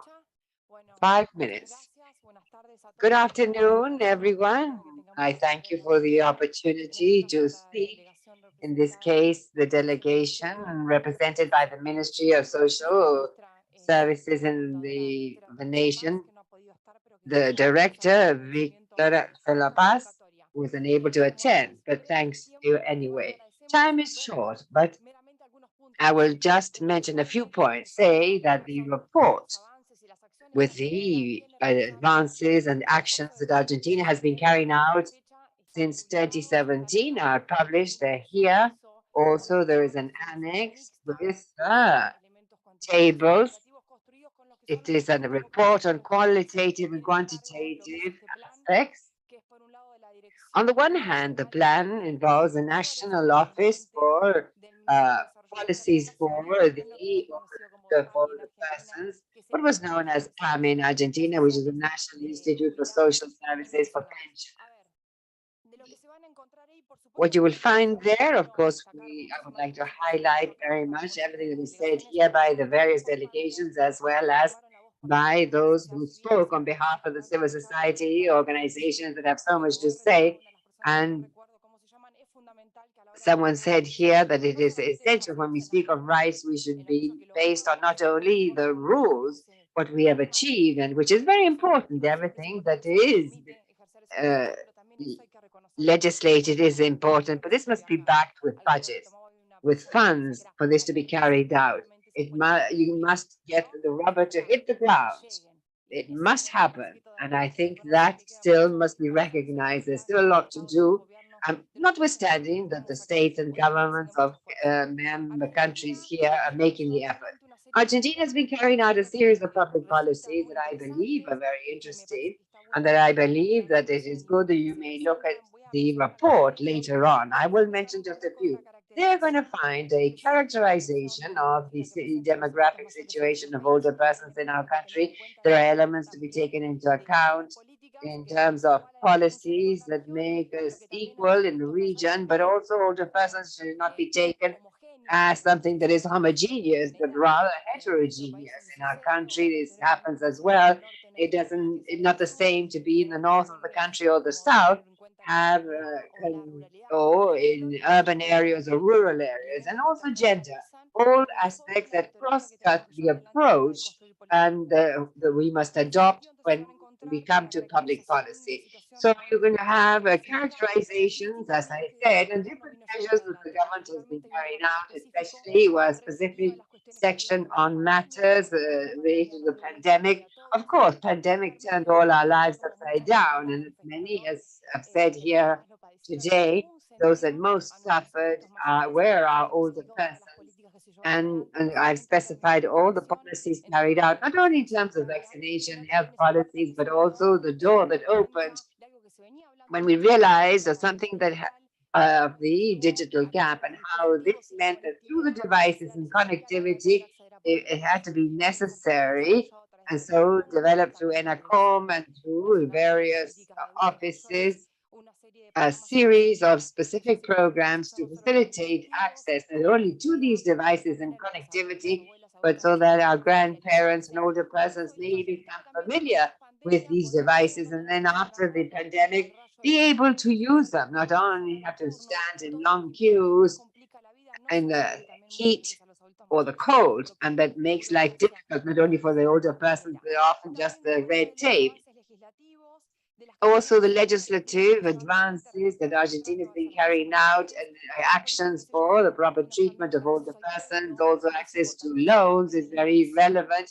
The inclusion that must be taken into account of older people and the difficulties that they have in joining the labor world, not only in terms of the difficulties of accessing loans and work, but also being able to use their knowledge and to make use of the knowledge these people have with a specific program saying experience counts, so that it is they that may convey to younger people their experiences, their trade, and matters that they are part of their memories and that can be used to facilitate, extend rights, and also work on things for the younger people. Also, the improvement of coverage for pensions, contributory as well as non-contributory. There is a specific chapter on matters related to education, a national program for culture and communication at community level, especially for older persons. I know I do not have much time left, but I would like to say so many things. But Argentina has done a lot of work on all programs thinking of the federal matter. You need how to get there, need to know how to work in the entire country, to all municipalities and the provinces. We have a federal council that has been working very well and that connects so that every municipality in the territory may have a special office for really older persons and that may work hand in hand with the rest of the government, and that really these policies that are announced may reach the entire continent. And with a few quantitative data and end with this, but I think this is important. In relation to pension coverage, 97% of older persons in Argentina do have a pension, contributory or non-contributory. This is one of the highest in the region, and it's essential to finance old age services. Since the creation of the integrated system, we sought to extend and improve the coverage of social security for the older persons, and recently allowed pensions and recognition for caregiving, which has also been mentioned, and Argentina has experienced a lot to say and contribute in this area. There's a very interesting program that also has to do with the national program for household caregivers, and I place this at your service. There are so many challenges still pending. We understand and conclude that the implementation of many of these actions included in the report are for older persons carried out by different organizations of the government and also civil society and the universities. And so inclusion is so very important. And this has allowed Argentina to move ahead in terms of deontological policies with a human rights-based approach to promote the true autonomy and that takes the older persons not as objects, as subjects of care and assistance, but the subject of human rights, which is what we want. Thank you. Muchas gracias. We thank the delegation of Argentina for that intervention, and now we recognize the delegate of Ecuador, who should be connected online. Yes, thank you. Can you hear me? Yes. Los protectores de derechos de las personas adultas mayores, a los colegas de autoridades, representantes de los distintos países, a los técnicos. Well, greetings to everyone. Thank you for your enthusiasm and contributions. Congratulations to ECLAC. Thank you, Chile, for opening the doors. I do not have much time, but warm greetings from the government of Ecuador and the ministry that regulates older persons' affairs. It is an honor to accompany you online, the technology that allows us to be connected.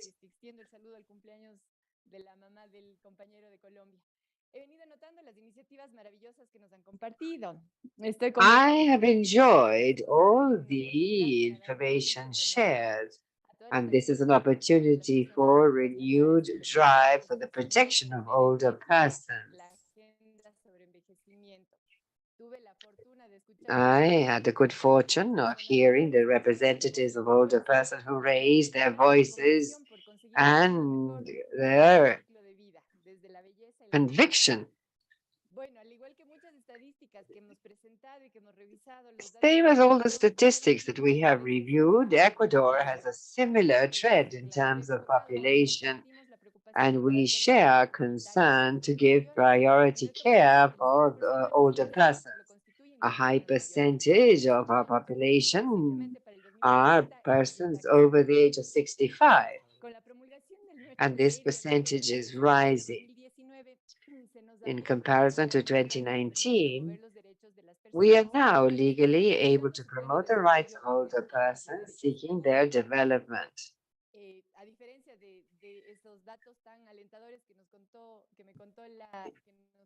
Unlike the very positive data shared by Argentina, we say of 7 out of 10 older persons are in need of further social care and protection in our country.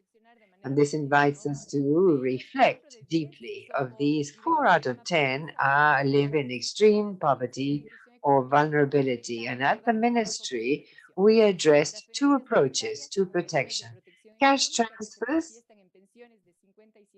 pensions of $50 or $100 per month, and social protection systems with 4 modes of service for specialized care for groups with specific needs. I will not share the details, but we have focused on providing a specialized service. In the middle of the year, we consolidated the national system for the integral protection of older persons. It has a very long name and formed by 21 public institutions in order to enjoy assistance by public organizations and academia. And this is for all persons over the age of 65, 1.5 million people in our country, channeled through 4 months of 4 types of work, social, health, work, and others. And as occurs with other countries in the region, we have to cater for that need. And what we have is a bill at present, and it'll be important to be strengthened with the experience of those of you that have made greater progress, so that we can continue to advance hand in hand with you. The concern to promote an intergenerational policy is also something important for us. And what we seek is to position the issue of older persons, and not only as an issue related to aging, but also as a mainstream issue that encompasses the different entities during the life cycle. We seek to acknowledge the contribution made by young people, by older persons, to promote solidarity and the acknowledgement of all of them. And we have also thought that we should develop the reduction, we should promote the reduction of the digital divide, adequate treatment, and the different aspects that we have analyzed here. I have spoken very fast. And I would like to conclude by ratifying the willingness of this ministry to collaborate with governments and with different interested stakeholders to apply the action plan of the agenda. This conference enables us to be inspired in the good practices of different countries, and we have listened to very interesting issues, so that there is important challenges, and it will be fundamental to adapt all our initiatives to our own reality, so that we can achieve the efficacy of welfare and development for a dignified, active, and solidarity old age, which is what we seek. And as mentioned by everyone, the challenge is to bring down to earth bring this down to earth in public policies in our territories. Following the panel that we have just had, I am very clear that one of the important challenges is to rethink a social security system that recognizes everyone, that is universal and sustainable. Thank you very much, ladies and gentlemen, for the possibility that you have given me. And I will certainly continue to follow this meeting and to follow up this meeting and to be connected with all of you. Thank you very much. Thank you for the intervention of the delegate from Ecuador, and we also greet you. Now we would like to offer the floor to the representative of the delegation of Barbados.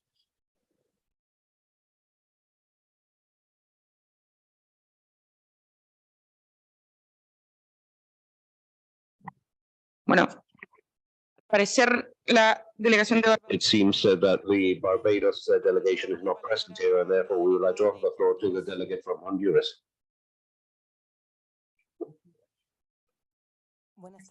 Good afternoon. I would like to greet all the members of the officers here, delegates, all the representatives of Chilean representatives and representatives of different organizations. We have practically 10 million inhabitants, and according to our Statistics Institute, the percentage of old people is 5% at present, a figure that has increased since 2010, when the population of older persons represented only 3.98%.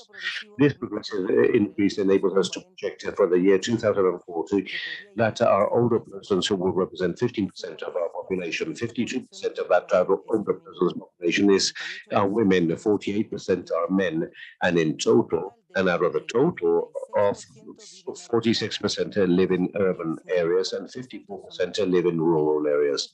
The increase of this population results from the improvement of life expectancy of Hondurans of 72 years on average, and that has been achieved as a result of the efforts that have been made in our country to reduce mortality, child mortality and morbidity, greater access to health, an increase in the quality of care for our patients, better installations, equipment, and actions actions to promote health through the Ministry of Health and the Department of Comprehensive Health of the Socialist and Democratic government of our President Xiomara Castro. We have developed different comprehensive care programs for older persons. In Honduras, we have had a new administration for a year, a much more social and humane government, and with a solid commitment with our people, government of hope, and the priority of the state focuses on fulfilling its constitutional role of ensuring our citizens' social welfare, safeguarding national objectives established in the Constitution of the Republic of Honduras. And for that purpose, the political project for the refoundation of our country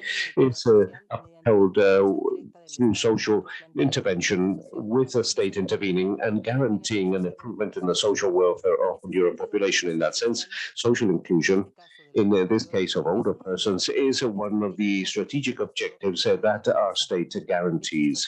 We have an issue that is presently being discussed by our legislators, and that is to cater for the needs related to the mental health of older persons, an issue which is important at a world level. We are undertaking studies in the health sector that intend to establish the importance of mental health in the causes of death of our older persons, and to compare that with previous years. And in this sense, we believe it's important to align efforts in order to mitigate the scourge of mental health and its impact on older persons. On 2nd of July 2015, we passed a framework law for the social protection by a special decree of the National Congress that sought to create the legal framework to guarantee social aspects that are necessary for social welfare. And in that sense, we have worked on programs and legal reforms in all social sectors, and that is today a priority for our government. On the 12th of March of 2021, and considering the international commitments via the signing of relevant treaties such as the Political Declaration on International and Madrid International Action Plan about Aging in 2022, that identifies the incorporation of aging and its implications in the design and execution of national development plans as a key sustainability issue and as a strategy to reduce poverty. The deepening of the concept of active aging and the efforts of fundamental environments within a framework of inclusion, we decided to approve the national policy on aging of older persons 2021-2050. This policy, promoted by the Ministry of Development and Social Inclusion, SEDIS, and formulated in a participative manner, suggests a change in the approach of older persons, moving away from assistantialism and to a scheme of active, healthy, and dignified aging, positioning older persons in a participative solidarity and a solidarity role with the full exercise of their rights, expressed by the Honduran state as a commitment with its older population. And we've set forth a vision of the future and short, medium, and long-term actions for an effective insertion of this age group into present-day society. Today, we work in terms of strengthening our institutional framework in order to prioritize this policy. Thank you very much.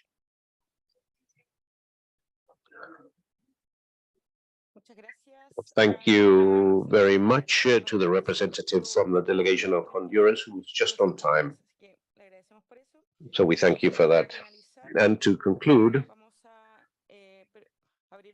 we will receive a greeting from Claudia Mahler, who is an independent expert on the enjoyment of the human rights of older persons. She will be speaking to us via internet.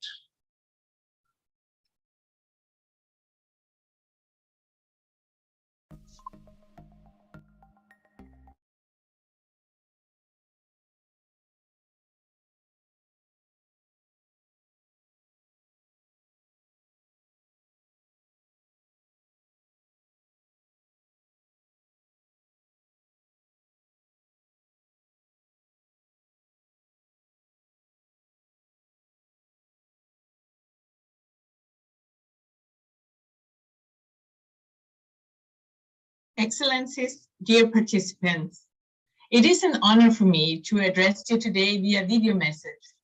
First, allow me to warmly thank the Economic Commission for Latin America and the Caribbean for inviting me to contribute to this timely conference on the implementation of the Madrid Plan of Action on Aging to which I would like to offer some opening remarks from a human rights perspective as the United Nations independent expert on the enjoyment of all human rights by older persons.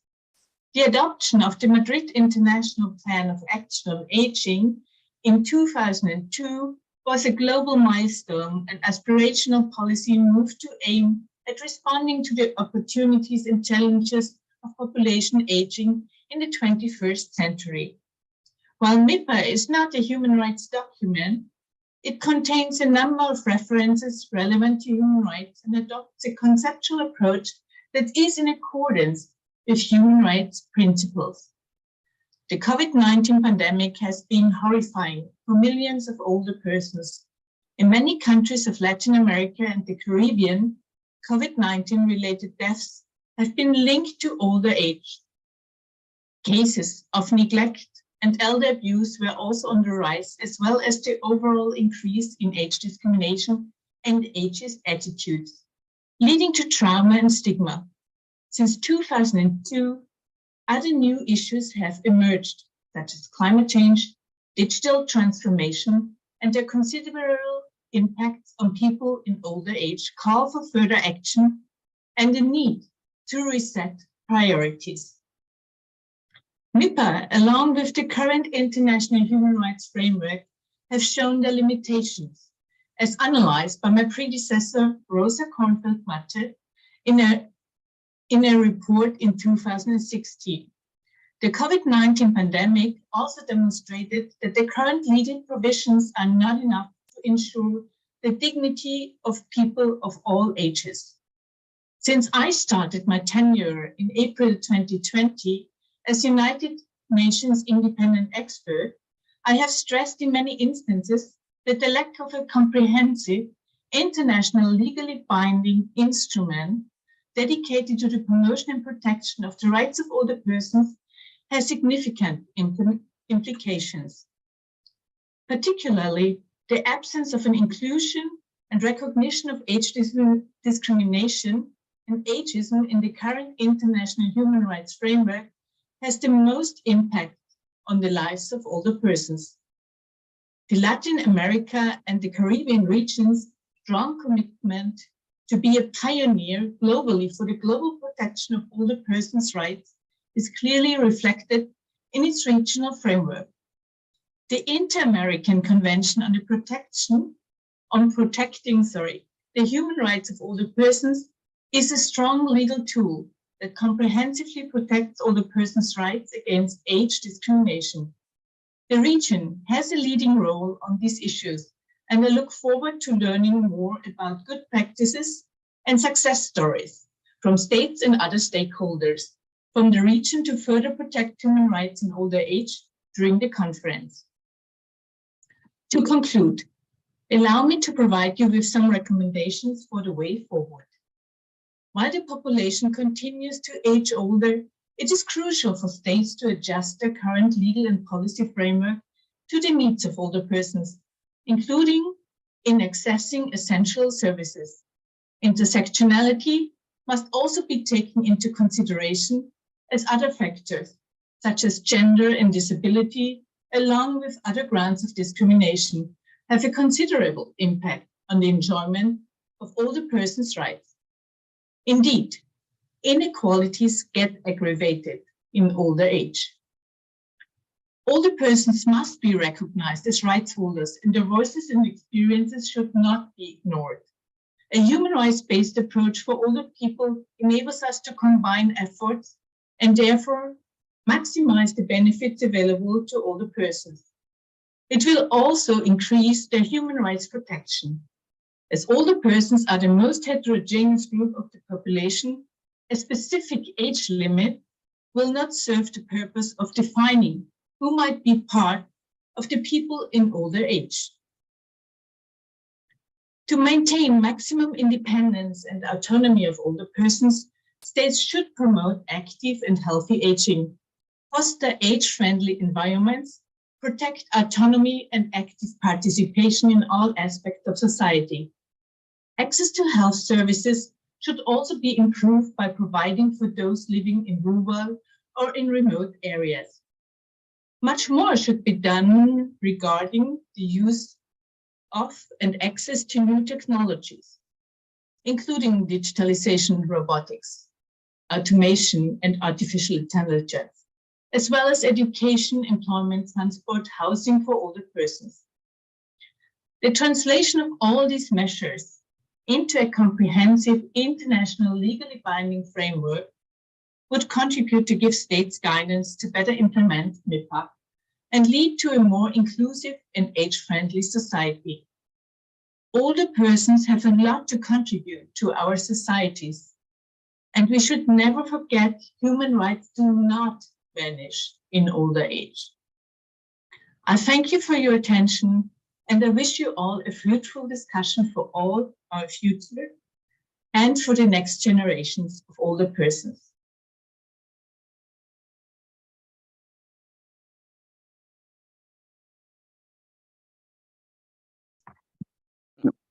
Bueno, con esto And so we've reached the end of today's agenda. We will meet again tomorrow, Thursday, December the 15th at 10:30 a.m. Thank you very much and have a nice evening.